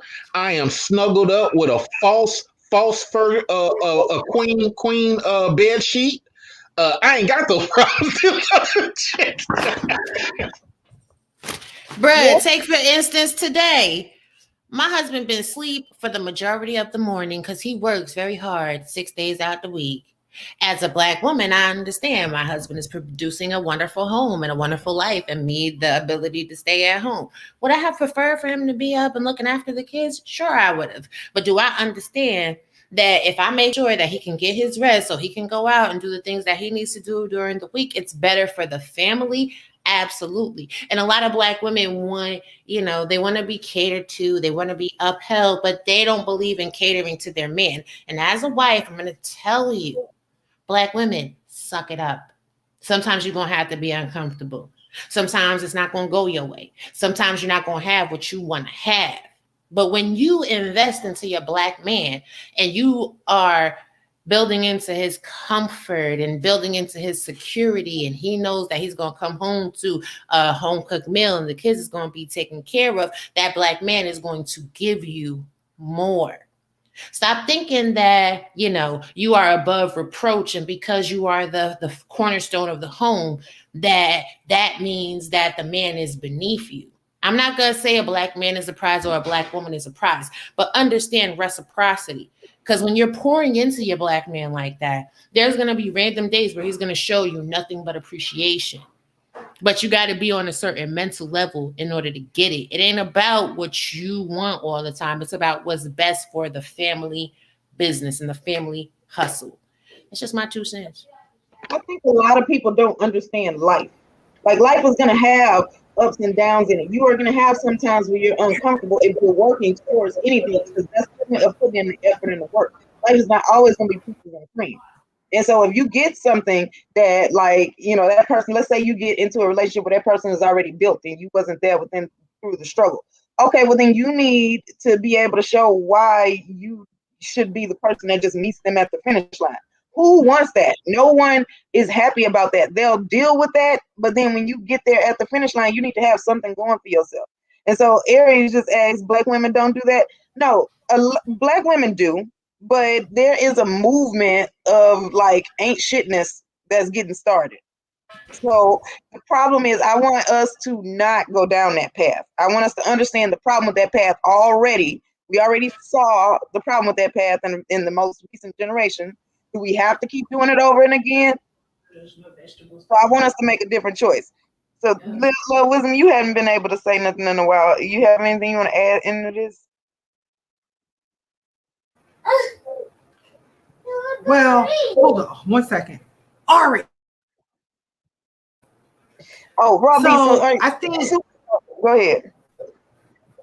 So, to Robbie's point, I agree with what she's saying. The thing about it is, Black women have been doing that though. Black women do cater to Black men. Some will even say Black women cater too much to Black men, and the energy is not being reciprocated. Of course, you are submissive to your husband and you cater to your husband. That's a given. That's par for the course. I think what happens now with Black women is the option to be able to have not just a man as a preference, but other groups of men too as a preference. And I think women across the board should invest in a man that will invest in them. What Black women did, unfortunately, Black women invested in men who did not invest in them. So part of the reason why you have this investment movement going on, the BWE movement, is because whether it's your mother, whether it's your auntie or any other woman in the family or the community, you did see a lot of catering to the man, but it wasn't reciprocated. So what happens is the girls see that growing up, and then they're like, hold up. When I get older, I'm not going to take this. I'm not going to make the same mistake. Now, you should, as a woman, cater to the right man, the strong man, the protector, the provider. Now, I know Raw B, If Raw B felt as though her husband now was not a provider or a protector, she wouldn't be in there at all. Because Raw B is the type of woman, she ain't finna cater to no man, and it's not going to be any reciprocation. You know what I mean? So going forward with Black That women, part. you're right. Going forward with Black women, it's like, wait a minute. Let me assess the situation before I go in head first. Number one, I do have options, whether it's with a Black man or no, I have options. Number two, all men, regardless of the race, must be vetted. Because you got white dusties, you got Asian dusties. It ain't just the Black dusties around here. So you got to vet every man. And number one, when I say pick me, this is a new spin on pick me. Pick me is me, myself, and I. I pick me first over everybody. So my interest and my needs come first. What's best for me? So if I'm in a relationship with a man and I feel as though it's more of a liability than an asset, I have the right to leave, cut my losses and leave. Not sit there and say, well, you know, I'm just going to wade through this. Ain't nobody playing Florida and James Evans off of Good Times. We're not doing that. We're not doing that. So it's very important for Black women, just like the men are telling the men, hey, you got to invest in yourself so you can get the right type of women, so you don't have to keep complaining about the lack of submission, right? We're telling the women, invest in yourself first so you don't have to be in these situations where you are catering to somebody that's not catering to you. Don't sit here and be anybody's doormat. You have your ducks lined in a row so that you don't have to get caught out there. Now, do you have some divested women who just do the absolute most? Yes. Some of these women do the absolute most unnecessarily. But I think for the most part, it's really for Black women to put themselves first and stop catering to people that there is no reciprocation in return. I think that's what it all boils down to. And I think that Black women should be very careful who they listen to and who they support, because it's like what Joseph Goebbels said. You tell one lie, it's a lie. You tell 1,000 lies, it becomes the truth. So you got to be careful with who you listen to. And at the end of the day, pick you first. The decisions that you make determines whether you'll succeed or whether you'll fail. And I think that's what it all. I think that's what it all boils down to. And putting yourself first. And for many men, I think that people are misusing the word pick me, right? Like, so in terms of a woman wanting to be chosen, she's showing herself as a positive, you know, a positive example of femininity and womanhood. That to me, the way pick me came up as a term was supposed to mean women who are willing to do things that are to their own detriment, to the detriment of the community. They're lying, they're throwing people under the bus, like just basically cutthroat for no reason. It's way different than just being a competitive woman who gets the attention that she's looking for, right? That's way different. So I want people to stop calling women who are like, if you know that you have a goal to be married and you put yourself out there, and you do what you're supposed to do and you get chosen, what's wrong with that? That's not like, I don't want that to be a pejorative. I don't want people to call that person a pick me, because it's nothing wrong with wanting to be picked and then getting picked. The problem is we used to say pick me was to mean a chick that like is basically lying and scheming to get something that she does not deserve. It was a pejorative term for a reason, because there's no honor in how she's doing it. But go ahead, Mr. Research. You getting ready to jump in there. You on mute. originally what I knew, Pick Me started from that swirling community. Now, maybe it started someplace else, but I saw it start in that swirling community, and it meant those women who are willing to do anything for a black man. And the reason why we knew it was a black man is because what Crystal Carrison was pushing was, hey, if it's a white guy, it's okay. And that's when people started noticing the conflict of interest. When a white guy would do something, he would be addressed as, this guy, he has mental issues. But when it was Tank Top Tony, these black men, I said these black men, these black men, part 55, these black men, part 299. These black men, black men, black men. Oh, sorry. You better stop it. And I got the They I caught the it squirrel Holy Ghost. and that's not even what it tells me. Like technically, if you raising white kids, you would be the mammy. You know, like they misuse a bunch of stuff. I stopped listening over that. But the same thing is true on the dude side. I hate black women. Black women, black women, black women, black women. Well, brother, can you move to Montana? Because they really looking for some BBC. Man, it's too expensive. Brother, the apartments is only $400. I don't know about that, Mr. Research. I'd rather spend $2,000 and go to Brazil. They need emotionally and mentally expensive because they're gonna get out there and get their feelings hurt and they thoughts bashed if they go out there and don't know what they're doing, trying to blend into Minnesota. Hey, Oregon. Well, that's why it's a ball. Wisconsin. Wyoming. Because I think at the end of the day, you know, for women, you know, the manicures, the pedicures, the hair, the perfume, the lingerie, like that's to attract what? Men. It's the same way men get an edge up. Men buy fancy cars. He buys cologne. For what? To attract women. So I think at the end of the day, you know, a black woman being a pick me for a black man is no different than a black woman being a pick me for a non-black man. It's the same thing. The goal is to be chosen by a man.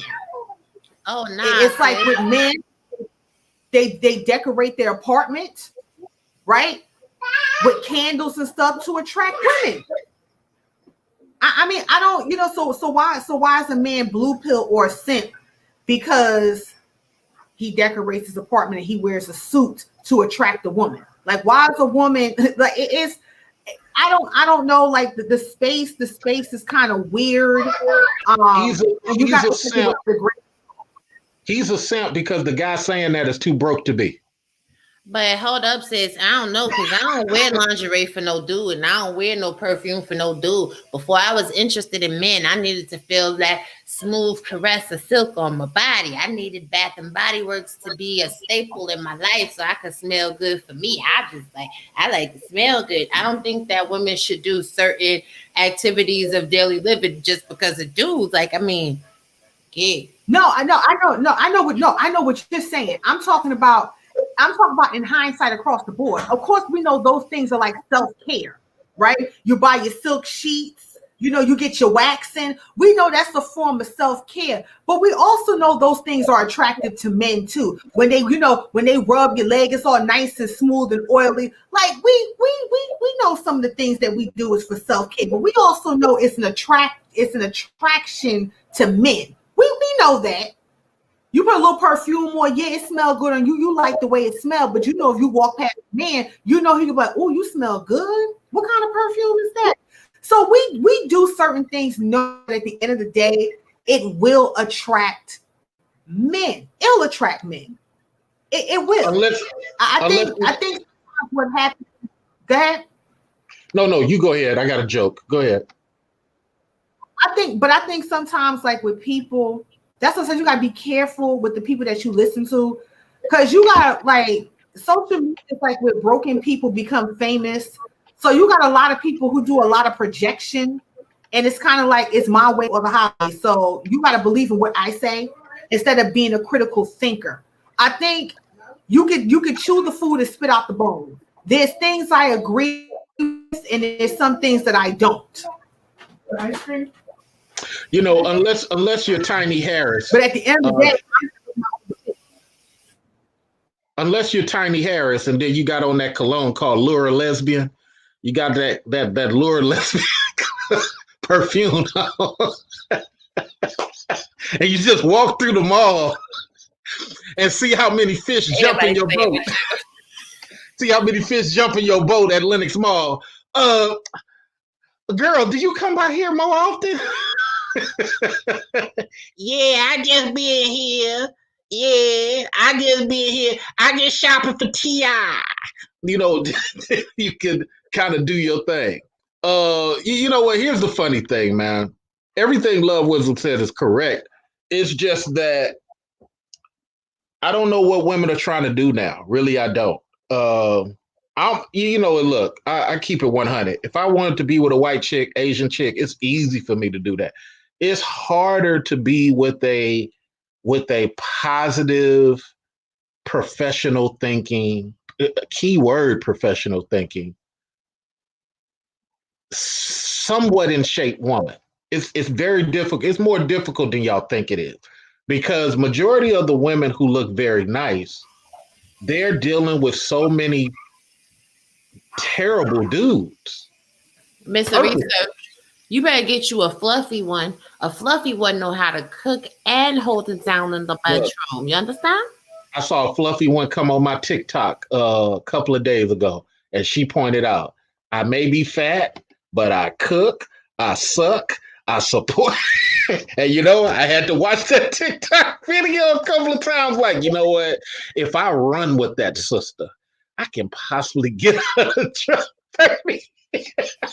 Look, you can always help her get in shape, honey. But that when you see a woman that's fluffy, that means one thing: she eating good. If she eating good, she cooking good. Because everybody can't afford to go out and eat, honey. Like I said, she had me on the suck part. But anyway, so but hey, you better stop, young lady, stop doing that. Topaz, stop. Bad Topaz. Topaz showing up that pink. Listen, now I was Don't try to explain it. It makes it worse. Makes it worse. Don't try to explain. Makes it worse. Bad kid. I know that my soup is done, and Topaz acting up. Anyway, my final point is just that. Yeah, look. Like I said, I like sisters, but sisters got to understand that the new competition is really coming. 2023, I think all this gender war is going to go away, because even now, you got South Asians attacking Black women for their talking points on YouTube. Let me say that now. Oh, you haven't seen that, Robbie? Yeah, I have, because a lot of Black women on YouTube ain't talking about nothing. They talking a whole bunch of stupid shit. No.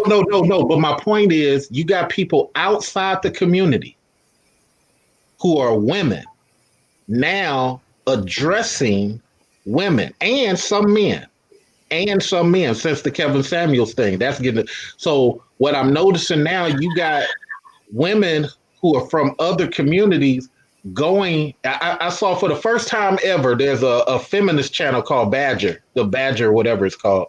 And they were talking about something one of the Black workout women was talking about in reference to feminism. So women got to understand classism is here. If you are still dealing with lower classes producing dudes, that's your problem. That's your problem. Because they got low. I think Love Wisdom said they got low producing dudes on the white side, the Asian side, and what it is, man. Look, don't blame people for your choices, because little 5'5" Harry with the hairy chest and the hairy belly, he's available. You might have to whip them into shape, like I had to do that fat lady we was talking about. But women are not going to have this argument of black men no more. That's about to come to an end. I really predict. And y'all going to look back and say, somebody said that before on one of these shows. Mr. Research told you, 80% of what I predict comes true. Mr. Research. In a world where Black people are not valued, what do you think about that high value conversation? I think it's fucking stupid, honestly. Well, I don't use the term value because people tend to misunderstand it. It's really high career, because high value has nothing to do with money. It's about your connections. So if I work in the transportation industry, I need to be connected to people from New Jersey to Oregon, everywhere transportation is, because if you come into my world as my wife, girlfriend, or whatever, I need to be able to make sure this money flows regardless of what. You see what I'm saying? High value people are really high connected. I work in medical finance. People don't even know that's a thing. But I got 5 certifications for any different demographic of medical that has nothing to do with patients. I'm employed even if I'm 90. You see what I'm saying?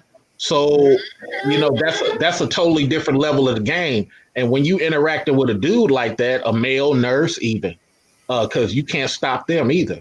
Uh, you got to understand you're dealing with another class of guy as opposed to, let's say, and I'm not picking on people, but as opposed to, let's say, a guy who picks up packages for FedEx. Okay, you got a job, but sometimes your job is limited to whether you screw up. If you screw up at FedEx, you can't work at none of the other FedExes. And the only other option for your industry is UPS and Airborne. And they don't want your ass once you done messed up. Right. That's my point. So it's like there's a difference between making high money at a job as opposed to a career. And that's why Kevin Samuels, girl, stop calling me. And let me answer this lady's call and then I'll get back to y'all. Okay. That must be the good goods right there. Yeah, exactly what we were talking about. Oh, that must be on the screen. I'm just trying to make sure I would. But no, listen. So, have you tasted it yet, Robbie? No, my pressure cooker is letting off the steam right now. Okay. High taste.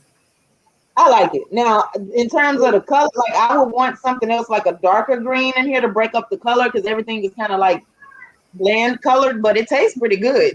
The lemon, I think, did good. Of course, I had to put some paprika in it and some other stuff, but that's just me. Did you put some parsley in it while it was cooking?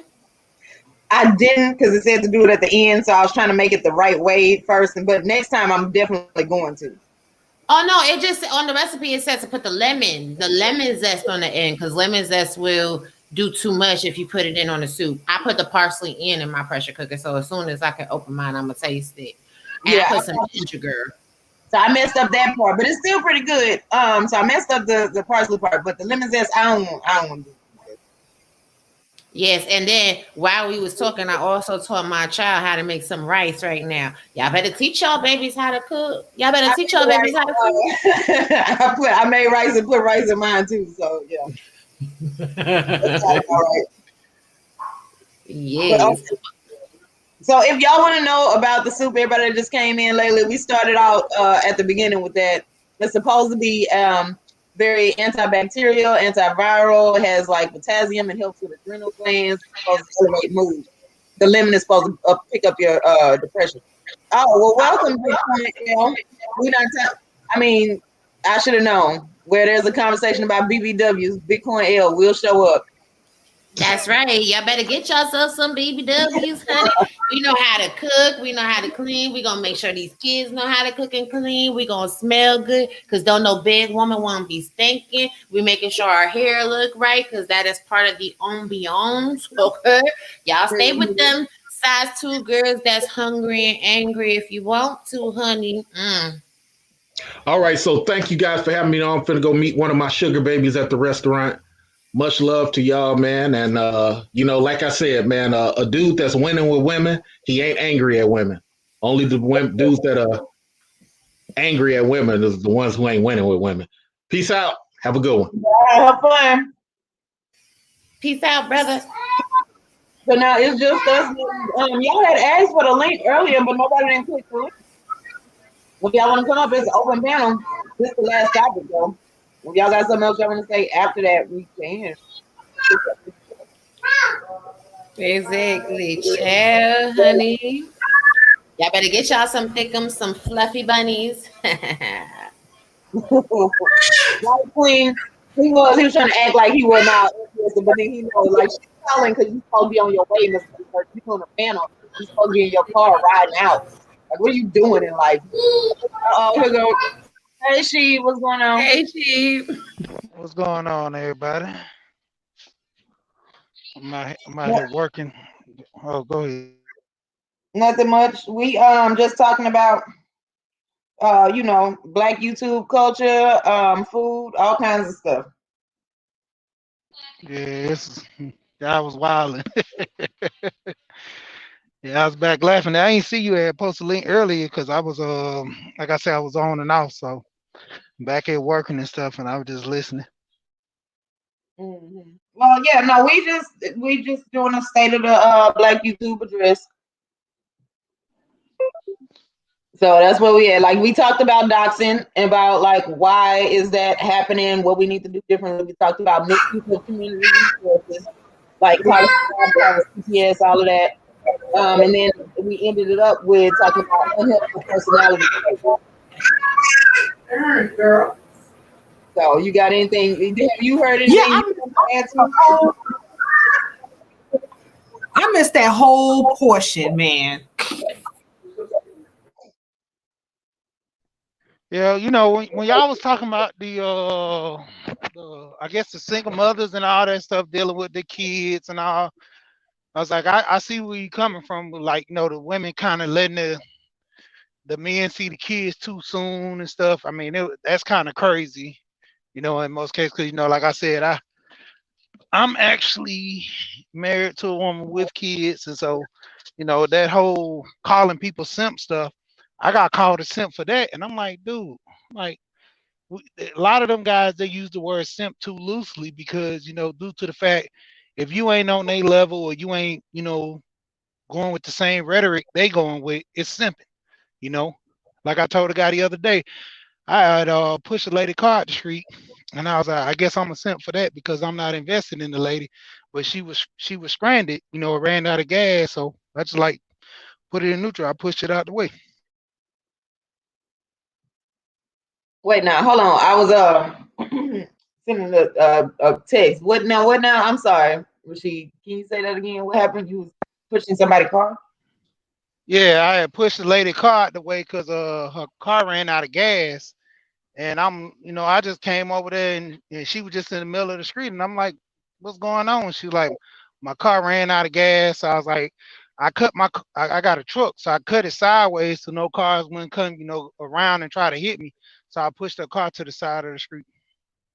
Oh, that's a nice thing. So Yeah. hopefully she had a good attitude about it. Yeah, I mean, she ran out of gas and went 2 minutes she can do. She was on the phone with somebody. And, you know, if you there and they all the way Wherever. Yeah. Oh, child, this pressure cooker getting on my nerve. Like it's on the countdown for the last 3 minutes, but I opened the pressure steam up for the past 10, 20 minutes, and it's still spewing off pressure. I want to taste of my soup. Yes, yes. And you know what? And I'm struggling because I'm gonna say this. We're gonna come right back to you because this food, you know, I would cut everybody off for food. Okay, so don't take this person. I am missing the fact that there's no cheese involved. I love different types of cheeses. I don't know where it would fit into this recipe. It doesn't even go here, but I don't know. I'm just that's the only thing. That's the only thing that's out. I try to work that into a lot of different recipes. I got to grow up with my eating.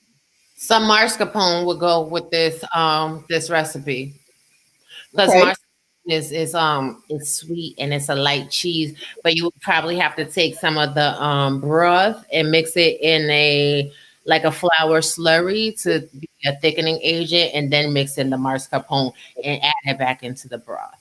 And Kadisha said brie cheese. Yeah, brie is I amazing. Yes. do, Aries. Y'all don't understand. I know I'm so nerdy with it. I like because as a kid, you know, there was this thing about people not wanting to say that they like cheese because Steve Urkel used to say it all the time. I still remember because I was like, listen, I don't care. Whatever. I want your grilled cheese sandwich. I want a cheeseburger. I want some other stuff. Like I don't really know what to tell y'all. Well, thanks, Mario. Does that mean you're gonna let go of your other idea you kept talking about on the other channel? So okay, now let me say this, right? So we done with the food because listen, we gonna end the stream with the food. So don't get that twisted. We definitely are going to, right? Parmesan, yes, I know. Okay, so now I hope the lady had I mean, yeah, it wasn't much she could do in that situation. You could think that means that she had a good attitude, but you'd be surprised. Some women act like you owe it to them. I've seen it happen, and men act that way too. But you know, you get all these stories where the man holds the door open for the woman, and then the woman just kind of walks past and don't say nothing. You know, so like, I mean, that's why I asked that question. Hopefully she, you know, cared and was appreciative, because I do want us to be, I want us to talk more softly to one another as Black people. I want us to have manners and say thank you and please to one another. Like I want to make that a thing. I want that to be a big thing that we all do to one another. Basically, if you keep in your mind, like when you see another Black person, you want them to see you across a face, a room of people that aren't us, and they smile and you smile. So Yeah, that's and my point. she was cool with it. And I also wanted to touch on that. I guess he gone already about that Iceberg Slim. How I'll be on Gold Professor channel, and he reads like on Wednesdays, and he discussed that book and several other books, and he always bring that book up because he always show like how the guy conform and start doing what he did, and it was just crazy how the things that he seen his mom doing to another man put him in the mind frame of a different world, because like his stepdad was a business guy, and if his stepdad essentially would have stayed with the mom, he would have took a different path, because all he did was work with the man after school and doing certain things, and the guy actually started training him and had that mindset on him to build him into being a businessman versus being a pimp. So why And did his they break mom up? even it was his mom. She ultimately, like he was saying, dealing with another guy, and the guy Iceberg said that he thought that his stepdad died from a broken heart, because it was like a year or so after she broke up with him, he died. But she was constantly coming at him for money, just dealing with the man. Most women don't like the square guy. They want a little excitement. That's what I got from the story. And essentially, after she got old, she kind of kicked herself in the butt for just leaving the guy. But it's too soon. I mean, too late then. Okay, love wisdom. How you feel about this part of the topic? Um, it's all about choosing, vetting, True. and choosing. It's Um, true.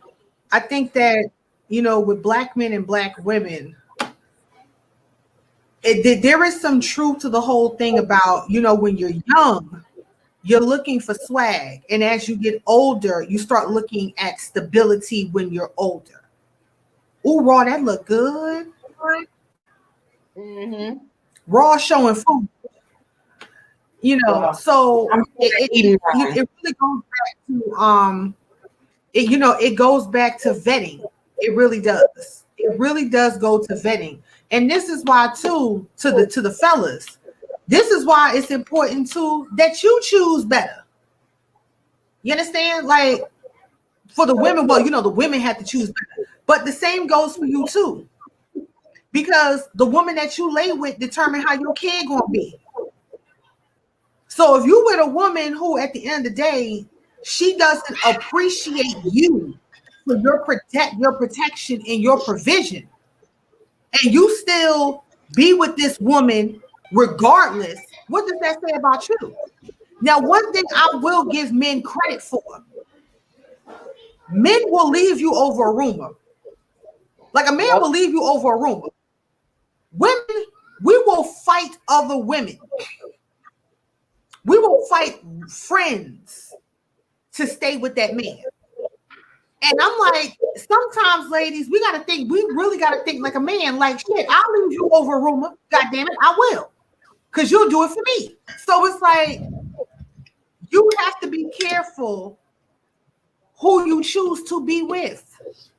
And we keep making this, I call it short-term victories, and it ends up being long-term defeats. You know what I mean? Know what you want, invest in yourself so you can get the people that you want to be with. But if you out here playing, it's about swag, and I just want somebody to look good on my arm, you can get that, but then there's no stability.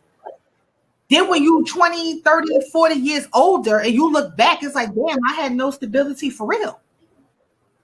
That's why you have a lot of angry, bitter people online right now because of the decisions that they made. So fellas, choose better too. Look, Brandon, no, and we not even get. Hey, official, welcome. Okay, and this is the whole point of this conversation. So we got Tay Tay on the panel, right? So I want her to get in after I finish. I'm just gonna say this one sentence. That's why I like having these conversations, is because I feel like we got to talk about it. We got to understand why it's happening, because you have to know why if you're gonna prevent it in the future. Now you know what to keep. Now you know what to keep out of the behavior patterns, and then that way, you won't even have these problems. Behaviors have motivation. They have contributing factors. We can't just look at it, just one dimensional. That's for children. When you grown, you start to look more in depth. You utilize the knowledge you learned. That's the point. So go ahead, Tay Tay. Can you guys hear me? Okay. Yes. I'm dragging Brandon in the chat room. Give me just a couple. I know. I see. I'm watching it in real time. No. So what's the topic like overall? Like, what was the last point that was made? Well, the last subject we talked about doxing and all of that. Before I think before you got here, then we talked about misusing community resources, and now we're talking about unhelpful personality traits, the people that get on my nerves, laughing but very serious. Well, to piggyback off of what Love was saying, I think people do have to vet more responsibly, and you have to be careful who you have children with. That goes for both men and women. If you know someone off rip, before you even engage in any type of relations with them, if you know that they have some personality traits that are somewhat toxic and isn't conducive of being family oriented, or someone that will be a provider, or even a good parent overall, you shouldn't be laying down with them. And I understand that some people within our community lack sexual control over their genitalias, but there has to come some point where, you have to say no to the eggplant, and you got to say no to the cat at the end of the day if it's not good. Because when you lay down with demons, I keep telling people, when you have sex with other people, there's energy transfers. You don't know what type of demons that they lay down with, and what is being passed on and transferred onto you, which is why you got these crazy people now with all these multiple different personalities, juggling multiple sex partners back to back to back. There's clearly there's something wrong with them in their mind frame. So you have to learn how to say no. I'm good. It's a hard pass. I'll get off by myself if it's that serious, So. There's no way.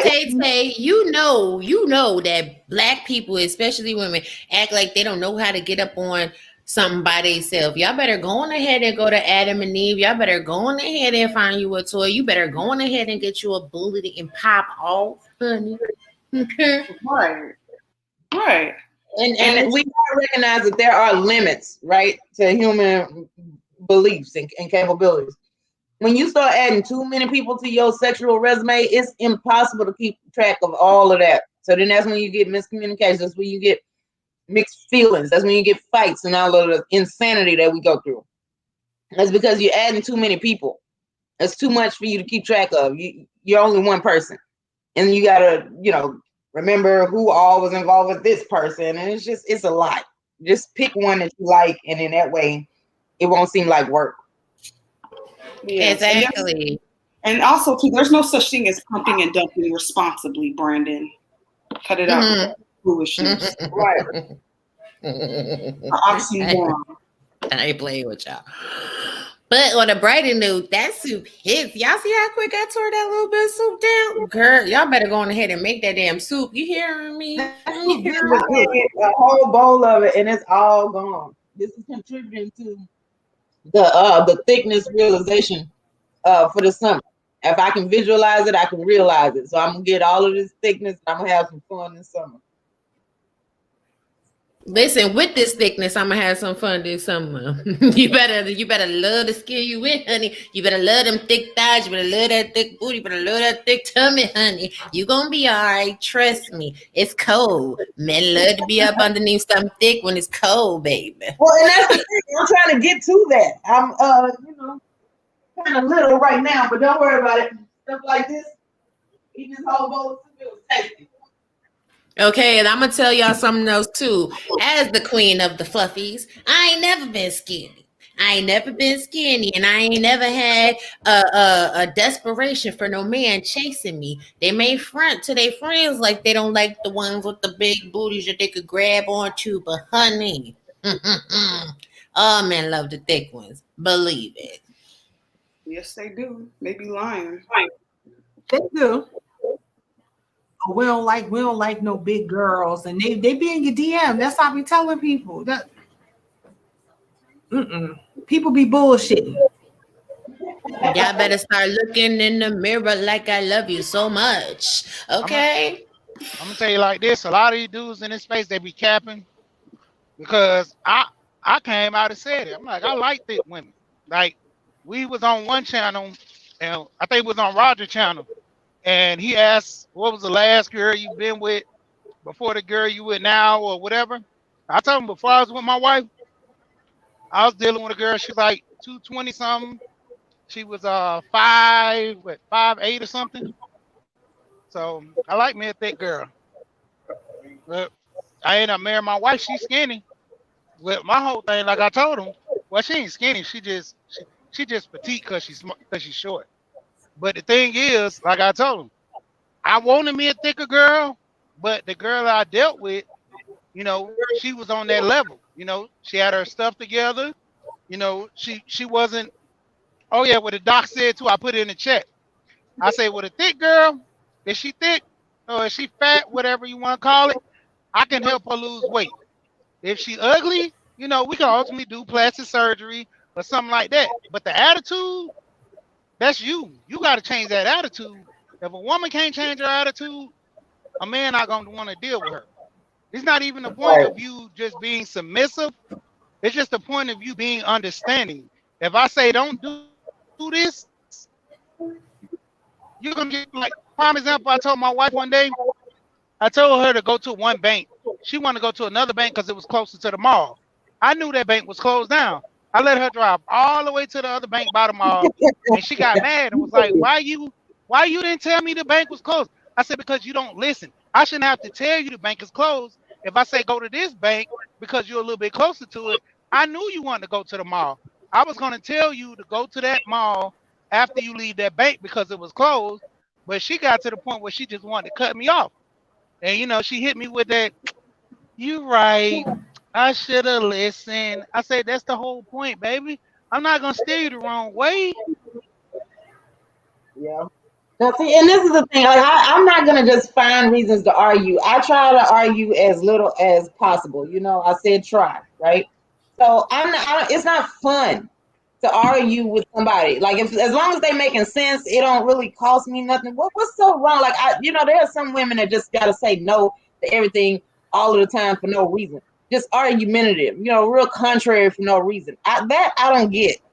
And then I'm irritated because I was told by women who thinks that way, and I talk to a lot of people, so there's gonna be a whole lot of times where I had these stories about things I talk to just random people. I don't know. Anyway, so like if you're told by a woman that sometimes you gotta tell a man no to test him to see if he is willing to say, I don't feel like doing all of that. I'm just gonna be me. I'm just gonna do normal people stuff.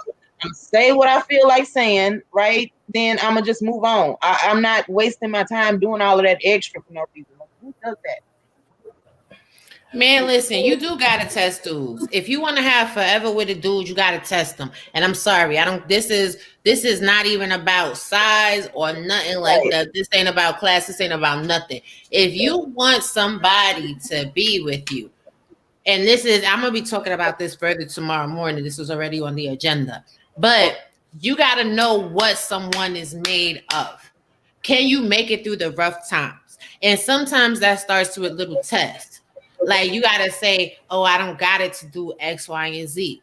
just to see if somebody's that interested, they care about you that much that they going to pour into you. You gotta sometimes tell a dude no about getting the box just to see if he gonna act crazy because he can't access the vagina. Because in a marriage, in a relationship, there are gonna be days when you don't want to have no sex. Period. Well, I don't think that's a test though. Like he's gonna have to have some days where he can't get no box and understand. Oh nah. He's really gonna have days even before y'all get married. There's really gonna be days where he can't get. It's not necessarily a test though. Nah, I'm trying to tell you, it is a test because there's some dudes that they don't give a damn what you going through. They don't give a damn how you feeling outside of your red days. They want you to be opening legs on the men. So you gotta see. Yeah, you gotta see how dude's gonna respond to you when he gets told to no. And then it may not even be so much that they'll leave, but they'll make all this assignation to your personality. Oh, you just being to see you next Tuesday. Oh, why you don't want to give me the box? Oh, you sleeping with somebody else. You'll start to see the truth of their personality and what they think about you when you don't give them access. Right. Well, the reason why I say you can't always. Because, I mean, the I don't like I can't today is a perfectly valid reason. You know, like that's not necessarily game plan or testing. You don't feel like it. You are because if you're sitting there and you're doing that, you're thinking about, is this guy gonna be here? You know, how is he gonna act? Can he handle the long run? So you may not be in the mental space to give him the box. That's not a test. That's still for real. You still have a question that is unanswered.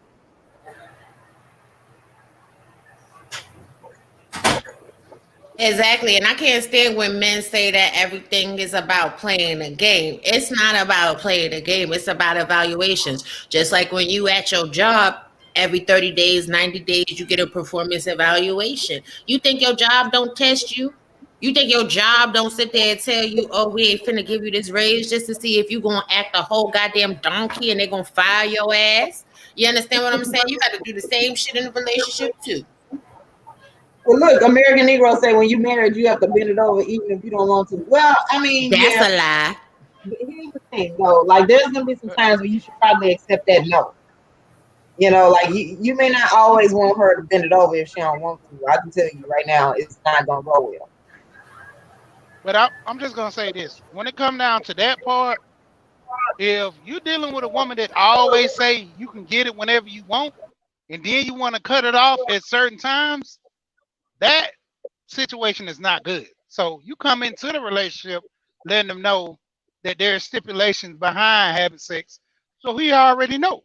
So when you switch up, be like, you know, you're not doing any switching because that's what it is. You might do a little more to where he feel good, be like, oh man, 5 times a week, man, what got into you? You know, to the point where, you know, if you're regularly doing it 2 or 3 times, just say, you know, he already know that's the routine, maybe 3 times. But for you to do it every day and just cut cold turkey, he's gonna look crazy. Okay, so here's the thing with men, right? Do y'all know that during the course of the month, hormones fluctuate? She's gonna have days where she just, you know, on go of 24/7, 25/8, and then there's gonna be times where it ebbs and flows because there's balance in everything. So y'all know it's not gonna be every single night. That's not even realistic. Yeah, but the average man, but the average man, he's thinking with his other head. So if he thinks with the right head, he knows that, okay, well, my wife can't have sex every day because of this, you know, her menstrual, whatever comes, all that in play. You know, if you're ready to get some, you just ready to get some. That's all it is. And us, you know, we on go.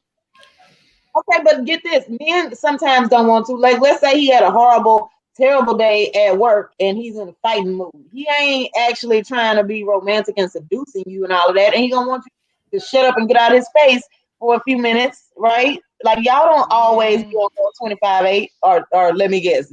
We got a chat full of dudes that they just ain't never had nothing that lowered their libido. They just always ready, right?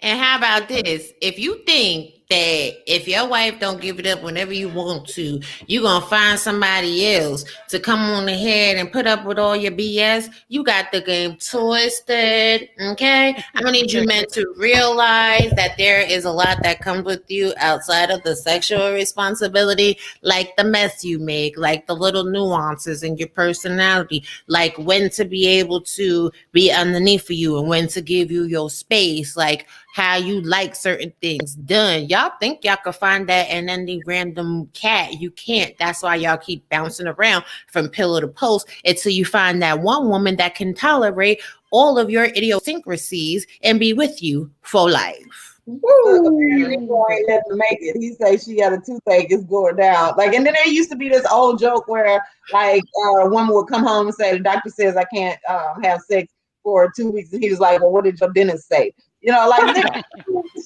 they be doing the most, right? So, okay, go ahead, y'all. We got chaos on here. We got she. All right, man, go ahead, weigh in. Watch they all superhuman now all of a sudden. Look at and dang, really. And he gonna break the chick in half. I can't. Ain't nobody got time for that.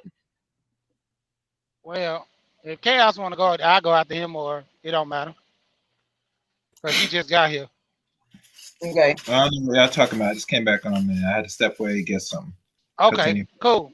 All right. So pretty much when it come down to, women, you say pretty much like having sex all the time. Yeah. Like well, you said men. When it comes to men, you right. There are men that have those issues.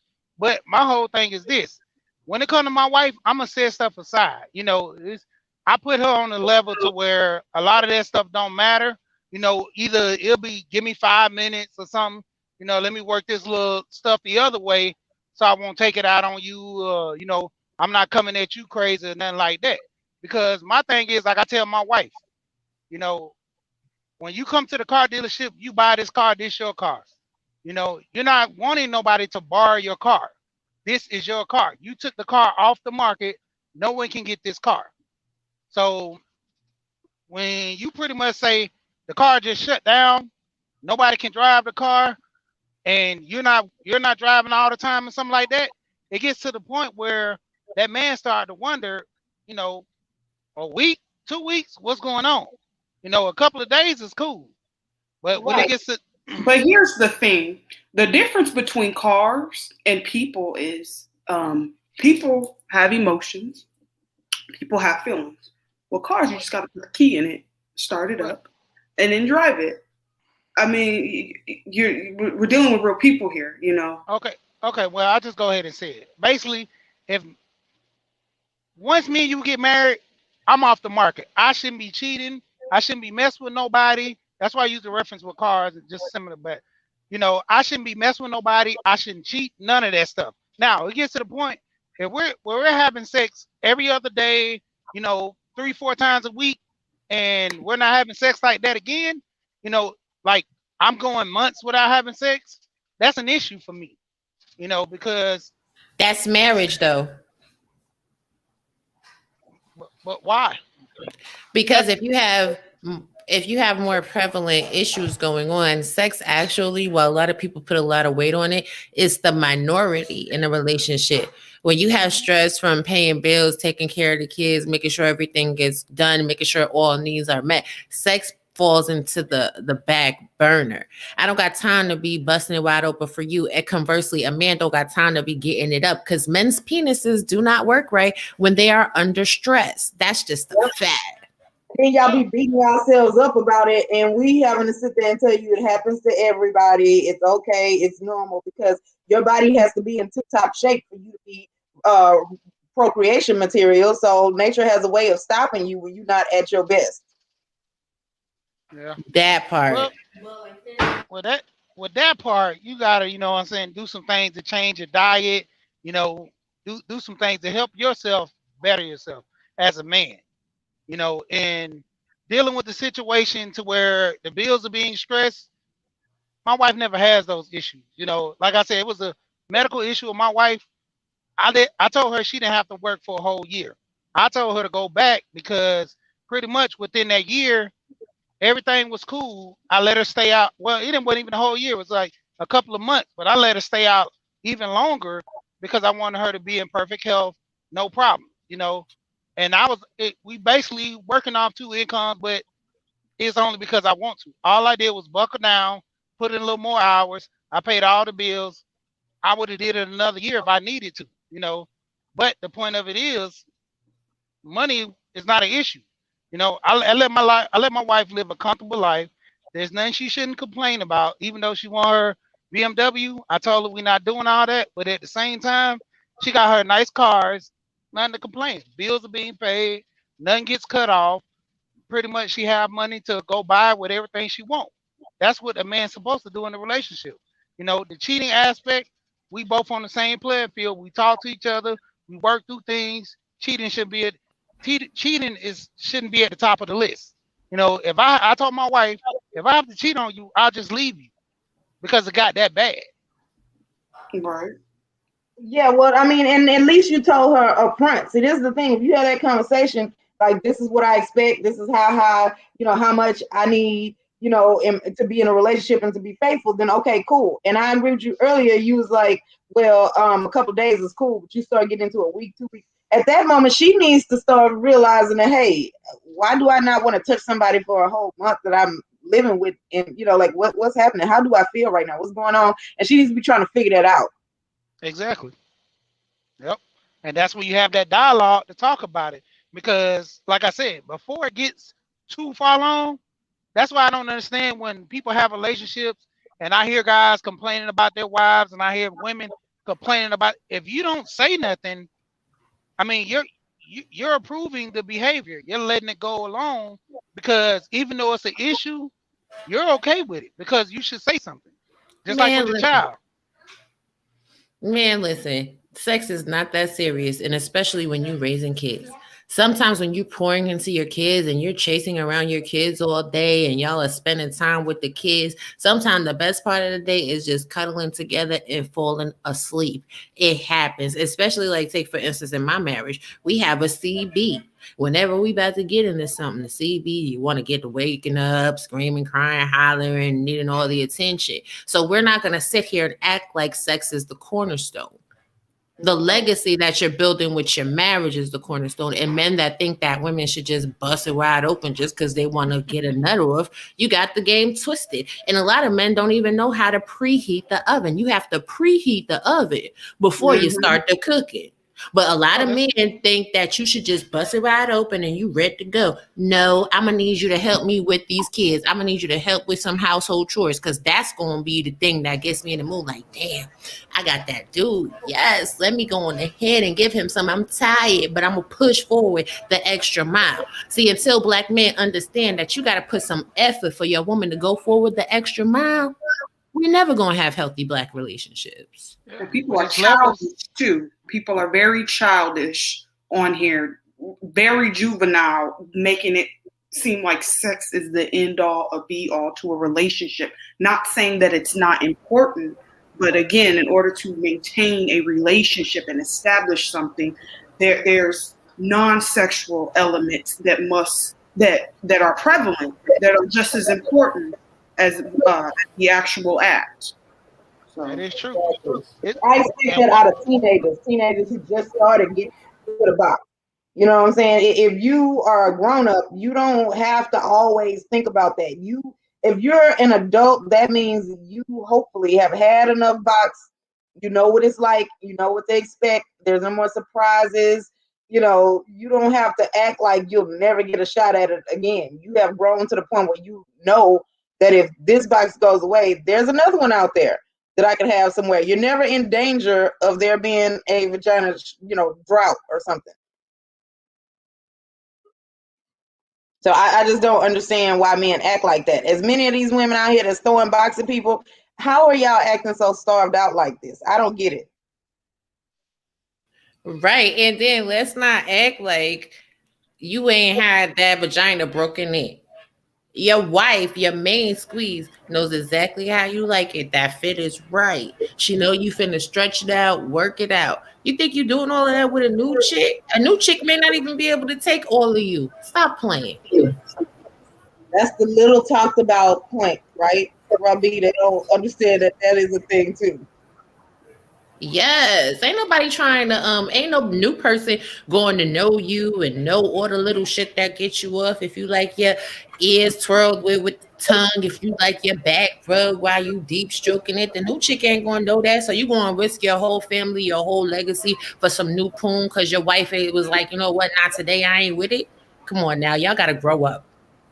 Okay, let's welcome Mahogany Roots to the panel. What's going on, Mahogany?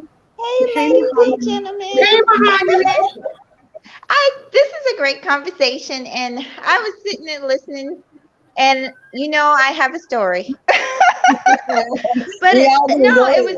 I feel free, like Story time. I'm loving the dialogue, and I feel free enough to share, So, and I started to talk about this a little bit on my own channel. I talked a little bit about like women going through premenopause. Like I'm about to be 42 years old, and I was talking about hot flashes and stuff. But when you guys were talking, I'm gonna be honest. I'm just gonna keep it 100%. I hope I don't regret saying this, but I've been there. I've been that I guess you could say spouse that doesn't want to give it up, and it actually scared me, y'all, because that's not my normal behavior, but I couldn't figure out what was wrong.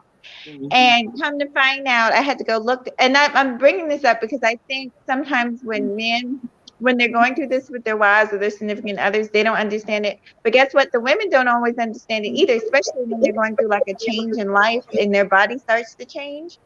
So like with me, once I got into my 40s, or once my late 30s, 40s, I did started to notice changes, but probably maybe the past year, I just totally lost my sex drive. A lot was going on, change of job, stress. It was a lot going on. I don't think that helped me, but My God. but I basically had to go see endocrinologist. A friend recommended that to me. I didn't even know what that was, but that's somebody who specialized in hormones. And so I found out that, well, my hormones were out of whack. My hormones were still out of whack. So, they were able to prescribe some herbs and things for me to help get me a little bit balanced and give me a little pep in my step. And I just thought I'd bring that up because, like, my boyfriend was getting very frustrated. I was getting very frustrated. I did not, because he wanted to know why. I wanted to know why. I really did not know what was going on with my own body. Right. And see, we don't always know the answer either. So it's not always on purpose. Like we want to know why too. Every day we still learning more and more stuff. So just so y'all know, it's not always done out of spite. There are some women out there, I get it, that do it out of spite. I've heard the conversations, but that's not what we're talking about here. We're talking about people who are grown, people who actually are, invested in a relationship. Because if you got somebody that's trying to use you for something, they're not gonna be good for you anyway. So we're talking about people who actually want to be there. Exactly. And let's not act like when a woman has children that her poom poom work the same. If a woman has to get cut and she get an episiotomy, she gets stitched up, guess what? Her poom poom no working. It's no working. It takes a minute after you have children for your vagina to rejuvenate itself, to perform appropriately, especially if you are breastfeeding. You ain't sleeping. Chaos, can you go on mute? Like, goddamn. I can't. You on mute. You need to go on. Yeah, because I mean, look, you just pushed another human being out. Like the hours in labor and having to cut your leg open and literally push out another human being head first. That coach is not going to be ready for loving in the next 3 days. Like, no, she got to heal. Like, she got to get her pelvic and her cervix back together. She got to get her body back together. She's still weak. And some of these dudes be like, so I can't get none? Nigga, we just I listen to my doctor. They say no sex for 60 days or 90 days. I listened. I didn't give a damn. I listened. I held true. It is hard, but I held true.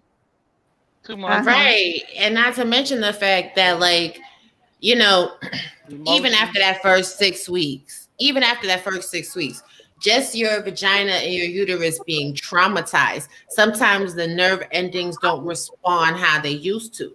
Your vagina could be acting a type of way before you have a baby. It could be on yes, yes, yes, let's get it.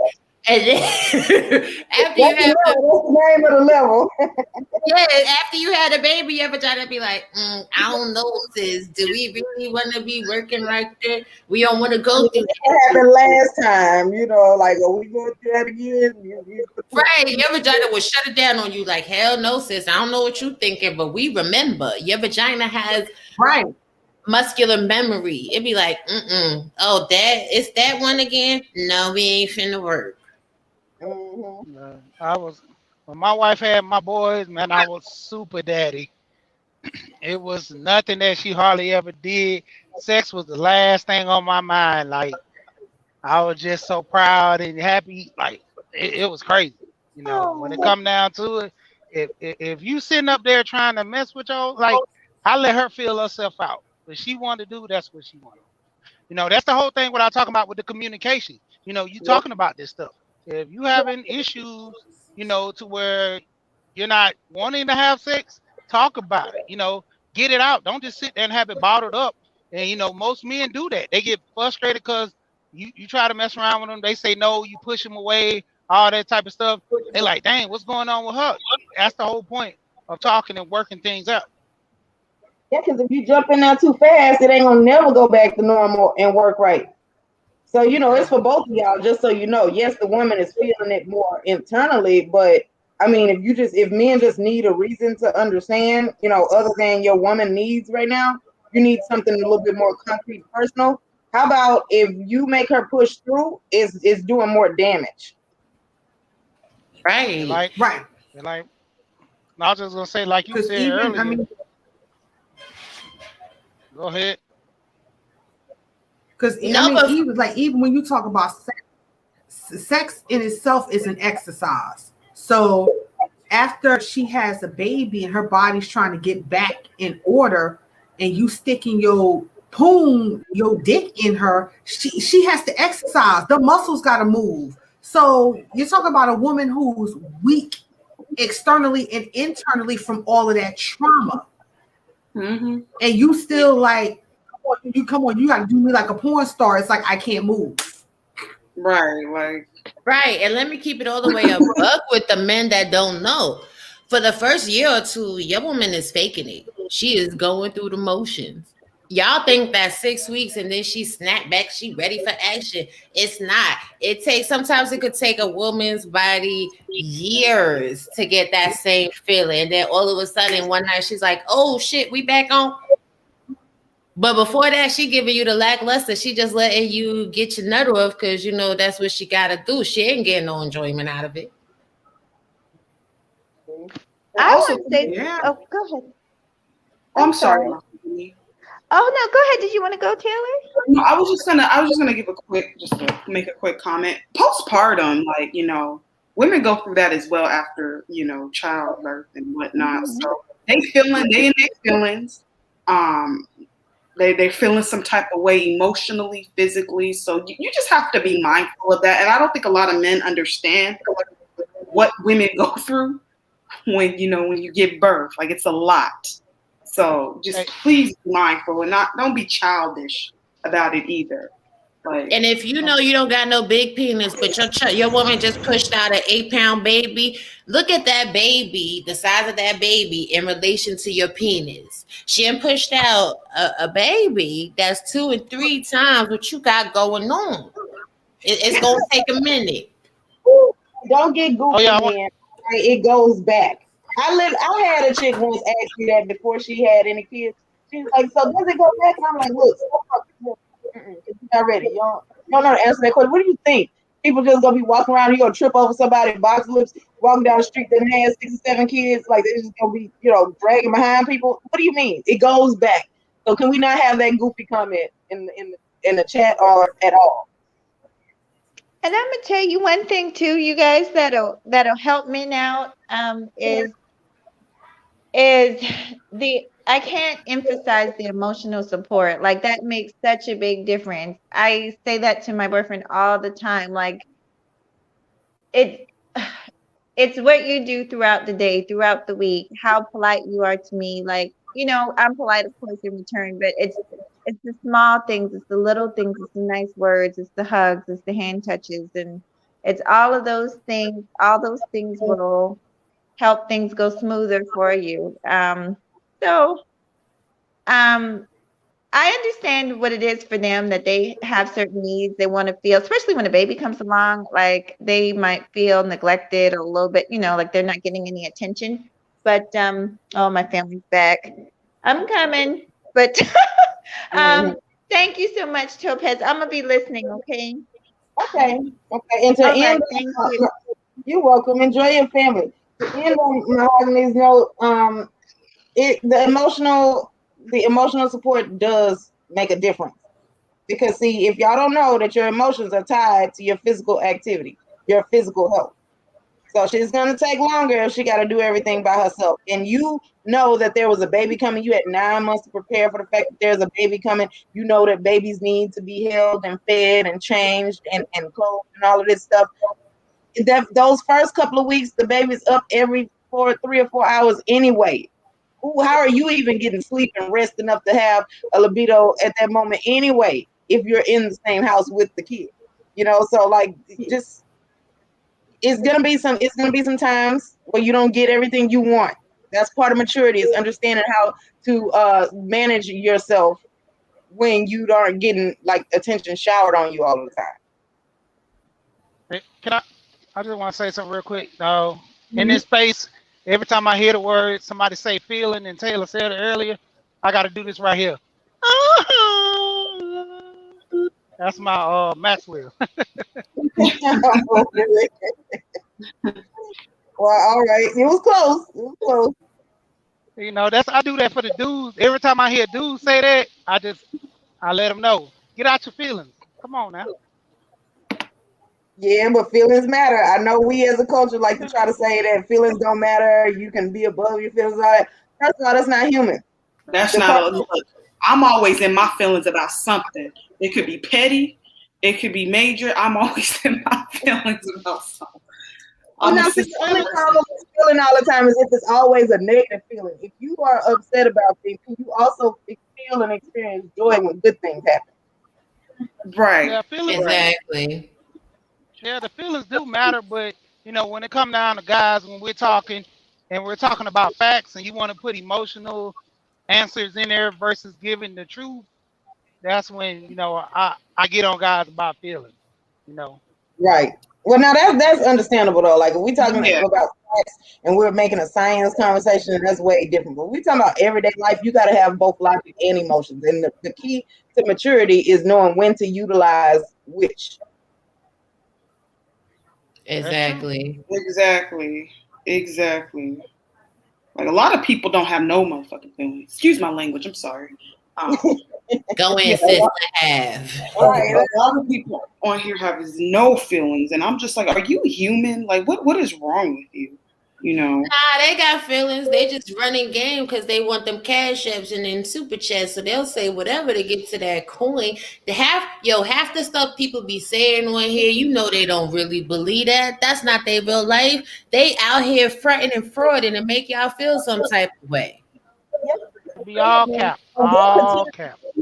So then their subscribers are paying them to teach me how to be inhuman, and that just never ends well. It's always somebody like, if you want to know why you get sued and why you got people making videos saying that you're a fraud, you're a hack, it's because you tried, right, to monetize something that's not even supposed to be possible, something that's not even helpful. Exactly. And they wonder why their life is in turmoil because, you are what you attract at the end of the day. So if your energy, if you're a low vibrational being, you're gonna attract low vibrational beings, and you're just gonna be miserable. It is what it is. So yes. Yeah, men need to be careful what they asking for, because a lot of men want these women that's for everybody. But at the end of the day, if she for everybody, that means that anybody could get it. You understand what I'm saying? They call it a bad bitch. They want. Yeah, y'all go on ahead and have them bad bitches that want to run around with Belong bad to the credit. streets. Right. They Bad don't care about smell. that. Bad vagina. The challenge is getting her to do all of that only for you. But my thing is now, once you get that, you gotta sit there with the memory and you know, and everybody else knowing that she's done this for other people. So you're making yourself believe in a lie, and then later on want to get irritated because now you live in a lie. Exactly. They I don't just care about that. It's all about instant gratification. Unfortunately, they want it right then and right there. So she may look good on the outside, you know, but she's raggedy and she's a horrible fucking human being. And she is juggling eggplants like clowns at a circus. So if you are willing to put up with and deal with that, I repeat, do not come onto YouTube talking about how women are and what they've done to you and how you've been screwed over, because I don't want to hear you. Facts. Yeah, a lot of Not to mention the point that them bad chicks be the ones that have bacterial vaginosis, trichomonas, vaginalis. They be having chlamydia, gonorrhea, herpes, genital warts, all of this and all of that. But you don't care because she's a bad bitch and she's a slim thick and she wears a size 2 with a fat ass. Whoever else been getting it, honey. Because if you see a chick that's a bad bitch that got expensive weaves, nails done, clothes on point, but she don't got no job, know that she's paying for her lifestyle by hopping up on somebody's pole. Hold on, let And me just sold say to the this. highest bidder. Well, you know, Robbie, a lot of bad bitch come in many sizes now. It's not always the skinny ones now. Hold on, because my question is, all of them STDs like that, the antibiotics, how is she still the same symptom that she's met, and then she's also adding into that? Whatever you said just came through kind of borky, sis. Repeat that what you said.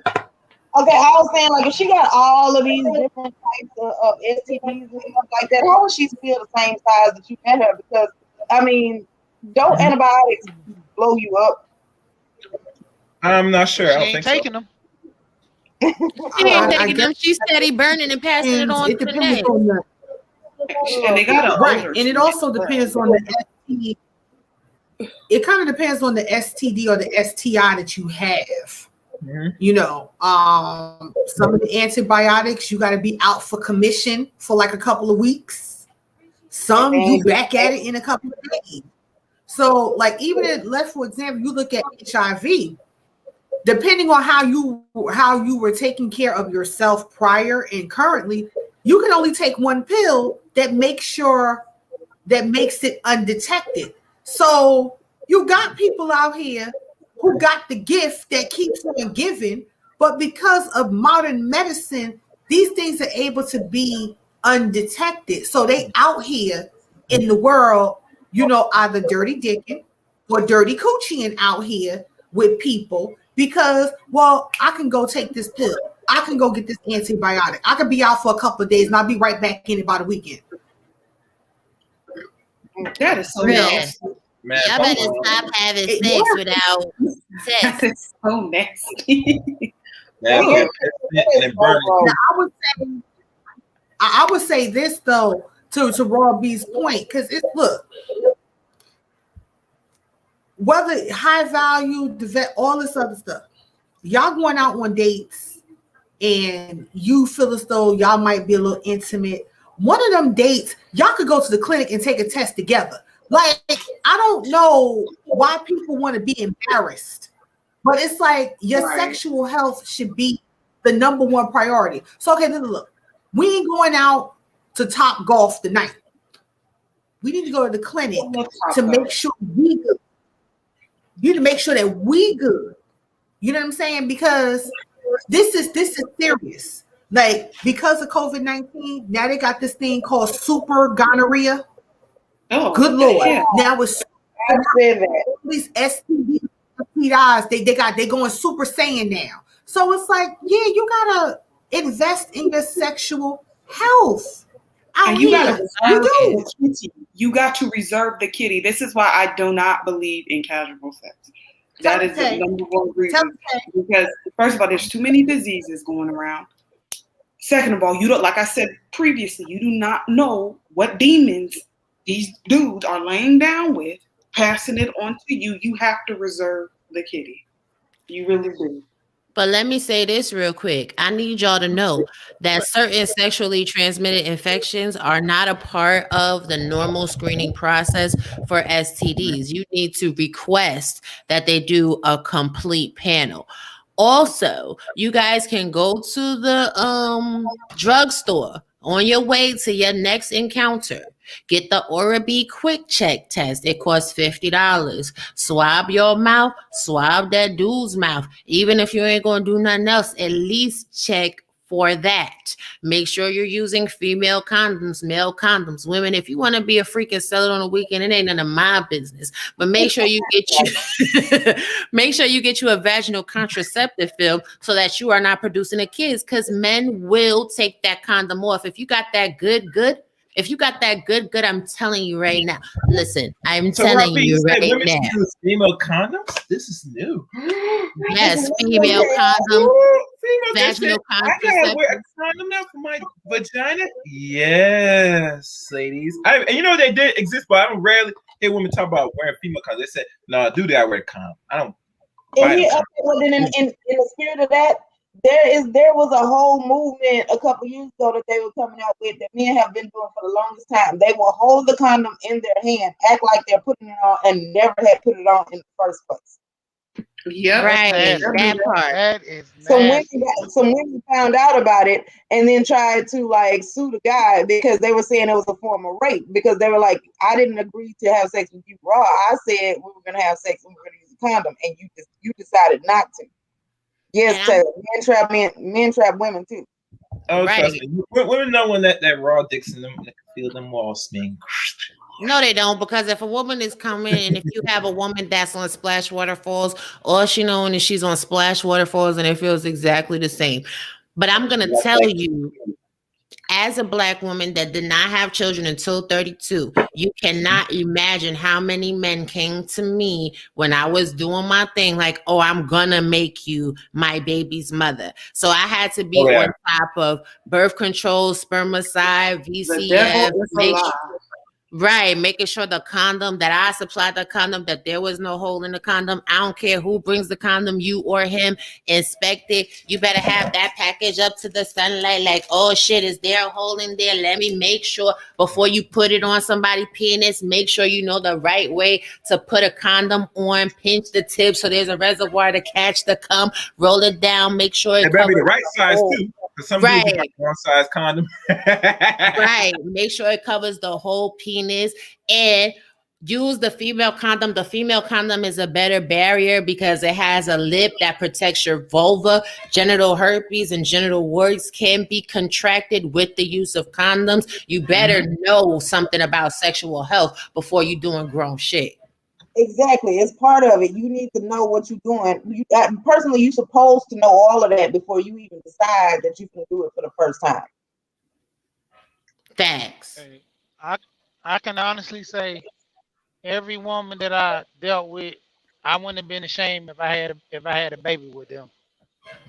Well, now that's Like, a lot of grown. people can't say You that. pick the right ones. A lot of people can't. A lot of dudes can't say that. A lot of dudes can't say that. I'd be like, her? Nah, I'm good. Nah. And ladies, you guys, you know what I'm saying? There's a lot of birth control methods. You have to research what is good for you. Because I took birth control for like almost 20 years straight because I had irregular periods. And I had to start looking at my blood pressure, my blood values. Women, you need to be doing a complete blood panel every single year. You need to stay on top of your GYN visits. Open up them legs. Let a doctor look in there, because you may have some nasty little creepy crawlies, some leftovers from a sexual encounter, and you won't know, because not every STI presents with symptoms, and that's just the facts. And it's crazy that you got to say that, but a lot of women don't know because a lot of women are not educating other women. Right, that's true. And that's what I always talk about too with the training. How, you know, the men, you know, they don't have their fathers. And that's why I tell a lot of guys that be on YouTube be talking. That's why I be like, hey man, stop talking about stuff you don't know about. You know what I'm saying? Because it's gonna be some little young guy listen to this, and they're gonna think anything you talking about, and they're gonna take it for face value. Same thing with a lot of the women. You know, a lot of women have been trained. On the Roger Report, it was a woman. She came on there and she said she had a talk with her mom from listening to his channel, asking about, why didn't she never train her to be a wife? And the mom was shook, didn't even want to have a conversation with her. Damn. So we have these That's conversations. insane. I mean, there's dudes, women, we all have, because we wasn't trained properly. I got a homeboy. I was telling him about getting life insurance, and he was like, man, he's like, that's crazy. I don't know this, and I'm this age. I'm like, dude, we wasn't taught it, Right. Everything we doing, we learning on the fly, and we giving it to the next generation. But you got Well, you some see- women that's You got to understand, Rasheed. It does exist, but the problem is we're not much accepted to the information because, like I said, the bigger voices are out here pushing the degeneracy. That's why we have a conversation and focus a month on alternate helping to power, to finance, or whatever. Those conversations will not be watched. Like I said, because one, we had to be able to push it. Two, we had to promote it because we all know that if it's anything that's going to help the community, instead keep feeling this capitalist society, they will shun it. That's the responsibility on us, not nobody else. The information's been out here, but we had to be able to guide people into it. We had to keep the conversation, have daily or once a week. If nothing like anything of that nature, people are not gonna know because you're gonna be at a certain age in life, and then you hear this information and say, "Damn, I wish I had this information 5, 6, hell, even 10 years ago." But like I said, it's only responsibility to the content creator to do that, and that's how many. Hey, Chaos, how many black people are doctors? Not a lot, right? That's not true. Right now, I'm just saying a lot of black people are not going to receive the information well. For the ones that do, they're going to take advantage of it. They're going to do something. Isn't Kadisha trying to be a doctor? That's in the chat room. She's on the that's road one. to become a doctor. Okay, so we got one. You got one. I know we're getting ready to do final thoughts. But you're not understanding what I'm saying. Not everybody's going to receive the information well. For the ones that do receive it, they gain knowledge and they benefit off of it. The point of it is you put it out there, and if it sticks, it sticks because everybody doesn't want the information until it's too late, and then they want it at an older age. That's why I said if we learn the information, start teaching it to our kids and kind of let it spread that way, because in this space, a lot of people's not receiving it. And most of the people on here for entertainment. They're not on here to gain knowledge. That's true. Well, we don't concern about entertainment at this point, Rashid. We're only concerned about the information. I had this conversation with the great liberator on directions when he tried to do with the channel, and me and him we negotiate, talk about some things, and we had to know if anything we put out in the airwave where people could listen, you're only gonna grab. About Amiri? I said the great liberator. Yeah, Amiri. Right. So, like I said, that's the mission. Your focus is trying to gather who is able to receive information as best as possible. We don't focus on the 100%. You don't focus on the percent that will take the information, go and make use of it. Because if you waste time worrying about say, oh, well, people are not going to resonate because we'll get the small few, then by damn it, it's going to be a small few. That's how life is. People only react when there's danger, when their backs against what. I don't focus on that. So that's what I'm gonna say because Topaz want to close the show. Can I see the final thoughts? Yeah, because you know what, we can sit up here all day, but I just realized it's been over 5 hours after I ate. I went forward to get my shrimp, my soup, but then after that we ended up talking about some other stuff. So yeah, I think it's great that we put it out there as the starting. I'm gonna share Robbie's screen real quick. Let's see. Oh wait, hold on. Am I supposed to share your screen or do you do it? No, you can share it. You look at the free dots on your StreamYard. It shows the main one. Hit the main one. And move the person avatar to the left where you're at. Oh, wait. No, it brought a whole nother Robbie up here. Okay, here we go. Okay. Yeah, okay. Oh, let me close out all these damn things. First of all, for all my dudes with the big penis that don't like the condoms, see this? Texas in the building. Yes, you see this right here? Trojan sensitivity, berry skin, premium latex condoms. They have a lubrication. You guys could use some KY in addition to the Trojan. Guys that are using condoms, make sure you use a water-based lubricant. But this can protect you, ladies, and this can protect you, fellas. I don't give a damn how big your penis is. This one got you covered. So y'all make sure y'all invest in some Trojans. It's $11, so that's like $1.10 per. But you know what I'm saying? Make sure you get that. Yes. Just wanted to share. Right? I mean, look, a whole commercial. Y'all can't say y'all didn't get information over here, okay? So, like, y'all have no. If y'all listen to one of these streams, y'all have no excuse to say you didn't know, because you listen to the stream, you now know. None. So, okay, we're gonna go through final thoughts. Let's hear from Chaos, and then Tay Tay, then she. We're gonna just go round robin. Then Love Wisdom. Thank you. Good night. Okay. Good night, Chaos. Short, sweet, and to the point. Good night. Good night, Chaos. Good night. Night. Well, Topaz, it has been real. I wish I would have came in sooner because the topic, was very juicy and good topic to talk about. Other than, I did not see the stream going in that direction. I gotta say that was news to me. But hey, you never know. You got a gift, Topaz. So this, this was a great topic. Thank you for having me. Thank you for allowing me to come up. Hopefully you do this again soon, and I'll be on time this time. So thank you. I want to tell y'all, we're gonna do another series in the State of Black YouTube list, right? With the individuals here. We have some more people that are gonna be invited. I want to make this a regular thing, like maybe bi-weekly. The other thing is, so for next Sunday, Super Bowl Sunday, we're gonna do another spy talk like we did last time. So we're gonna alternate those back and forth. So hopefully y'all be in the building. Thanks, Queen of the South.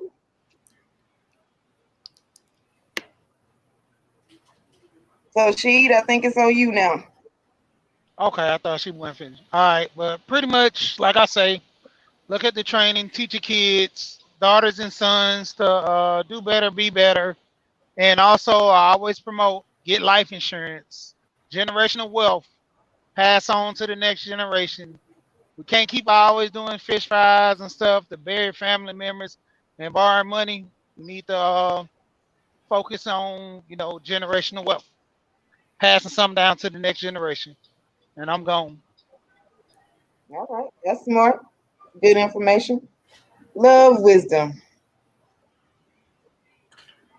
I appreciate you, Topaz, for having me on here. I appreciate everybody on the panel. It's been fun. It's been real. But I would say, to the women, be the best pick-me you can be. Salute to Sow the Seed, because she started that, the pick-me in reverse. Always choose you first, okay? Before anything or anybody, you choose yourself first. For the men, same thing. Choose yourself first. Be the best person that you can be. Be very careful who you listen to, because everybody don't have your best interest at heart. They really don't. And at the end of the day, you have to apply what's best for you and throw everything else in the trash. So I do appreciate you guys and hope to be on the panel soon. Topaz, we should have a panel about sex education, because I don't think folks really be knowing what's going on out here. All right, and we definitely got we got to set that up. So that could be one of our addresses. That could be the next episode. So yeah, just email me with the question, your thoughts, and then we'll just take it from there. We'll put it together. We'll have a good day, everyone. Okay. Thanks for coming by. Rob B. Let's go. What you got? Okay, so first of all, tomorrow I'm going to be giving you guys marriage mindset at 10 a.m. CST. And we're going to talk about a further expansion on some of what we talked about today. Because I think that there are some secrets to marriage that people don't really understand. they have this fantasy, this Disney version of what marriage is, and I'm gonna break it down on the real. And I've committed myself to doing marriage mindset every Monday morning at 10. But this was fun. Thank you for allowing me the opportunity to come cook in front of the camera, because I've been kind of hesitant to do so, and this was fun. The recipe was good. It was good. Sister was good. And we definitely need to have more conversations like this. We as the people hold the power. Fuck the Kevin Samuels, fuck the manosphere, fuck the womansphere, fuck pink pill, red pill, blue pill, green pill, whatever. All of that is marketing tools and selling points to make you, the audience, feel less than about yourself. As a married woman, I'm going to tell you, relationships ain't that hard. Marriage ain't that hard. It's about your commitment. It's about your character. It's about the choices that you make. It's about getting up every day and choosing to still go hard in the paint, even when you don't like somebody. That part. Because you understand that there's a greater good. Exactly. But you know, I ain't gonna clog up the airways talk about this right now. I'm gonna be talking about it some more in the morning. But trust me, honey, marriage ain't easy. It ain't damn lingerie or Marvin Gaye 25-8. It's some damn work. Be able to put in that work. If you can't put in that work, keep your penis to yourself, keep your vagina in your panties, hold the panty, and stop getting people caught up off them nuts. That nut is like crack to some people. Right? It is nice to not take all that. Lord, if you have to do that's a lot. I just can't. I'd make my life as easy as I possibly can. All that extra I'm not doing. Facts. Okay, well, guys, it has been real. It's been very fun. I am happy. I appreciate all of the generous cash apps. Thank y'all so much. All of the amazing comments, all of the compliments. You know, the people that came up on the panel, the great information that you guys brought to the subject matter. And we're going to do this again. Come back in the building. Give us about 2 weeks. We'll set this up for y'all again, right? I was not trying to go 5.5 hours, so we got to find a way to make this short. Because I don't know. Wait. One more thing. Oh, yeah. Ladies, stop using Summer's Eve. Stop putting douches in your vagina. You better start talking to your GYN. A lot of y'all that's funky, that's why you're funky. You better invest in some acidophilus and some probiotics. Sit your behind in a tub. Use your kickers, okay? Right. And you gotta drink a lot of water. Lots of water, because when you fall in that range, that means you're very acidic. You've been drinking too much sweets. You gotta cut the sweets, more water intake while doing all that extra stuff. We're gonna have a whole stream about that, right. And preferably the acidophilus. I was gonna say preferably the acidophilus that you put in the refrigerator, because if you use the other ones, they're the acidophilus that you put in the refrigerator is actually live, so it tends to work for your body better. Yes, live probiotic cultures. And if you cannot take a live acidophilus, there's a product called Refresh Pro B. You go to my website, thebutterflyprogressive.com. That is on my must-have things. And there is a link for you to get it at a discounted price. Y'all better learn your body, ladies. Learn your bodies, the smells, the lubrication, how to make yourself get off. If you going on a date with a new dude, spend some time in the bathroom, bust you 2 or 3 nuts before you go out so you can make the best decisions. Whoa, wait a minute. Wait a minute. Try to stop her. Like, listen, we're gonna have a whole stream. Oh yeah, chill. We'll save that for next time. Hold on to some of it. She wants to have the information. She ain't holding it back. You know what I'm saying? So that's a good thing. Yes, honey, I know the game. I know the motherfucking game. I just didn't tell you. At least you'll find a place on it. But if I have anything to say about it, you'll get the information here. All right. So like, share, subscribe, tell your friends, family members, cash app if you please. You know, I truly appreciate that. It does go back into the channel, right? So with that being said, guys, thank y'all for coming out. I hope you enjoyed this. And if you have any suggestions, questions, anything like that, put it in the comments below after the video ends. Bye. Thank y'all. Bye-bye.